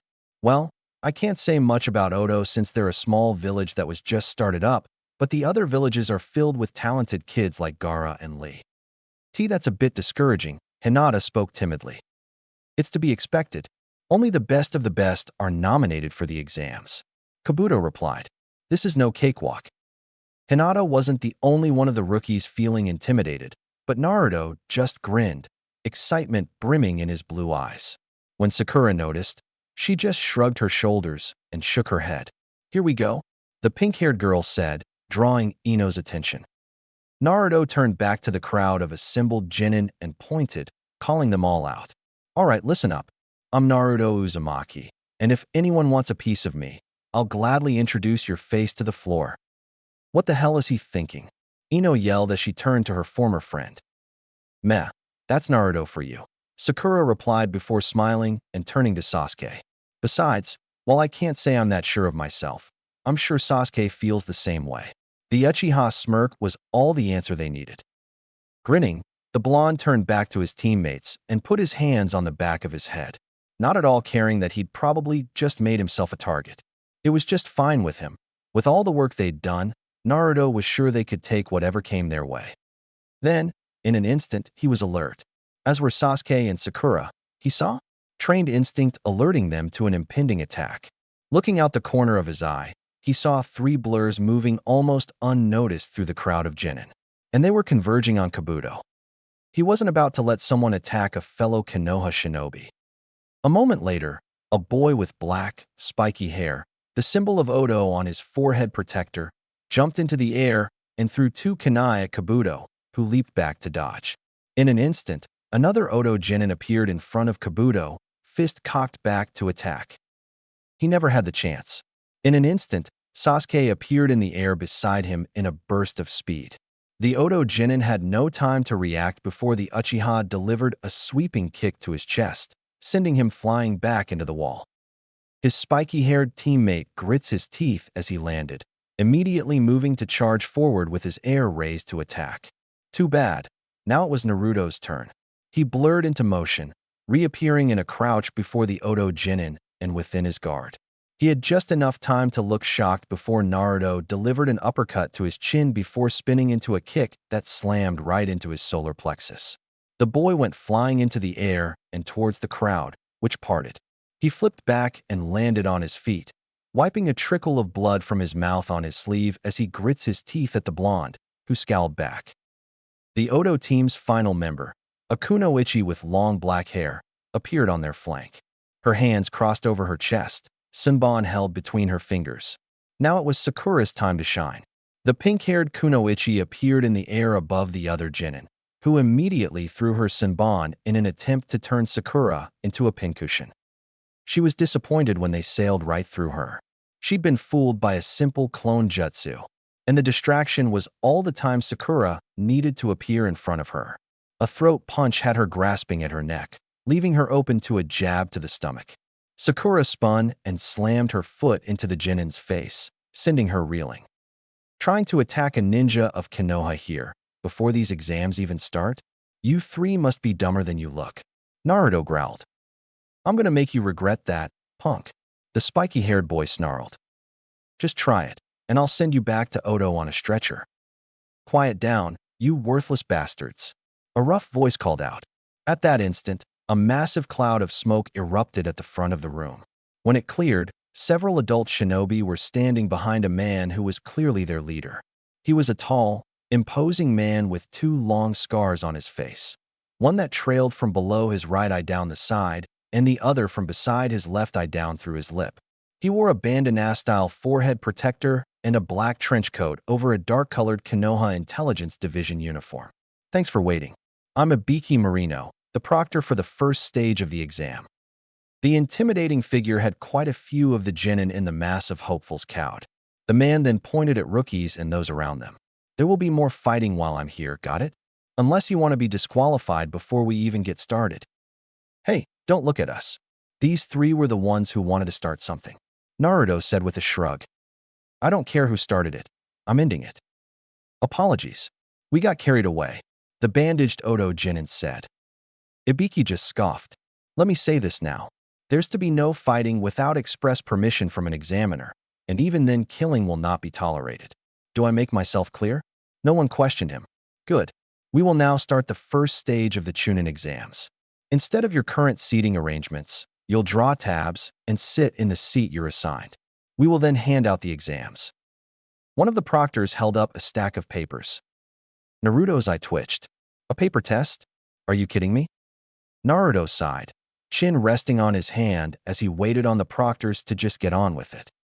When he had imagined what kind of challenges these exams held, a paper test had decidedly not been among them. What was even the point? What could a written test prove about your ability to be a Chunin? This was going to be troublesome, as Shikamaru would say, wasn't it? Naruto, a quiet voice beside him said. He looked to see Hinata sitting beside him. Huh, he hadn't even noticed her. Let's do our best, she said with an encouraging smile and a light blush. Naruto smiled and nodded, and her blush deepened. Odd. Don't turn your tests over yet. Listen to what I have to say. Ibiki ordered before tapping a stick of chalk on the blackboard behind him.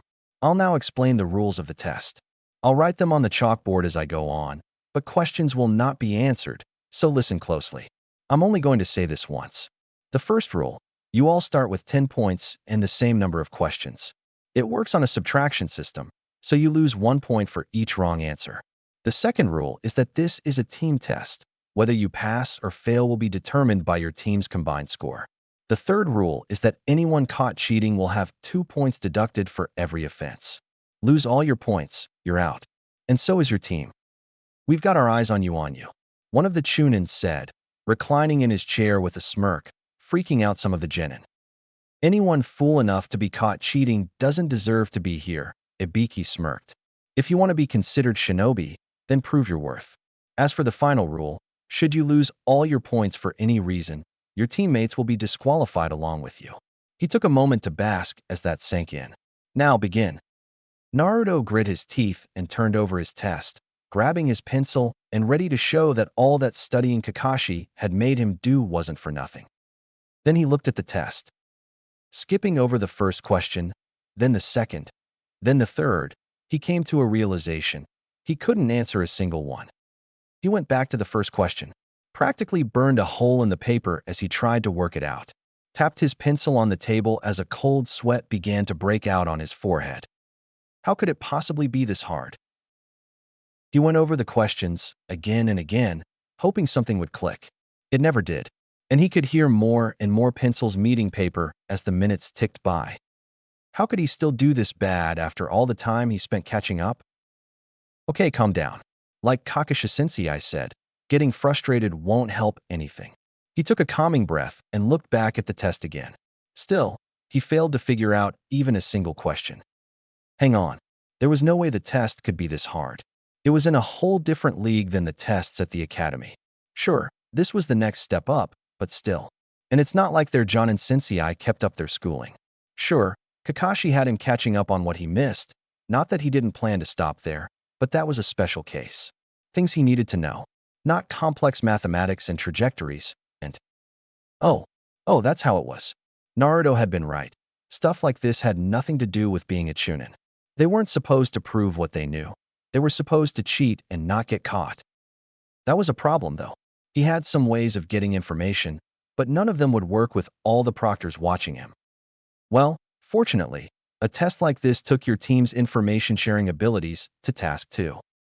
He put his pencil to his chin as he thought. Not on the test, mind you. Kakashi had told them all something during their training. If you find a weakness in yourself, do your best to cover it. He was thinking of how he could avoid being caught in a situation like this again. It was then that what he was waiting for happened. He felt a Jinjutsu fall over him, but didn't fight it. Words appeared in front of him, suspended in midair. Thank you, Sakura. You're a lifesaver, Naruto thought. It was one of the ideas they had hit upon during one of their brainstorming sessions about sharing information, a Jinjutsu made for communication. They needed a lot of help from Kakashi, and it wasn't something he could use since Jinjutsu was his worst subject, but they'd pulled it off. They'd been hoping for more, but this worked for now. Naruto copied the answers and smiled, but that turned into a frown when he got to the end. The 10th question was blank. It just said it would be revealed after the 45-minute mark. Well, whatever. Nothing to do now but wait. It wasn't too long after that the test saw its first dismissal.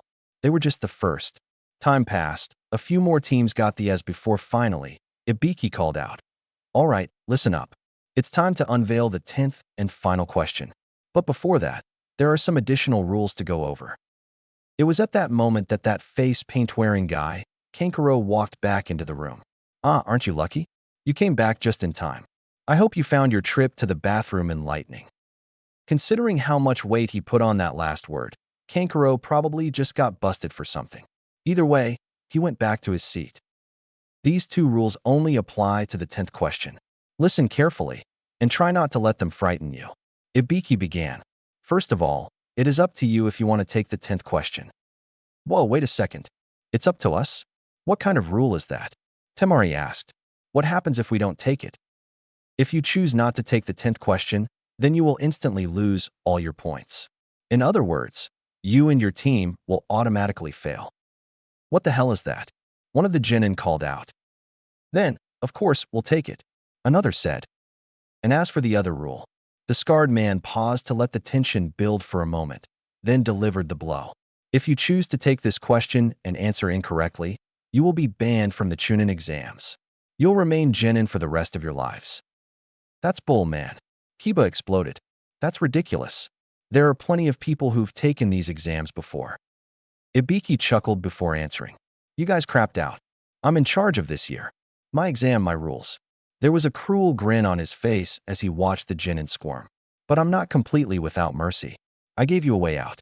If you don't think you'll get it right, there's the door. He paused to let that sink in. Now let's begin. Those who don't want to take the risk, raise your hand. Once your number is called, you and your team are out. A few moments of silence passed as the Genin fought with themselves. Were they brave enough to take the risk? Did they leave and drag their team down with them? And Naruto was no exception. If he took this test and failed, his dream would be over. A Genin making Hokage? Yeah. And next, the Sage of the Six Paths would show up and solve world hunger. But if he quit now, Sasuke and Sakura would be out too. Naruto knew that whatever this question was, Sakura could answer it 100%. At the very least, he'd be robbing her of the chance to make Chunin this year. Eventually, the first hand was raised, then another, and then another. Naruto felt the anxiety gnawing away at him as he thought of his future and those of his teammates. At last, he came to a decision. He took a breath, raised his hand, and slammed it on the desk, blowing away all his fears. Like hell, I'll back out, the blonde declared. I've never let anything stand between me and my dreams, and I'm not starting now. So what if I'm stuck as a Genin forever? I'll still find a way to become Hokage. You don't scare me. Ibiki stared at him, unmoved by his words. This is your last chance. Keep in mind your life is riding on this decision. Back out, or risk everything. I never go back on my word. That's my ninja way, Naruto replied. The scarred proctor closed his eyes, then looked around the room, taking in the now confident faces of the remaining Genin. Then he smirked. Very well, to everyone still remaining. Once more, he let the tension build. And then, congratulations on passing the first test. For a moment, all the Genin just gaped at the man, stunned by those words. Finally, Sakura broke the silence. Wait, what do you mean? What about the 10th question? Ibiki smiled widely. In contrast to the menacing expressions he'd made before, this one was friendly. There isn't one. Or more accurately, the 10th question was simply the choice to take it or not. If that's true, then what was the point of the first 9 questions? Temari called out, furious that all of that work and anxiety had been for nothing. The point of the first 9 questions was to test your information-gathering ability, Ibiki answered. First, as I explained at the beginning, whether you pass or fail depended on your whole team doing well. That would put pressure on each member to not screw things up for everyone. But the questions were not ones most, if any, Genin could hope to answer. Basically, you were supposed to cheat without getting caught. For that purpose, we had a few Chunin hidden among you, and anyone caught blatantly cheating was failed. And with that, the scarred man unwrapped his bandana and unveiled what was beneath for all to see. And quite a few of the Genin, Naruto included, went pale or recoiled at the sight. Ibiki's head was a mess of scars, burn marks, and screw holes along with many other wounds. Because there are times when information is more important than the life of any one shinobi. And on missions and battlefields, people risk their lives to get their hands on it. If the enemy notices you, there's no guarantee that the information will be accurate. This is what could happen should you chance upon misinformation. Thus, the first test was to weed out any Genin who couldn't gather intelligence effectively. But wait, what about the 10th question? Temari asked, sounding confused. Naruto didn't blame her. He got the point of the first 9 questions, but why throw all that out the window with the last one? Ibiki shrugged and closed his eyes. The 10th question was the true purpose of the test. A simple leap of faith. Take it or don't. He then looked over all the Genin. It's a hard choice. Risk your career or drag your teammates down with you. Let's say you do become Chunin. You're given a dangerous mission. Say, steal a secret document with everything about the enemy and their preparations unknown. Can you turn this mission down because you're afraid for your lives or those of your comrades? No. And many of the Genin, Naruto included, smiled as they understood the point of the final question. No matter how dangerous the mission, you don't have the option to back out. The courage to face the unknown and overcome any hardship are necessary traits for a shinobi. Those who can't put their fates on the line, who would take the coward's way out. They're unworthy of being called ninja, let alone Chunin. He then smiled. All of you have passed my test. The first stage of the Chunin exams is now over. I wish you good luck." Just as everyone started celebrating, Ibiki's expression dropped as his gaze turned to the window. A moment later, it shattered. Chunin jumped while nearby genin shielded their faces as a black ball flew into the room and unfurled, sticking to the floor and ceiling with kunai. Emerging from the ball was a slender woman with violet hair styled in a fanned-out ponytail and light brown, pupilless eyes. She was pretty young, looking to be in her mid-20s. She wore a mesh bodysuit that covered her from neck to thigh, a tan overcoat, a dark orange miniskirt, a dark blue belt, and pale gray shin guards. She wore a standard Konoha forehead protector as it was intended. The cloth was revealed to be a banner that read, "The sexy and single proctor of the second exam, Anko Mitarashi." "All right, you brats. This is no time to celebrate." The woman who could only be Anko shouted to the test takers, waving her arm with her dramatic flair. "I'm Anko Mitarashi, the proctor for the second stage of the Chunin exams. Now let's go? Follow me." She pumped her fist in the air. She was met with silence. A few seconds later, Ibiki peeked out from behind the banner and gave her an annoyed look. "Bad timing, Anko. You're early. Again," he said, causing the woman to blush in embarrassment. Naruto chuckled. That seemed like something he'd do. After regaining her composure, Anko looked out over the crowd and did some mental math. 66. She turned to Ibiki with a scowl. "What the hell, Ibiki? You let 22 teams pass. Are you going soft or something?" "There's a lot of outstanding genins this year. That's all," Ibiki replied with a smirk. "Well, that's fine, I guess. My test will cut that number in half, at least." Anko then smiled, and while Ibiki's grins had been cruel, hers was plain sadistic. "Follow me. I'll explain once we get there." The genin had been led to a massive, gated-off forest. The trees were the largest many of the hopefuls had ever seen. Naruto saw tiny sections of root systems that were bigger than he was. Despite how spaced out the trees were, it was still so dense that they couldn't see that far in. The whole place radiated a sense of ominousness that had some genin intimidated. Naruto could hear them muttering. "Welcome to the 44th training ground, my own little home away from home," Anko said, genuine cheer in her voice as she looked over her shoulder into the dense woods.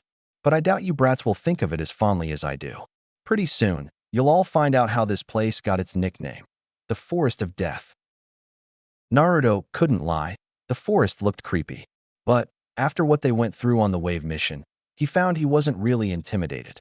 What was the worst that was in there, giant beasts? "Heh, Forest of Death, huh? Doesn't look so scary to me," he said, placing his hands behind his head and closing his eyes. "Ooh, a brave one, huh?" Anko replied with a cheerful smile. In the next instant, she drew a kunai and threw it straight at the blonde. Naruto didn't have his guard up. He hadn't had a reason to have his guard up, so he was unprepared for an attack. The blonde had just enough time to shift to the side, but the weapon still grazed his cheek. And good reflexes. "Not good enough, though," Anko said as she reappeared behind him, leaning down until her head was beside his shoulder. She then licked the blood from his wound. "Kids like you tend to be the first ones to die here," spilling that pretty red blood everywhere. Suddenly, she pulled out another kunai and pointed it behind her as a woman appeared behind her. It was another genin, one from Kusa. She was tall, with long, straight black hair that trailed all the way down her back. She wore plain gray garbs with a black polo and pants underneath, a thick purple rope belt tied in a large knot behind her back. And hanging from her mouth was a ridiculously long tongue that she was currently using to hold up Anko's thrown kunai like a third arm. "Your kunai?" she offered. "Why, thank you," the purple-haired woman replied. "But just some friendly advice. Don't sneak up behind me unless you want to die." "I'm sorry. I get excited at the sight of blood, too. Plus, you cut my lovely hair, and I just couldn't help myself," she replied as she turned and walked back to her teammates. What the hell is up with her? Naruto couldn't help but wonder. "All right, now before we get started, I'm going to need you all to sign some papers," Anko said as she walked back to her place at the head of the group. Naruto wasn't the only one looking at the forms curiously, but whatever questions they had were answered by her next words. "They're all waivers, so I'm not liable if you die." "Oh. Now, to explain the second test. You can turn in your waivers at that booth behind me afterward. This one's a survival test. This training ground has 44 locked gates, a river, and a tower at the center. You'll be using everything at your disposal to compete in a no-holds-barred scroll battle. She explained, holding up 2 scrolls, one white and marked with the kanji for heaven, and one black and marked with the kanji for earth. You'll be fighting over these scrolls of heaven and earth. Half of you will get one, and the rest the other. So there'll be 11 of each. To pass this test, a team had to make it to the tower with both scrolls. But there's a time limit. You only have 120 hours, 5 days, to do this. 5 days. Naruto heard Ino shout. Based on what he knew of her, she probably didn't want to spend more than 10 minutes in a place like this. What about dinner? No surprise that food was the first thought on Choji's mind. You'll have to fend for yourselves. Just watch out for the man-eating beasts, giant insects, poisonous plants, and so on. Anko replied nonchalantly. Naruto could hear Choji whimpering from where he was. Poor guy. But hadn't they had survival training before? They were eventually going to have to rough it at some point in their careers, after all. It's not likely all 11 potential teams will pass. As the days go on, it'll be harder and harder to find a scroll. There'll be less and less time to take a breather, and the whole area is crawling with enemies. You won't have much time to rest. Make no mistake, some of you will die in this forest. She let that sink in for a moment before continuing. Any teams that don't make it to the tower within the time limit fail. You'll also be disqualified if you lose a teammate. And there's no quitting in the middle. Step through the gate. You'll be in there for the full 5 days. And one more rule. Don't look inside the scrolls until you make it to the tower. Chunin will be asked to handle top-secret information from time to time. Consider it a test of your trustworthiness. She took a breath. One last piece of advice. Don't die. All the teams split up, signed their waivers, and got their scrolls. Naruto and his team waited at one of the gates when finally, they heard Anko call out. The second test of the Chunin exams starts now. The gate before them opened. Naruto turned to his teammates. Let's go? And they ran inside. Naruto, Sasuke, and Sakura leaped across the massive root systems that covered the ground. Ready, Naruto? Sasuke asked from behind him. Glancing back at his teammate out of the corner of his eye, Naruto replied, way ahead of you, as he made a cross-shaped hand seal. In an instant, a burst of smoke erupted around him. 12 clones of Naruto emerged from the smoke alongside the blonde. The clones quickly ran through 3 more hand seals themselves. They were once more enveloped in smog, and when it cleared, 12 unassuming birds flapped their wings and flew up into the trees above. Basic jutsu like that were really underrated. As their newly made scouts vanished, Team 7 came to a rest on the forest floor. So what now? We wait? Sakura asked. Just then, screams echoed throughout the forest, and the 3 turned to the direction the sound came from. They'd known that there'd be death at this stage. Anko made sure of that. But still, to hear those screams was more than a bit disturbing. Looks like someone's already made a move, Sasuke observed. There was a pause as the 3 contemplated what that meant. Then Naruto began to walk off toward the trees. Be right back, the blonde called over his shoulder. Where are you going? Sakura asked. Bathroom, he answered as he walked into the mass of tree roots.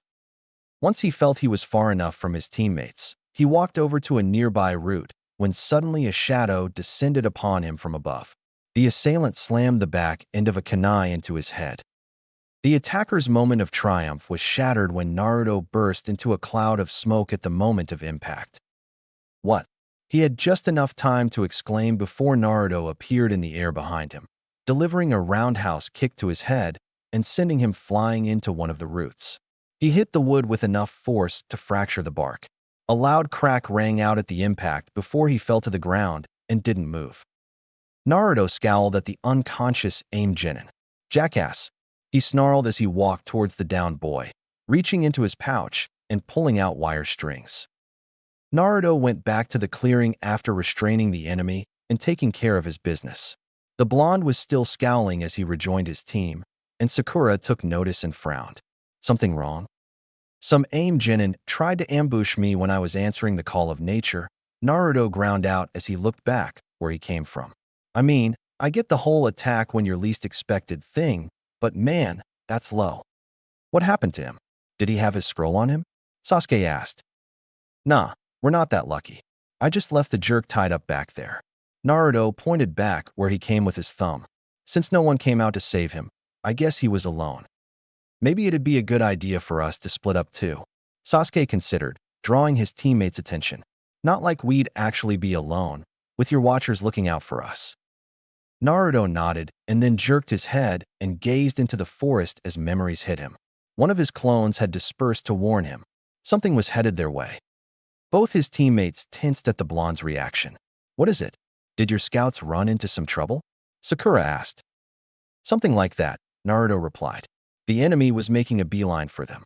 I think we should get going. The three genin of Team 7 blurred through the giant tree roots, leaping from tree to tree as they sped through the forest while a bird sat on one of the massive tree roots and watched them pass. It sat there, chirping as it made little hops, its eyes darting this way and that, briefly meeting a similar bird farther up in the trees. In the wake of the trio, the Kusa Kunoichi phased out of the ground, followed by her teammates. She smirked, her long tongue slipping out of her mouth and licking her lips as she eyed her prey. Coo, coo, coo, coo. On the move, are we? She asked the empty forest around her. I wonder, what has you in a hurry all of a sudden? Could it be that you're aware that you're being stalked by a predator? Her teammates rose out of the ground behind her, standing on either side of the tall woman. Together, they stared in the direction the genin disappeared in. Or perhaps, my prey means to lure me into a trap? She mused aloud, and immediately the bird's eyes focused on her. Oh, how amusing. This will be more entertaining than I thought. Had she caught already? He was right. That creepy lady was bad news. It seems our prey wants to lead us on a pointless chase. Clever, but not quite good enough. The Kusa Kunoichi said. You two go and play somewhere else. I'll take care of them myself. Oh boy. Well, if the Kunoichi wasn't going to fall for it, it might be a good idea to go for broke and spring what's left of the trap right about. Now let's see. The Kusa Kunoichi said, bringing a hand to her face. 2 above and 8 searching elsewhere. The bird froze, and the Kusa Kunoichi turned her head to look at it.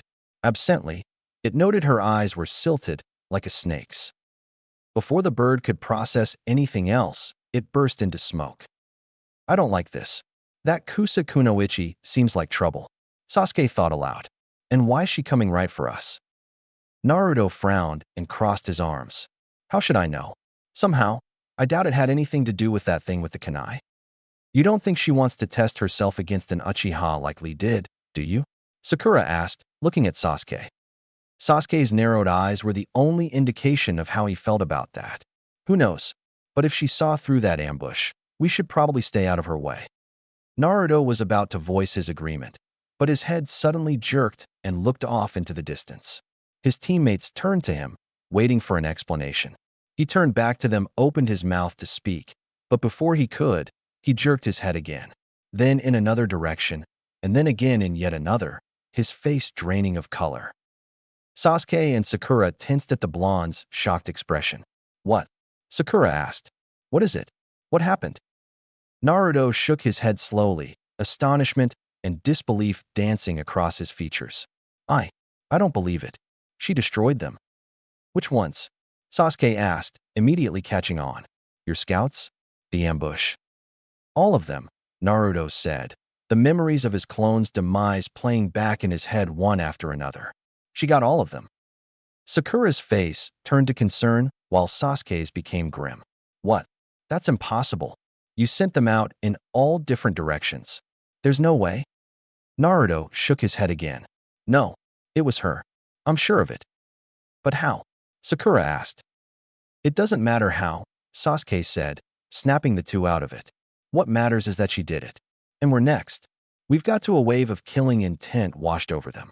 The sheer bloodlust was so potent it chilled their blood. It set every fiber of their being alight with terror, screaming, "You are going to die" at them. For an instant, they saw themselves being torn apart, blood flowing from countless wounds as their bodies were riddled with kunai. And just as in their visions, they fell to their knees. Their bodies trembled and refused to respond. Sakura was frozen completely, her eyes dull and unseeing. Sasuke bent forward and threw up, and the fear twisted Naruto's stomach so bad he almost joined him. He weathered it a bit better since he'd endured it secondhand before. But it was so much worse in person. What the hell is this? I can barely move. She makes Zabuza look like a kitten. A quiet slithering sound caught their attention moments before an enormous snake, large enough to swallow a man whole, crawled up the tree. It twisted around the branch toward them before rearing up and lunging at the genin. Come on, move, move. Naruto managed to snap out of it, just in time, and a glance showed him his teammates had too. They all jumped away, Sasuke launching 6 shuriken at the serpent that pierced its head as they landed on 3 separate branches. The snake let out a loud hiss before it fell over and lay still. Any hopes that it was over were dashed as the snake's scales shifted as the Kusa Kunoichi emerged, uncaring that she was covered in the snake's body fluids. My, aren't you the clever ones? And it seems you were preparing to run. What good instincts. Unfortunately, it seems you've been cornered. Sasuke grimaced as he tightly gripped a kunai, his eyes shifting to crimson. I take it you're not after our scroll. Ku. How right you are. The Kusa Kunoichi answered, clearly amused at the genin's dread. Naruto glanced at his teammates. Sasuke seemed to have recovered. Sakura was trembling but stopped after taking a deep breath. At that moment, the Kusa Kunoichi burst from the serpent, snaking up the tree like a serpent herself, quick as a blur. She slithered along the branches until she reached Sasuke's tree and closed in on him. Naruto immediately formed a cross-shaped seal as he moved into action. 4 clones appeared around him as he leaped across the gap. All 5 threw a volley of kunai as Sasuke kicked back to the base of the branch he was on, putting some distance between him and his foe as he added his own kunai into the mix. The serpentine kunoichi merely weaved around them as she continued on her way. She rose up when she reached him, like a snake preparing to strike, and slammed into the branch with enough force to kick up a cloud of dirt and debris. Sasuke! He and Sakura yelled as the blonde landed on the branch, only for the dust to clear to reveal a broken log, covered in explosive tags. The Kusa Kunoichi vanished in the explosion, but past experience with her told Naruto no way had that gotten her. His clones rushed the cloud as sure enough, she emerged, unscathed. She casually weaved around his clones' attempts to strike at him, dispelling each with a well-placed counter. A knee to the stomach, an elbow to the back. His clones were destroyed one by one until 5 seconds later, they were nothing but smoke. She turned to him, but it was at that time Sasuke landed beside Naruto and both readied jutsu. Wind style, Gale Palm. Naruto clapped his hands and unleashed a blast of wind. Sasuke used his signature fireball jutsu. The attacks combined into a massive wall of fire that completely consumed the branch. The 2 genin stared at the conflagration as it began to fade, to reveal nothing, just a ruined tree. The branch the pair stood on was just barely hanging on. The 2 tensed as they felt a presence behind them. Naruto didn't have enough time to turn before a leg slammed into him and sent him flying, crashing into another branch with a cry of pain, sending fissures through the bark. Sasuke jumped back and threw shuriken that were effortlessly avoided as Naruto got back up and made another cross-shaped hand seal. 4 clones burst into existence and charged at the serpentine kunoichi, who easily dodged their strikes and took them out one by one. Sasuke had another jutsu ready by the time half of the clones were defeated. Naruto recognized it as fire style, running fire. The Uchiha breathed out a stream of flame that formed a circle around Orochimaru and the remaining clones, cutting them off from sight. Naruto jumped into the air and saw their foe had vanished from the ring already. The Kusa Kunoichi rose out of the branch behind Sakura. The pink-haired girl had until then been too freaked out to move, but the imminent threat snapped her out of it, and she immediately leaped away, her eyes wide with terror. Sasuke appeared in the air in front of the tall kunoichi in a blur of motion. He aimed a roundhouse kick at her head, only for her to catch it with her forearm. The Uchiha twisted his body and made to punch her in the face, only for the kunoichi to block it. She rotated her arms to spin him in the air before kicking him in the chest, sending him sailing through the air where Sakura caught him. Naruto jumped into action, shooting off from his place and over the Kusa Kunoichi, throwing down 4 kunai that she easily dodged as he landed in front of Sakura and Sasuke. Wind style, divine wind. Naruto called out as he made the ram seal, unleashing a wave of wind that formed several small tornadoes. The kunoichi smirked, casually walking through them, but it was then that her attention was drawn to the ground, to the kunai Naruto had thrown and the seals wrapped around them. The seals that contained Sasuke's fireball jutsu. They erupted into balls of fire that combined with the gusts of wind to create a massive tornado of flame as the 3 genin leaped away. "Do you think we can get away?" Sakura asked as they looked back. "With how she caught us before, not a chance," Naruto replied through grit teeth. The kunoichi was once more moving in serpentine form, snaking her way across the tree limbs as she chased after them. They only caught a brief glimpse of her slithering form as it blurred past them and vanished into the foliage. Even with the Sharingan, Sasuke couldn't follow the movements of the strange kunoichi hunting them. Despite that, he had a good idea of where she would appear next. At the next branch, he leaped higher than his team and ran through hand seals. Just as he expected, she emerged from beneath the branch ahead of them as he molded chakra in his chest. Fire style, Phoenix Flower Jutsu. He peppered their foe with small fireballs as his teammates landed and bolted in opposite directions. Both drew shuriken and threw them at the tall kunoichi, but she dodged all the attacks with small steps or casual tilts of her body. She watched as Sasuke sailed over her head and landed, immediately spinning on his heel and running at the kunoichi. He channeled chakra to his legs, blurring as he moved as fast as he could to try and bridge the gap between them. All for nothing. A jab aimed at the tall kunoichi's torso was brushed aside. The momentum was turned into a sweeping kick that was easily avoided by bending backward. Sasuke launched himself at her, kunai poised to plunge into her chest, only for her to catch it and strike the Uchiha air in his solar plexus. As he reeled back, Naruto came at her with a flying kick that was ducked under. He charged at her. "Naruto!" Sakura yelled. Knowing what she had in mind, the blonde leaped into the air as she let loose a volley of sunban from behind him, having used his body to cover her movements. Their assailant bent backward almost unnaturally and watched as they sailed over her head. Dripping with poison, my what a promising bunch you are," she said as she righted herself and prepared to meet Naruto as he came down. But her eyes widened when 4 yellow chains grew from his back, twisting in the air and shooting towards her. She leaped back as they slammed into the branch with enough force to kick up a cloud of dirt before carving a path through the wood toward her, closing the gap in an instant. They rose up and entangled her as Sasuke righted himself and threw a series of kunai at her chest, hitting home. For a moment, he felt a brief moment of hope before it was dashed as she melted away into mud. My, it's been a long time since I last laid eyes on those chains." They heard her speak as she emerged from the base of the branch. "How nostalgic, but I guess I shouldn't be surprised. You are her son." "What? This kunoichi knew Naruto's mother? How?"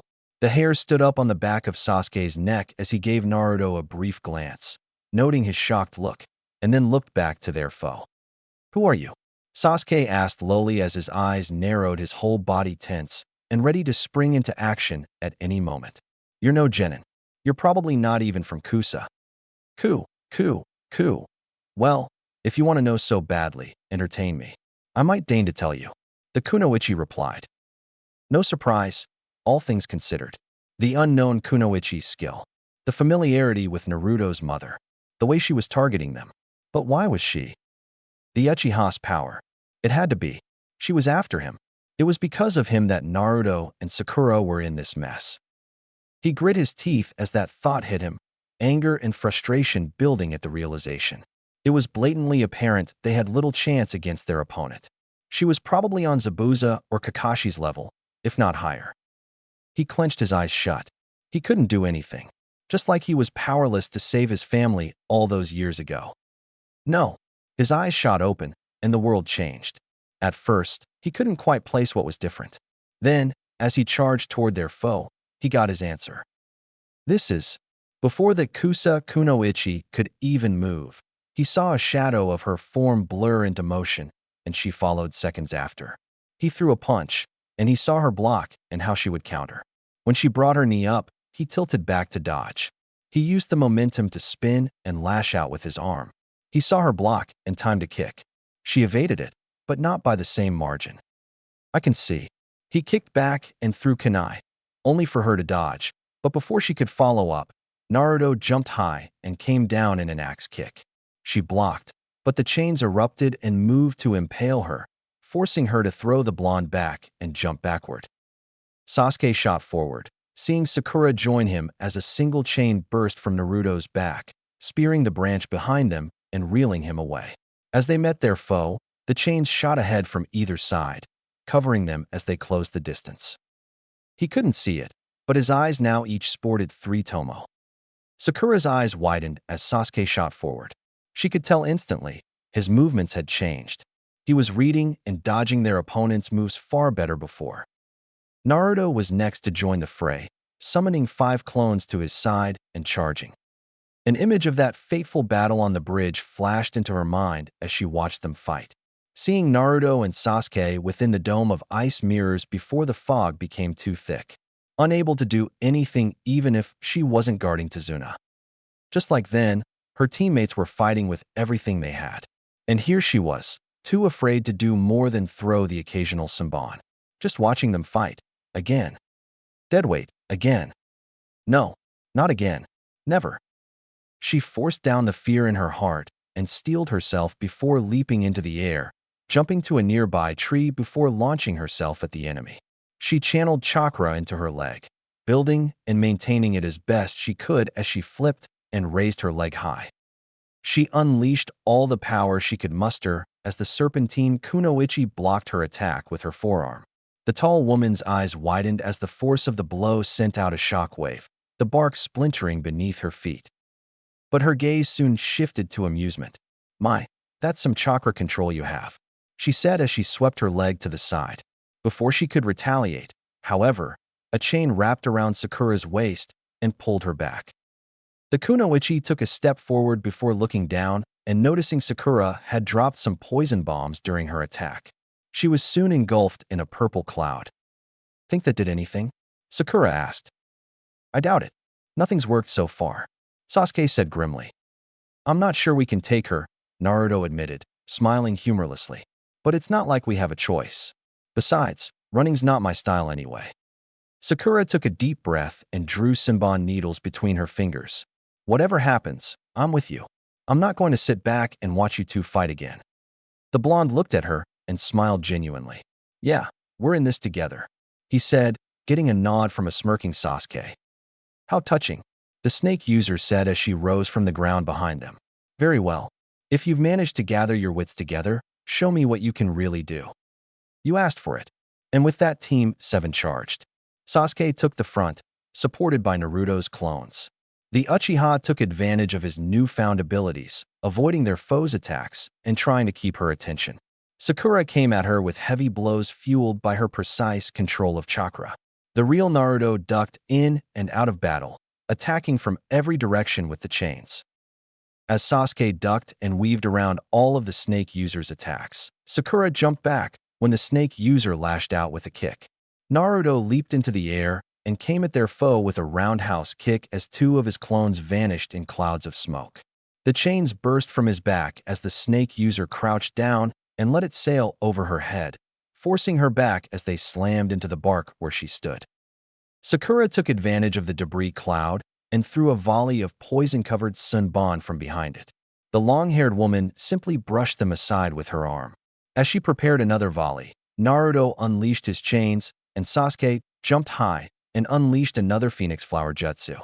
They assailed the woman with a combination of fireballs, poison needles, and stabbing and sweeping chains. Once more, she took on a more serpentine form and snaked through the assault, closing the distance between them in an instant and rearing up to attack. The pair leaped back to dodge, and she saw Naruto make a hand seal as they flew. The snake user bent backward as a hail of kunai erupted from the ground, flying straight up into the air. Naruto had placed one of his seals there. Sasuke reappeared behind her. He aimed a sweeping kick at her waist, but she shot into the air, flipping over his head. She vanished in a burst of speed the moment she landed. The genin gathered together, standing back to back as they heard her traveling through the foliage, leaves raining down to the forest below. Sasuke's eyes followed her every move as he ran through hand signs. He turned and unleashed a stream of fire at the exact moment their foe turned to face them. Naruto took that opportunity to send his chains into the bark beneath them. She could see fissures spreading as they tore their way towards the wall of fire before them. A similar fissure cleared the wall of flame. It seemed that tall Kunoichi had avoided the fire by diving beneath the wood too. Lucky them. Sasuke readied shuriken as they all knew what would come next. Sure enough, the woman burst from the ground to avoid the sharp tips of the chains. Sasuke threw his shuriken the moment she appeared. They sailed past the woman, but the way her eyes followed their trail showed she realized the danger. Too late. Sasuke pulled on the nearly invisible wires, ensnaring the woman. Sakura had started her charge the moment the shuriken flew. She slammed her fist into the serpentine Kunoichi's chest and sending her flying, fracturing bark when she slammed into the base of the tree with a grunt. Perfectly placed for when Naruto's chains burst from the ground, impaling her through her torso. For a few moments, all was quiet. The genin watched, waiting, hopeful that it was over. Their hopes were dashed as she once again melted into mud. Well, that was quite entertaining. A familiar voice rang out above them. But I think I've seen enough. They looked up and briefly saw the woman before she launched herself at them. They leaped in different directions as she crashed into the branch where they'd stood, making a dust cloud. Naruto's chains burst from his back, but the curtain of dirt and debris was cleared by a massive burst of wind, one that sent Sakura and Sasuke flying when it wasn't even aimed at them. Naruto, who it was aimed at, was driven clear through 4 of the massive branches. He crashed into the 5th one, coughed up blood, and began to fall through the air. With a sadistic grin, the woman ran a blood-covered finger over a tattoo on her arm. A massive snake, several times thicker than the roots of the trees that dominated this forest, shot out of the cloud with a speed that belied its size. It grasped Naruto in its mouth and vanishing from sight in just a few seconds. Naruto, Sakura and Sasuke cried out. "Oh, don't worry. I'm sure that one will manage to survive," their assailant replied, raising a hand to her forehead protector. "I can't have you fail this stage of the exam, but I think my subordinates would have trouble if you were here when they arrive, and I can't have that," she said, her voice changing. An oily male voice had replaced the feminine one from moments before. She took her hand away from her forehead protector to reveal a musical note. "Odo? And she," he said, "subordinates? Is he a jonin of their village?" Sakura thought as she and Sasuke prepared to attack. Now, enough of that," he said before making a one-handed seal. And instantly, all the strength left her body. Her arms and legs felt like lead weights as she fell to her knees, struggling to even keep her head up. As much as she tried, her body refused to respond. A glance at Sasuke revealed he was in a similar state, and, quickly, her mind made the connection. Paralysis jutsu. He'd taken them down with a drank technique. The disguised man turned to Sasuke, eyeing him like a snake inspects a fat and corned mouse. "I can sense a great deal of potential in you. Truly, you are his brother." Brother? Sasuke had a brother? Any further thought was cut off as that seemed to touch a nerve on Sasuke. "Who the hell are you?" "Coo. The man chuckled before he reached for his face, his fingers digging into the skin just beneath his forehead protector. And then he peeled it off, ripping what appeared to be flesh from his face like it was just a mask to reveal chalk-white skin. The man had strange purple markings around golden eyes, with the same slit pupils they'd occasionally seen through his disguise. He had pronounced cheekbones, and when his mouth opened, it revealed fang-like teeth. But far more concerning than his sinister appearance was what he said. "My name is Orochimaru." And instantly, all the fear Sakura had forced down came flooding back.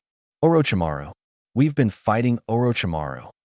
If you want to see me again, then you'll have to defeat my men and pass this stage," he continued, raising his hand to reveal their heaven scroll. When did he? And then it burst into purple flame before their eyes. Orochimaru gave a wicked grin as he made a hand seal. His head shot forward, his neck stretching out as he reached for Sasuke, and sunk his fangs into the Uchiha just above the shoulder. And suddenly, the force holding them was released.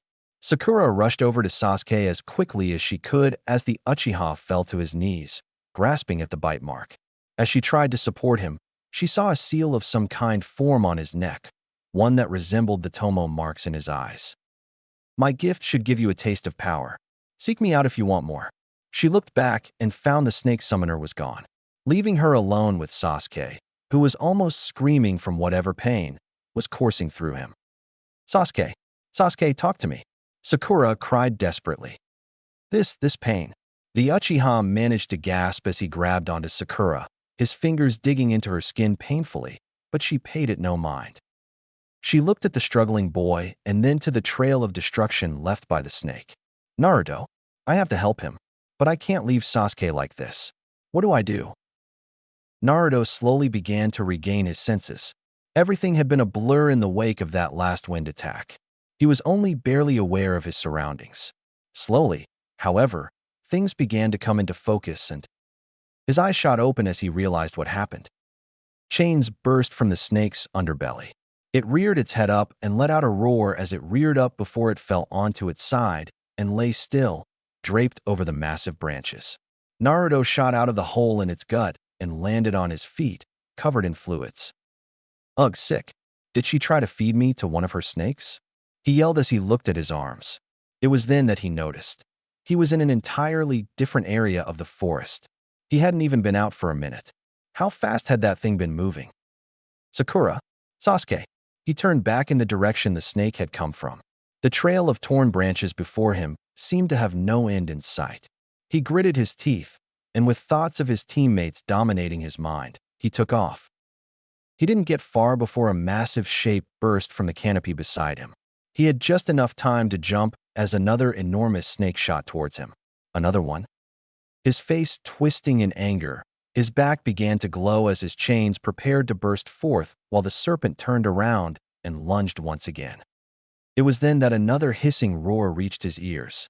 He looked down to see another one rising to meet him, its maw opened wide to swallow him and the branch he landed on.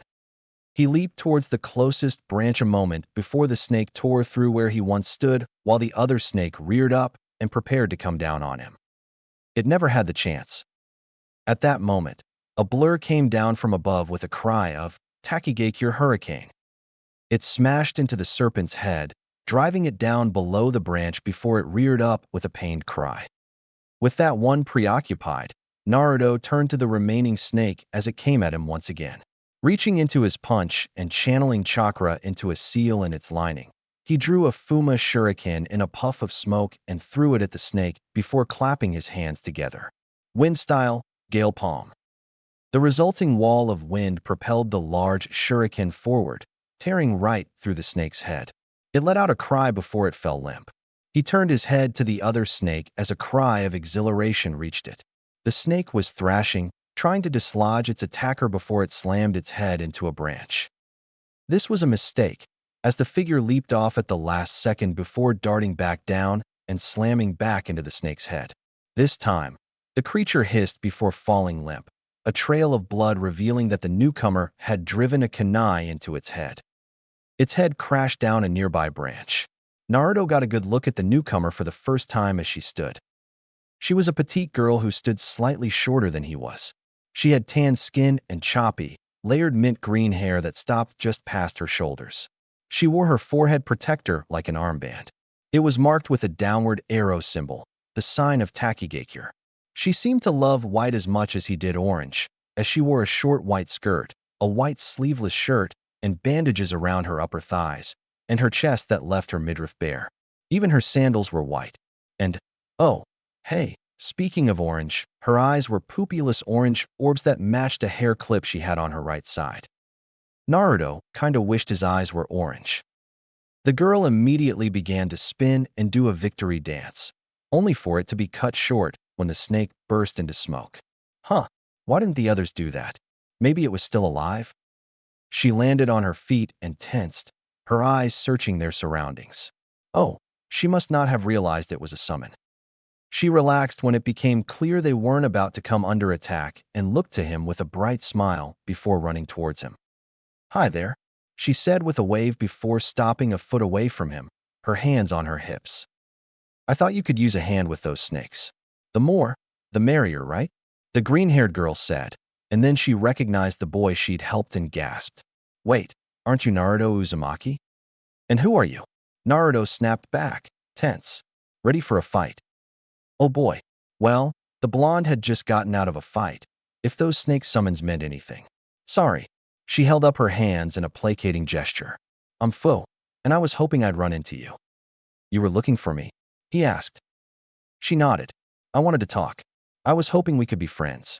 Fu answered, and he seemed to calm a bit. "I've wanted to meet you ever since you called everyone out back when we were waiting for the first test to start. I wanted to do that. Well, I wanted to see if any of them would be my friends, but still. Anyway, my team held me back. They said that my village chief wouldn't be happy if I caused a scene," she said, her voice gaining confidence. "And then during the 10th question, I was so scared I'd have to go back to our chief and tell him I'd be an eternal genin. I mean, I wasn't going to let that stop, but still. But then I shout Dalthadio weren't scared and." "Whoa, whoa, whoa." Naruto stopped her before rubbing the back of his head. "Look, I'm sorry. I'm just a little on edge, you know? I mean, can you blame me? The last 2 women I met threw pointy stuff at me and tried to feed me to a snake," he said with a slight chuckle. Ah, that's why he was covered in snake slime. Nasty. Still, they shared a laugh at that. "So, friends?" Fu asked hopefully, holding her hand out. Naruto smiled and took it. "Yeah, you seem like a lot of fun." He said yes. He actually said yes. He was the first person ever to say yes. Fu's expression became ecstatic. She jumped into the air, raising a fist in triumph as she cheered. The day had started off on a sour note when her team kept her from announcing herself before the test started. Playing the Shibuki card, that was low. But it had just gotten better and better since her team split up. First, she had a few hours to explore this creepy awesome forest to her heart's content. Then she managed to get the scroll her team needed to pass. And now she'd met the boy who seemed to like to make noise as much as she did. And he even agreed to be friends. "Listen, it was nice meeting you, Fu, but I need to get back to my team," Naruto told her. Fu was a bit disappointed, but she understood. Night would fall before long, and even she knew being out here by yourself at night was a bad idea. She nodded with a smile. "Yeah, I get you. I'm supposed to meet up with my team, too. Guess I'll see you at the tower then?" Naruto grinned. "You can count on it." And then he turned and leaped through the trees. She waved after him with a bright smile. "Goodbye. Good luck. Don't let any more snakes get you. See you later." She heard him call back as he vanished into the foliage. She was left smiling, her hands balled into eager fists in front of her chest as she stared after the blonde. She'd been here 2 days, and she'd already almost doubled the number of friends she had. She was well on her way to 100. Sakura looked up at the night sky. A few hours had passed since their disastrous fight with one of the greatest traitors in the history of Konoha. She had to suppress a shiver when she remembered that they'd been fighting one of the legendary students of the 3rd Hokage. She sighed as she looked out at the seemingly empty clearing. She'd just finished setting up the last trap. She may have gone overboard, but given the situation, she'd rather be safe than sorry.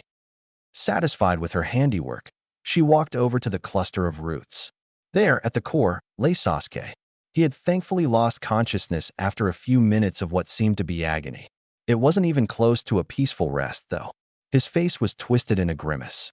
He was burning up and shuddered every once in a while before calming down. She looked out to the forest, worried about Naruto, but she couldn't leave Sasuke like this. He'd be easy prey for predators, not to mention the other teams and the subordinates Orochimaru mentioned, and she couldn't exactly take him with her. All she could do was hope he improved. Naruto grit his teeth as he looked up at the sky. Night had fallen, and he still wasn't even close to where his team had battled the mysterious Kunoichi. Even he had to admit traveling through this forest at night was a bad idea. The risk that he could get ambushed was high, and all sorts of predators would come out. Not to mention Sasuke and Sakura would be in hiding if they got away. Any signs of where they went, or what happened to them, would be harder to see. It didn't help that the snake hadn't gone in a straight line. It looked like Naruto's luck hadn't held out. He'd lost the trail not too long ago. The darkness wouldn't help there either. His disguised clones hadn't sent back anything yet, either. Using his chakra to silence his footfalls as best he could, he continued searching. If he didn't find anything soon, he'd have to camp out alone for the night. He didn't want to, but wasting all his strength and getting himself lost wouldn't help. I hope you guys are okay out there. Anko struggled as she walked along the forest floor. She grit her teeth, hand reaching for her neck. The spot where that damned seal her former sensei had branded her with had reappeared. Pain pulsed through her entire body, spreading out from that mark, and it brought back bad memories as she tried to make her way back to the village.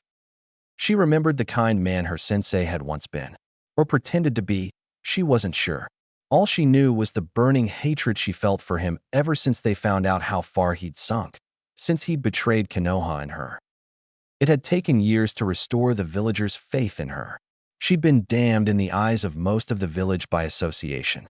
Many still suspected her of being a spy. And now he was here again, after that Uchiha kid. And who knew what else? Well, whatever he had in mind, his threat was clear. Halt the exams or capture those 3 genin from the village he made, and he'd destroy Konoha. From Orochimaru, that was no idle threat. She didn't know what he was planning. He had to have something in mind besides seducing the Uchiha heir to his side. One thing that was clear, if they did anything overt like declaring martial law, it would be trouble. She needed to warn Lord Hokage, but the pain was making getting through this forest a struggle. Good thing she'd spent so much time here. She just had to keep moving. Sakura replaced the wet towel on Sasuke's head and sat back, sighing as she looked out. She couldn't see the sky from here, but it was clear that night had fallen. Sasuke still showed no signs of recovery. His fever hadn't lessened in the slightest, and his face twisted in pain. It had been hours since their encounter with Orochimaru, and she was beginning to feel tired, but sleep wasn't an option. Sasuke's condition would change while she was sleeping. On top of that, there was what Orochimaru had said about his subordinates. They could attack at any moment, so she had no choice but to maintain her vigil. Please be okay, both of you. She wanted to go and find Naruto, but Sasuke depended on her right now. Minutes turned to more hours, and nothing changed. Sakura dutifully changed the wet towel on Sasuke's head whenever it got warm and looked out for any signs of attack, but there was never anything but darkness and the sounds of insects in the forest. Sakura could feel her eyelids growing heavy. She had no idea how much time had passed, but she guessed she'd been up for somewhere around 20 hours at this point. She felt her stomach grumble. They hadn't even had time to gather supplies.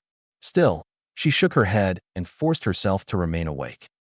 She had no idea how long it had been, but eventually, she looked up and saw the rays of the sun shining through the forest canopy. It was morning. She had now been up for a full day.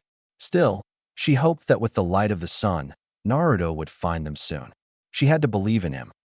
It was then that a rustle reached her ears. She jerked her head to look at the sound and found a squirrel. She sighed in relief. It was just a woodland critter, and a normal one too. Geez, I'm out of it. I almost let a squirrel of all things. Then she heard it start to scurry towards her and looked back at it. Her eyes hardened. She threw a shuriken at the critter and tossed it at the small animal. It had no time to avoid it. The weapon raked across its back, drawing a small amount of blood. But it was better off now. It wouldn't have to worry about that explosive seal on its back. As the wounded critter scurried off, Sakura tensed and scanned her surroundings. The enemy was here, somewhere. Well, you noticed. A vaguely familiar voice rang out. 3 figures leaped out of a tree at the edge of the clearing. It was the Oto Genin, Orochimaru's goons. Pretty sharp, but you seem a bit tired. Up all night? The bandaged one asked. And I don't see that blonde anywhere. A shame. I was hoping for some payback. Not like it matters. We've got a job to do, the one with spiky hair said. Looks like Sasuke's down for the count. Wake him up. We want to fight him. He then chuckled. Or don't. It won't make a difference in the end anyway. Sakura growled as she drew a kunai. What did the snake Sannin want? This doesn't make any sense. If he wanted to kill us, he had us dead to rights last night. Why send these clowns to finish the job? And that seal. She didn't have enough information, and she doubted Orochimaru would share his plans with Genin. Either way, it didn't change the task in front of her. If you want Sasuke, you'll have to walk over my dead body. She ground out, glaring at the trio. Fine by me, the black-haired one said as he started to rise. Wait, Zaku. The bandaged one stopped him. Huh? Why? The now-named boy asked. You're not very good at this, are you? The one-eyed genin asked as he kneeled and placed a hand on the ground. A recently overturned stone, differently colored dirt, and grass shouldn't grow here. With that, he overturned a patch of false grass. Traps are only effective if they go unnoticed. The pink-haired girl grit her teeth, glaring at them. Idiot, Zaku scoffed. If you'd stood aside, we might have let you walk away. But if you want to try to stop us with such lackluster skills, then so be it. He tilted his head. Kill her. And with that, the sound genin burst into motion, leaping into the air and above her traps. And Sakura smirked. You're the idiots. She cut a hidden wire with her kunai. She guessed no one ever warned them that if you see an obvious trap, then it was a safe bet that it was covering up a better one. The three Odo genin looked up as a massive log swung down at them. Oh no, the bandaged one shouted. Just kidding. He put his gauntlet hand on it and made a hand seal. Immediately the log burst apart, splinters flying everywhere. Then she saw his eye widen as he noticed the explosive seals on the back of the log. Shit. He had just enough time to brace himself before the three were blown away by the blast as the tags detonated. She cut another wire as she watched them crash into the ground. Kunai rained down on them from above, and the trio jumped back to dodge, only to find they weren't the real threat. A series of paper bombs fell from above, bursting into purple smoke. Poison! Zaku! Dosu yelled from within the cloud. Slicing sound wave. The spiky-haired boy unleashed a wave of wind from his palms that blew away the cloud. Dosu, Kin, are you all right? I held my breath. The girl replied. Same. Dosu responded. It was then that they noticed the rock wall that now stood before the massive roots. Is she trying to hide? Zaku asked. Wait, Dosu said, holding up a hand to his teammate. He closed his eye for a moment before it, and those of his teammates widened. They all jumped back just before Sakura burst from the ground beneath Dosu. She threw a volley of sunbon his way, only for him to block them with his gauntlet. She clicked her teeth in frustration. She saw Zaku raise his arm, revealing holes in his palm, but she dived back underground before he could attack. She sensed them land above her and took a moment to think. They'd reacted faster than she expected. Deciding to test things out, she made to attack them again. Upon sensing them moving above, she dove further underground and slipped away. So they can sense me, even underground. How? No, that doesn't matter. What matters is, I can't ambush them. And I don't know what kind of jutsu they use besides that wind attack. She frowned as she remembered the holes she spied in the boy's palms. He let someone drill holes through his arms so he can use what's basically a wind jutsu. And he calls me an idiot? She took a moment to think about all she knew about these three before settling on a plan. She burst from the ground in front of them and found Zaku's palms pointed at her, just as she expected. Nice trick, but not good enough. Slicing sound wave. The air distorted as airwaves burst from the boy's palms, speeding towards her. It struck her Hedon, but she burst into smoke on impact, revealing a log. Substitution? Zaku didn't sound the least bit impressed as he turned to her. Sakura dropped down, running through hand seals as she saw Kin charge toward her. Earth-style, earth flow spears. Stone spikes erupted from the ground. They began to fill the battlefield, moving ever closer to the Odo genin. The three jumped into the air to avoid being skewered, just as Sakura had hoped as she made another hand sign. Two seal tags Naruto had drawn up for her became visible on the tree behind them. Just a few of those she'd laid down. Immediately, dozens of kunai and shuriken shot from the seals and flew down towards the genin. Zaku turned his arms toward the weapons and blasted them away, but that left him open. Channeling chakra to her legs, Sakura launched herself at the boy as she drew two kunai. He noticed her coming at the last second, but didn't have enough time to use that jutsu and brought his arms down to defend. He blocked his chest and protected his vitals, but Sakura managed to nail one of her secondary targets. The boy cried out as the kunai stabbed into his left arm and right shoulder. Zaku! Dosu yelled as Sakura kicked him in the chest and sent him flying to the tree, slamming into the bark and splintering it as she threw poisoned sunbon his way. Dosu appeared in front of him and blocked the weapon with his gauntlet as Zaku landed on the ground, his right arm hanging limp at his side, the tendons severed. "You're not very good at this, are you?" Sakura threw back at them as Zaku grit his teeth and glared at her. She wasn't sure what that gauntlet did, but it probably had something to do with the force that destroyed that log. Dosu fought at close range. Zaku covered distance, but she didn't know what Kin's part was. Still, next time, don't show off your trump cards at the start of a fight. She ducked down as she sensed something flying towards her, two Senbon flying over her head. She turned to look at their source, the black-haired Kunoichi, and made to move before a ringing reached her ears. She turned to see bells on the Senbon.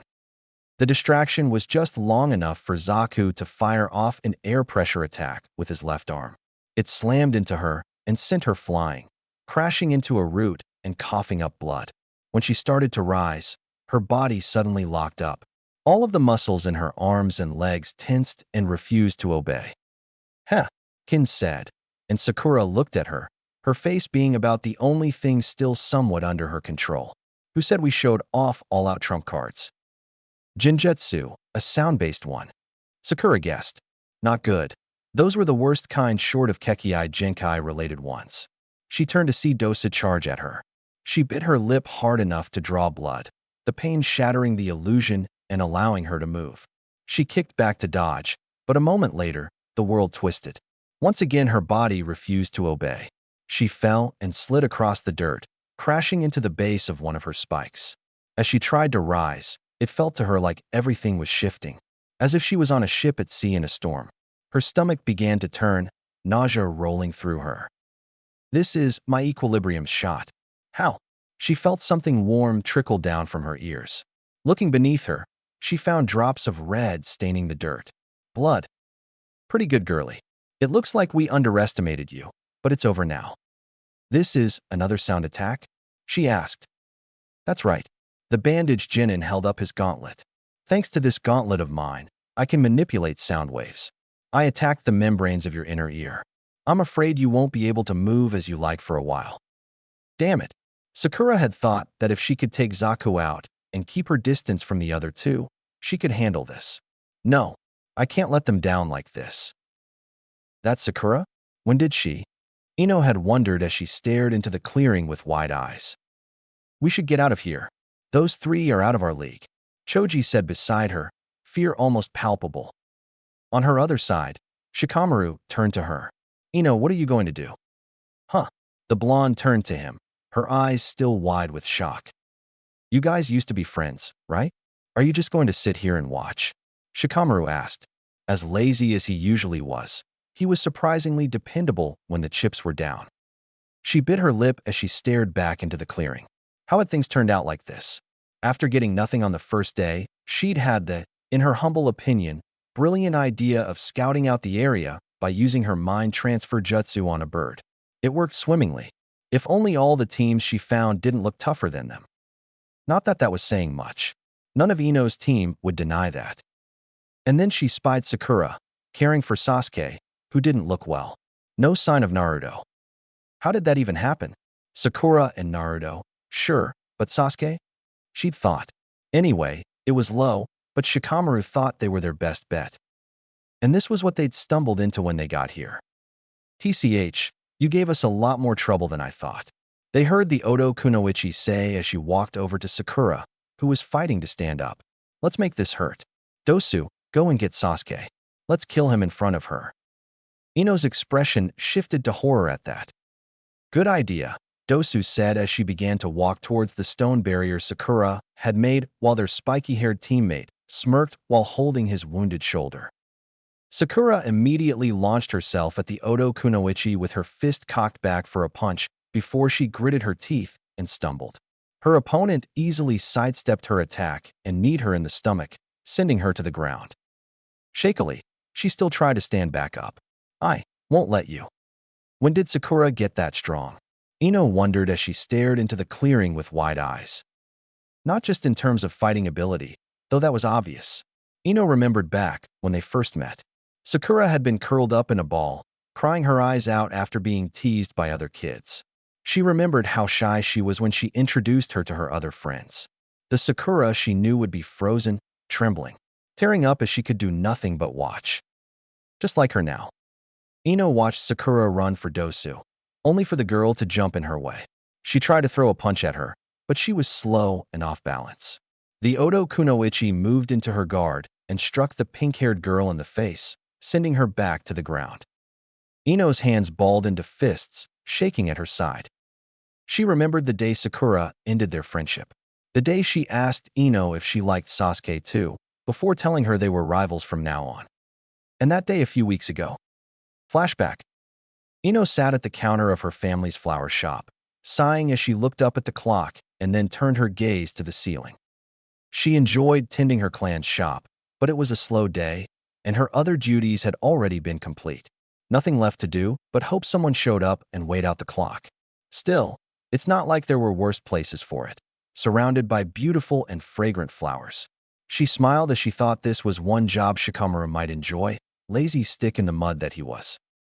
Then she heard the door open. She looked over, and her eyes widened before they narrowed. It was Sakura.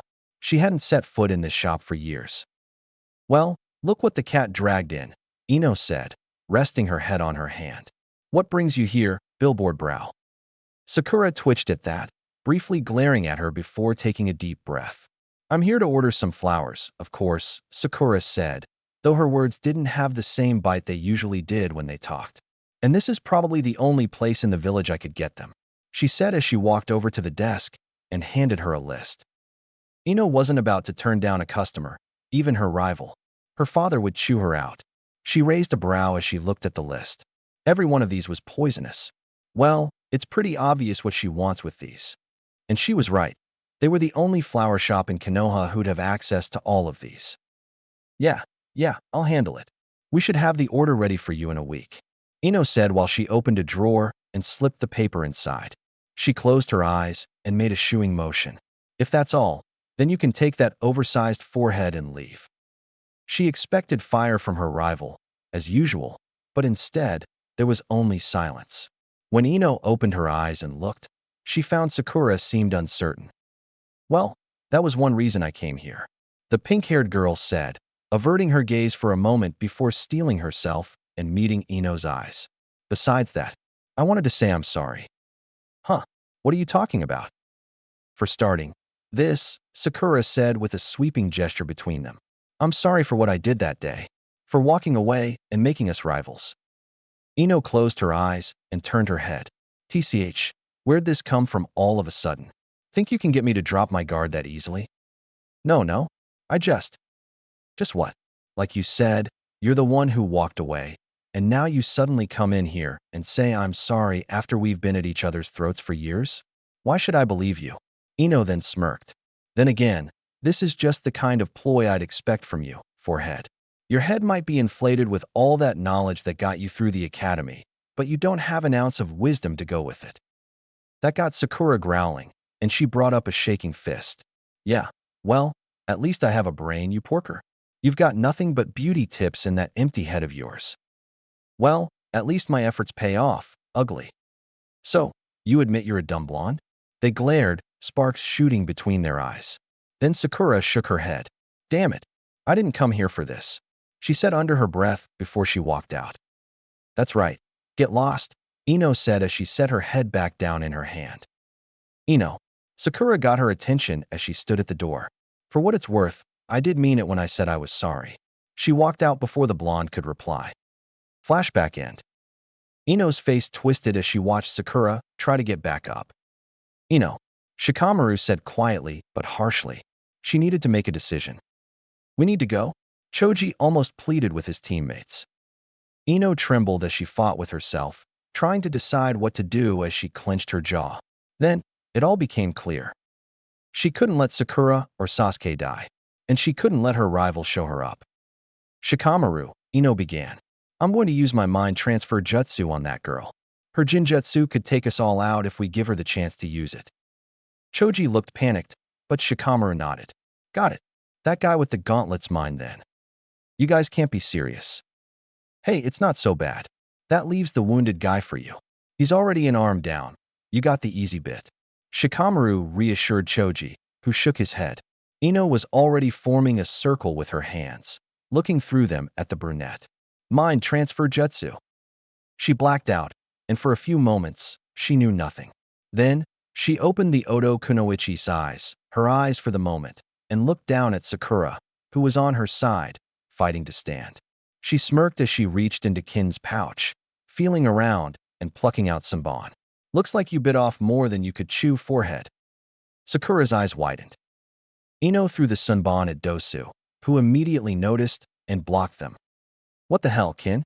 Zaku asked. What do you think you're ugh? Dosu's body suddenly seized. Dosu?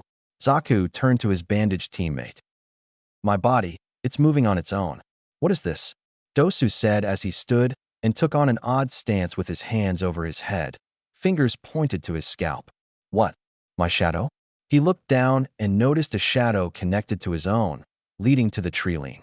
He then made a pushing motion, mirroring Shikamaru as he forced Choji out of the bushes and into the clearing. Ugh, what kind of weird jutsu are these? And who the hell is that fat ass? Sokka growled. Choji jerked at those words as Ino grinned. Ooh, that was a mistake. Choji stood up and glared at the Oto Genin. Fat ass, did I hear that right? He asked in a deadly calm. Then he looked at the spiky-haired boy in rage. I'm not fat. I'm just big-boned. He growled before throwing his arms into the air. Chubby's rule. What? Zaku asked, looking torn between confusion and frustration. Choji then used one of his clan's signature jutsu. His body suddenly expanded into a massive sphere. His head and extremities pulled in like a turtle's before he began to roll at Zaku. Human boulder. TCH. Zaku pointed his left arm at him and unleashed a wave of compressed air, but it only slowed Choji down. Ino? Sakura asked from her place on the ground. Took you long enough, Ino answered back. How? It's one of my clan's special jutsu. She then smirked at Sakura. Hope you don't mind. I couldn't let you be the only one to look good in front of Sasuke. Sakura smiled back. Choji and Zaku's techniques struggled with each other for a bit before the air pressure slipped under Choji and sent him flying into the air, crashing down on where Zaku stood. Seeing this, Sakura tried to stand. Sakura, that's enough, she said, drawing her attention. Let us handle this. Ino, Sakura said, struggling with gritted teeth.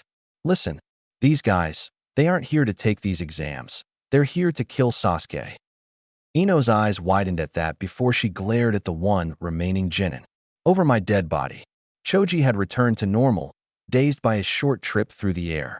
If this is a mission, I take it they're not going to leave if I threaten this girl? Considering who gave them the order, I doubt they'd even care, Sakura answered, drawing a brief look of confusion from Ino before she focused on her enemies. Not good. Holding this girl hostage was her trump card. Shikamaru could only maintain control over someone for a short amount of time.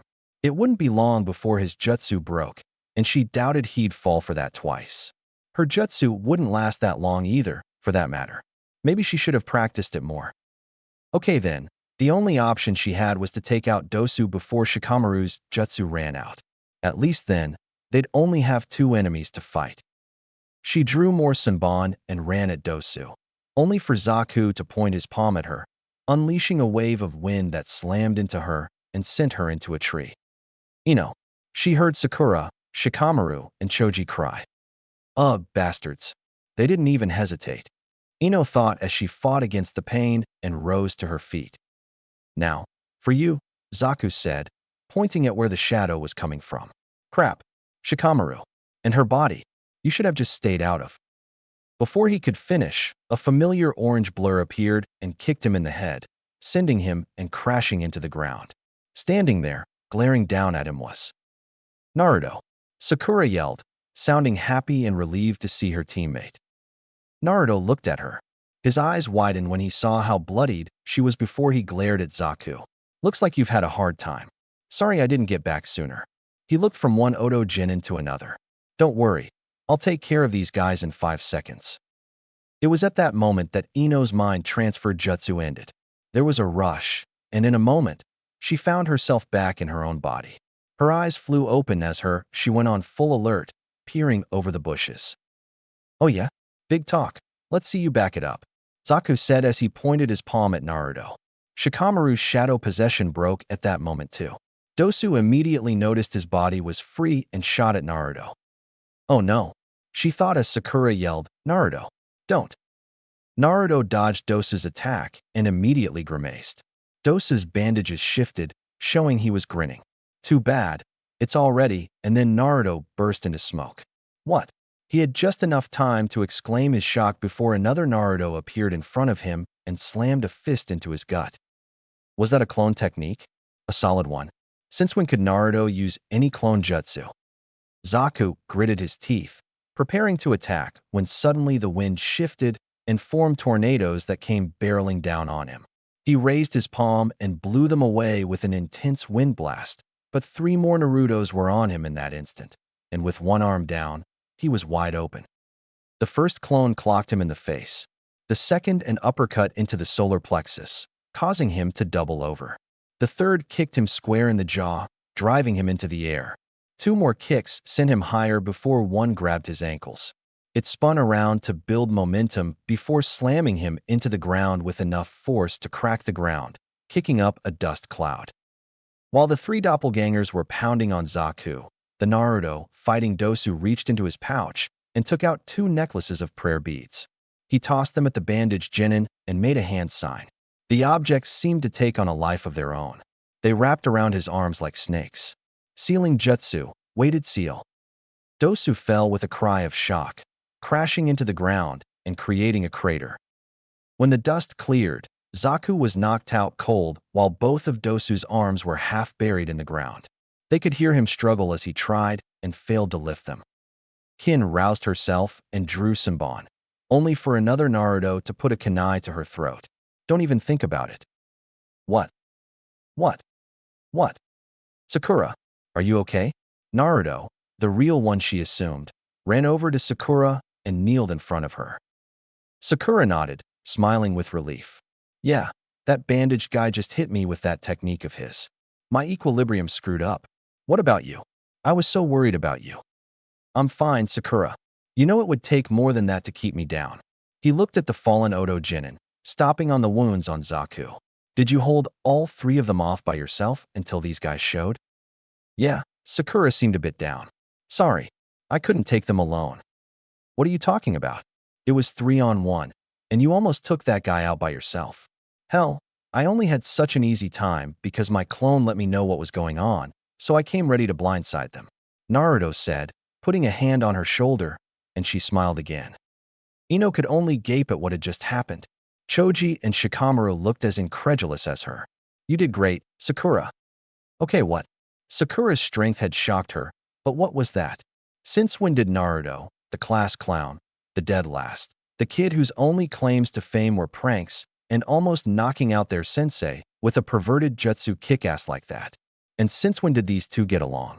Sure, Sakura didn't hit him back when the genin gathered for the first test, but that was in front of all their rivals. The last time she saw them, Sakura would yell at Naruto every chance she got. If he was lucky, hit him if he wasn't. What happened to this team? You saw all that too, right? Shikamaru asked beside her. Ino's face twisted into a furious glare. She was about to explode with questions when Naruto's next words stopped her short. What happened to Sasuke? Is he all right? It was a good thing he'd thought of that trick with his clones and the transformation jutsu. One of them had found Sakura around the time the Oto genin revealed themselves. Knowing it wouldn't make much of a difference since it couldn't take a hit, it dispersed to let him know she was in trouble. Thanks to that, he'd come in ready to blitz those 3. After his first clone took a dive and caught them off guard, he'd made sure to take them down before they could regain their balance. He'd gone a bit overkill. There were still a few clones waiting in the wings in case things went wrong. That was one of Kakashi's lessons.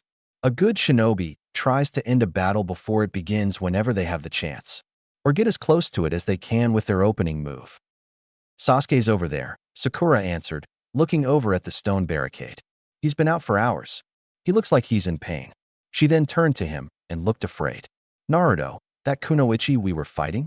It was Orochimaru. Wait, what did she say? What? He heard his reaction echoed from Ino's team. The 2 conscious members of the Oto team looked shocked at that. Wait. What are you saying? Orochimaru. Here. What's going on? Ino burst out of the bushes as Shikamaru followed warily now that he knew how deep in it they were. He couldn't lie. He was feeling about the same, knowing who they'd been fighting last night. Yesterday, after the exam started, we got off to a good start. Naruto had his clones scout out the area, when suddenly they all got destroyed at once after one of them saw that creepy Kusa Kunoichi with the long tongue. Sakura began to explain. We knew she was bad news, so we ran. But it didn't take her long to catch us. We threw everything we had at her, and nothing worked. Damn, no wonder we couldn't touch her. Naruto said, cursing under his breath. He nailed me with a wind jutsu, and then summoned a snake and had it drag me away from the fight. The damn thing was fast. By the time I snapped out of it, I was in a different part of the forest. I couldn't find my way back before nightfall, so I had to camp out in a tree by myself. He told Sasuke and me who he was after that. He said he wanted us to pass this stage, and then he put some weird seal on Sasuke. She then glared at the Oto Genin, and he said he was going to send these 3 bozos after us. They said Orochimaru ordered them to kill Sasuke. Naruto's eyes narrowed. That doesn't make any sense. And what's this about a seal? Well, Sakura. A familiar voice interrupted them from the barricade. They all looked up. Sakura began, only to stop cold. Everyone in the clearing stared, eyes wide with shock or fear. Something was very wrong with their teammate. It was clear what seal she was talking about now. Black flame-like markings covered the left half of Sasuke's face and his arm. A tornado of purple-colored chakra swirled around him. His eyes had already shifted into the crimson of the Sharingan. There was a coldness in those eyes that they'd never seen before. Those eyes scanned the clearing, stopping on each of the Oto Genin. He scoffed. I see. I was going to ask who hurt you, but it looks like Naruto's already handled things. And I've been hoping to try out this power. Sasuke. That's seal. Sakura said. Sasuke looked down at his arm, covered in the seal markings. Oh, this? Don't worry about it. I feel great. In fact, I'm overflowing with power right now. He clenched his fist. Then he looked to Naruto and smirked. Say, Naruto, since you've already taken care of these chumps, want to spar? You've always been trying to prove you're better than me, right? Want to press your luck? Yep, this wasn't Sasuke. While he and Sasuke might like to compete, he'd never pick an actual fight on a mission or in a situation like this. Not to mention that from that look and his tone, he wasn't planning on stopping until one of them couldn't get up if their life depended on it. The blonde then plastered a smile on his face and placed his hands behind his head. You know me. I'm always ready to throw down. Good. But, Naruto interrupted, becoming serious again. Not while you're letting that thing control you. He glared. Wake up, Sasuke. I don't care if that thing came from Orochimaru. You're stronger than that. Sasuke seemed unmoved. The curse marks spread further, now covering his whole face. This is strength. Sasuke listened to him. Sakura yelled, struggling to her feet. Naruto reached out to support her, seeing how unsteady she was. This isn't you. You think so? I told you. I'm an avenger. Sasuke began. Then he frowned and looked down at his hand. Suddenly, he let out a cry of pain and grasped his head as he stumbled back. The mark glowed an angry crimson and then receded to the back of his neck as the Uchiha heir fell to his knees. Sasuke! His teammates yelled as they ran to him, kneeling in front of him. Sasuke looked up, his eyes returning to their usual coal color. What happened? Naruto and Sakura looked at each other. You don't remember? The pink-haired girl asked. The last thing I remember is Orochimaru. He grasped the spot on his neck where the seal was. Naruto, could you take a look at it? Sakura asked. You're the only one of us who knows anything about sealing jutsu. Naruto blinked. I can look, but I've only been at it for a little over a month. If this thing came from Orochimaru, it's probably way beyond my level. He took a spot beside Sasuke and gazed intensely at the mark on the Uchiha's neck. He frowned deeply. I can't make heads or tails of this thing. It's not like any of the seals I've studied, I can say that much, but that's about it. Sakura sighed. Well, let's look at what it did then. It gave Sasuke a power boost. Why? Power boost? Sasuke asked. Well, that proved he didn't remember what just happened. Yeah, and from the looks of it, It gave you a real mean streak too, Naruto said before cupping his chin. Maybe that's the point? It gives you power while twisting you into someone like Orochimaru? In that case, it's probably addictive too. It's got to make sure you keep coming back for more once you realize it's bad news, right? Oh, I get it now, Sakura said, looking like she had had an epiphany before turning to the Odo Genin. That's what these guys were sent here for. All eyes turned to her. Orochimaru said we'd have to defeat his men. These guys, she looked at the Odo Genin. And they said they'd been sent here for Sasuke. That didn't make sense. If Orochimaru wanted us dead, why didn't he kill us himself? Why put that mark on Sasuke? But if it gives him power, if it's supposed to get him addicted and change him. In other words, these losers weren't supposed to kill me. They were supposed to get their asses kicked by me, but you guys beat me to the punch. Sasuke finished. That's about what I thought when I saw that mark, Dosu admitted begrudgingly. Dosu, Kin yelled, scandalized. Kin, look at me honestly. Tell me you can think of any other scenario.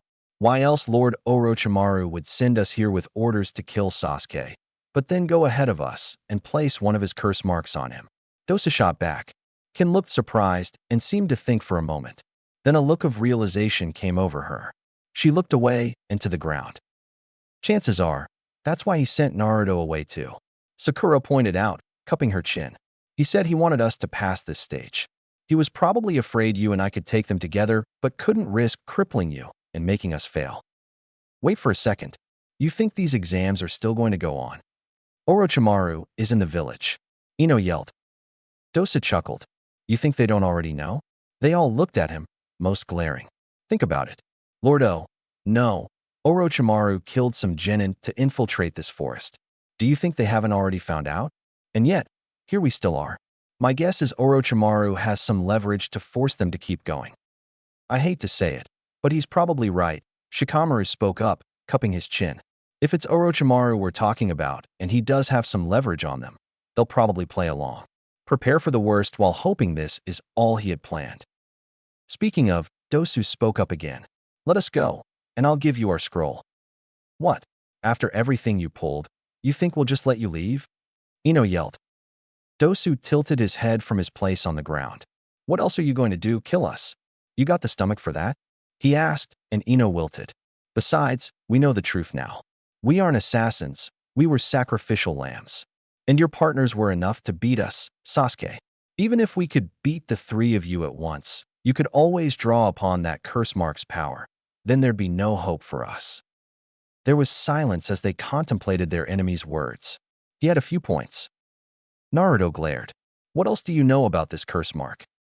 Nothing, Dosu replied. Surprised? We're genin, and we were completely in the dark about Orochimaru's true intentions. I know of the curse mark, everyone in Odo does, but the specifics are above my rank. All I can tell you is that he places them on most of his experiments and anyone who catches his eye. That Sasuke must be one tough customer because most of the people he puts them on die from the strain. Naruto glared for a moment, though he had to admit he felt a bit sorry for these guys. From the look on Kin's face, they'd been loyal to Orochimaru, and this was how he repaid them. If he was right before, then taking them in would probably just piss off Orochimaru, and they probably wouldn't get any intel. As he said, they were just genin. If not, the Jonin would probably pick them up later. And Naruto didn't want to kill them. They'd just learned their leader had betrayed them and that they'd come after them on a lie. And they'd already beaten them pretty hard once. They didn't have a reason to attack them again besides payback. All right, no funny business. He made a hand sign, releasing his jutsu and causing the prayer beads to loosen, allowing Dosu to slip them off. He rubbed his arms for a moment, then reached into his raincoat and pulled out an earth scroll. He walked over to Zaku and picked him up, at which point Naruto took the kunai away from Kin's neck. She quickly rejoined her teammate. The two left without another word. Ino was kind of numb from everything that had hit her over the last few minutes. She stood there and watched as the clone that had held Kin at knife point picked up the scroll. So, guess that means we've got both scrolls, Naruto said, breaking the silence. Afraid not. Orochimaru burned ours, Sasuke informed him. What? Oh, well, that's just great. On top of everything else. Naruto growled and crossed his arms.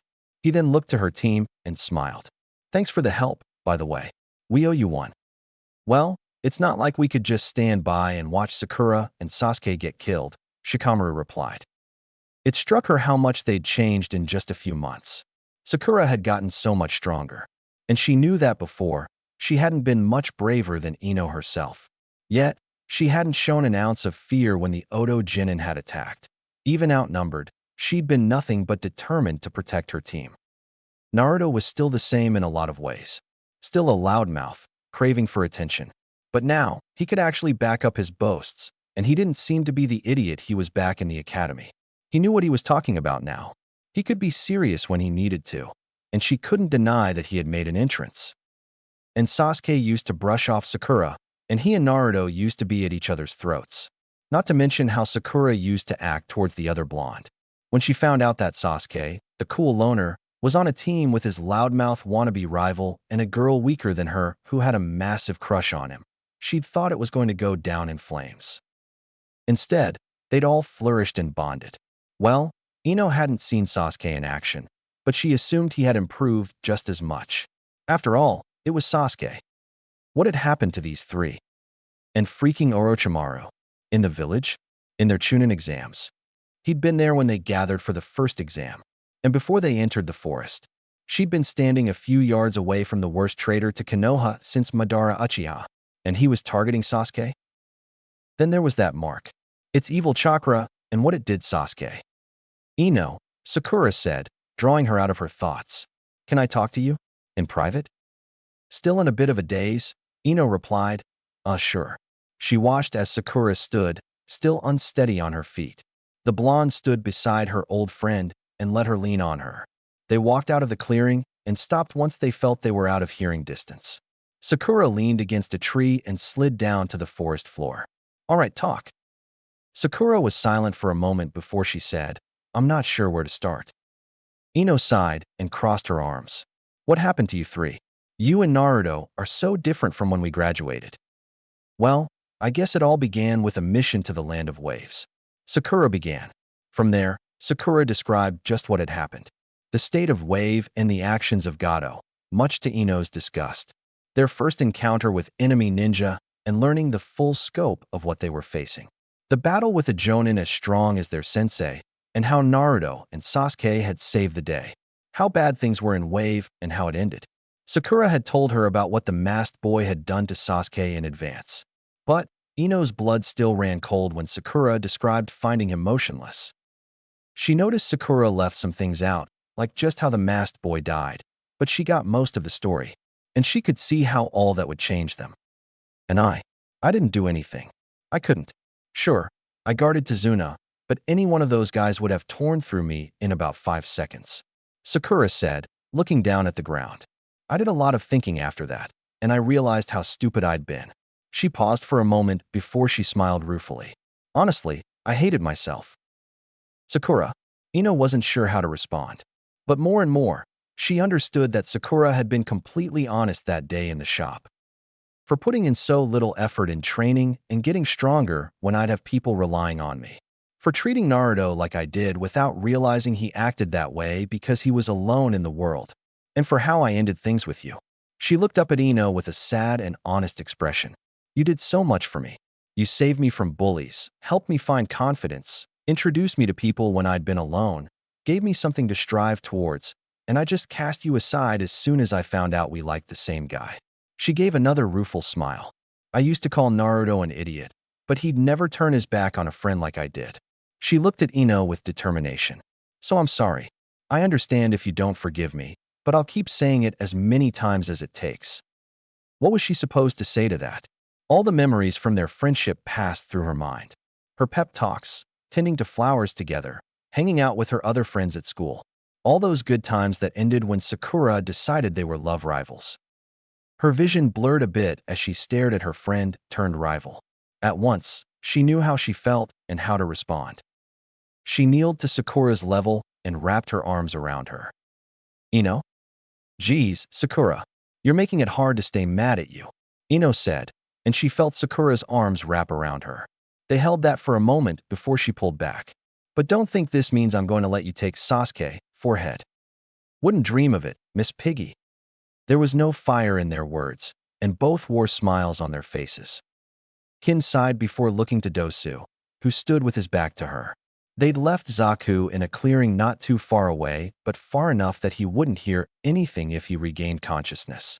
They wanted to include him, but both agreed he was a bit too loyal to their leader. Everything had gone so wrong. Kin's team had come here thinking Orochimaru had trusted them with an important task. They believed that he valued them. They'd thought that they were the best of the best, barring the likes of Orochimaru's Sound 4. And now they knew it was all a lie. Orochimaru had sent them to get slaughtered.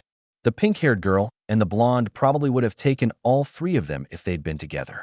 And suddenly, they realized just where they truly stood. What are we going to do? Kin asked. The confidence, no arrogance, she once had was gone. Dosi looked off into the distance for a moment. I'm going to keep going. I'm going to make it to the next round and fight Sasuke. And kill him. What? Why? Kin asked, perplexed by her teammates' words. The mission was a lie. Why bother going on with it? To teach Orochimaru that I'm nobody's pawn. Dosu answered. He wanted us to fall to Sasuke, so I'm going to take his newest chosen pawn from him. I'll show him I'm not some weakling he can cast aside. Dosu, that's stupid, Kin argued, and he half-turned to face her with his one eye. Even if you could win, I can only think of one reason Orochimaru would go through all this trouble for one guy. He must want his bloodline. She frowned. What's he going to do to you if you knowingly take that from him? She could tell from how the bandages shifted. Dosu was grimacing before he shook his head. You're right. I let my desire for vengeance cloud my judgment. Survival should be our main priority. Kin nodded in agreement. Our first option is to keep working for Orochimaru. She then scoffed. Working for someone who already tried to throw us away? That's a death sentence if I ever heard one. Dosu hummed an affirmative and nodded. After a few moments of thought, the bandaged Jinin said, we could go to the third Hokage and plead our case. The shinobi here are soft, and that means he might be too. Of course, being Jinin, we have nothing to offer him nor any way to convince him of our sincerity. He then held up 3 fingers. Option 3 is the same, but we spy on Orochimaru's forces until we have something to give him. Hell no. Spying on Orochimaru?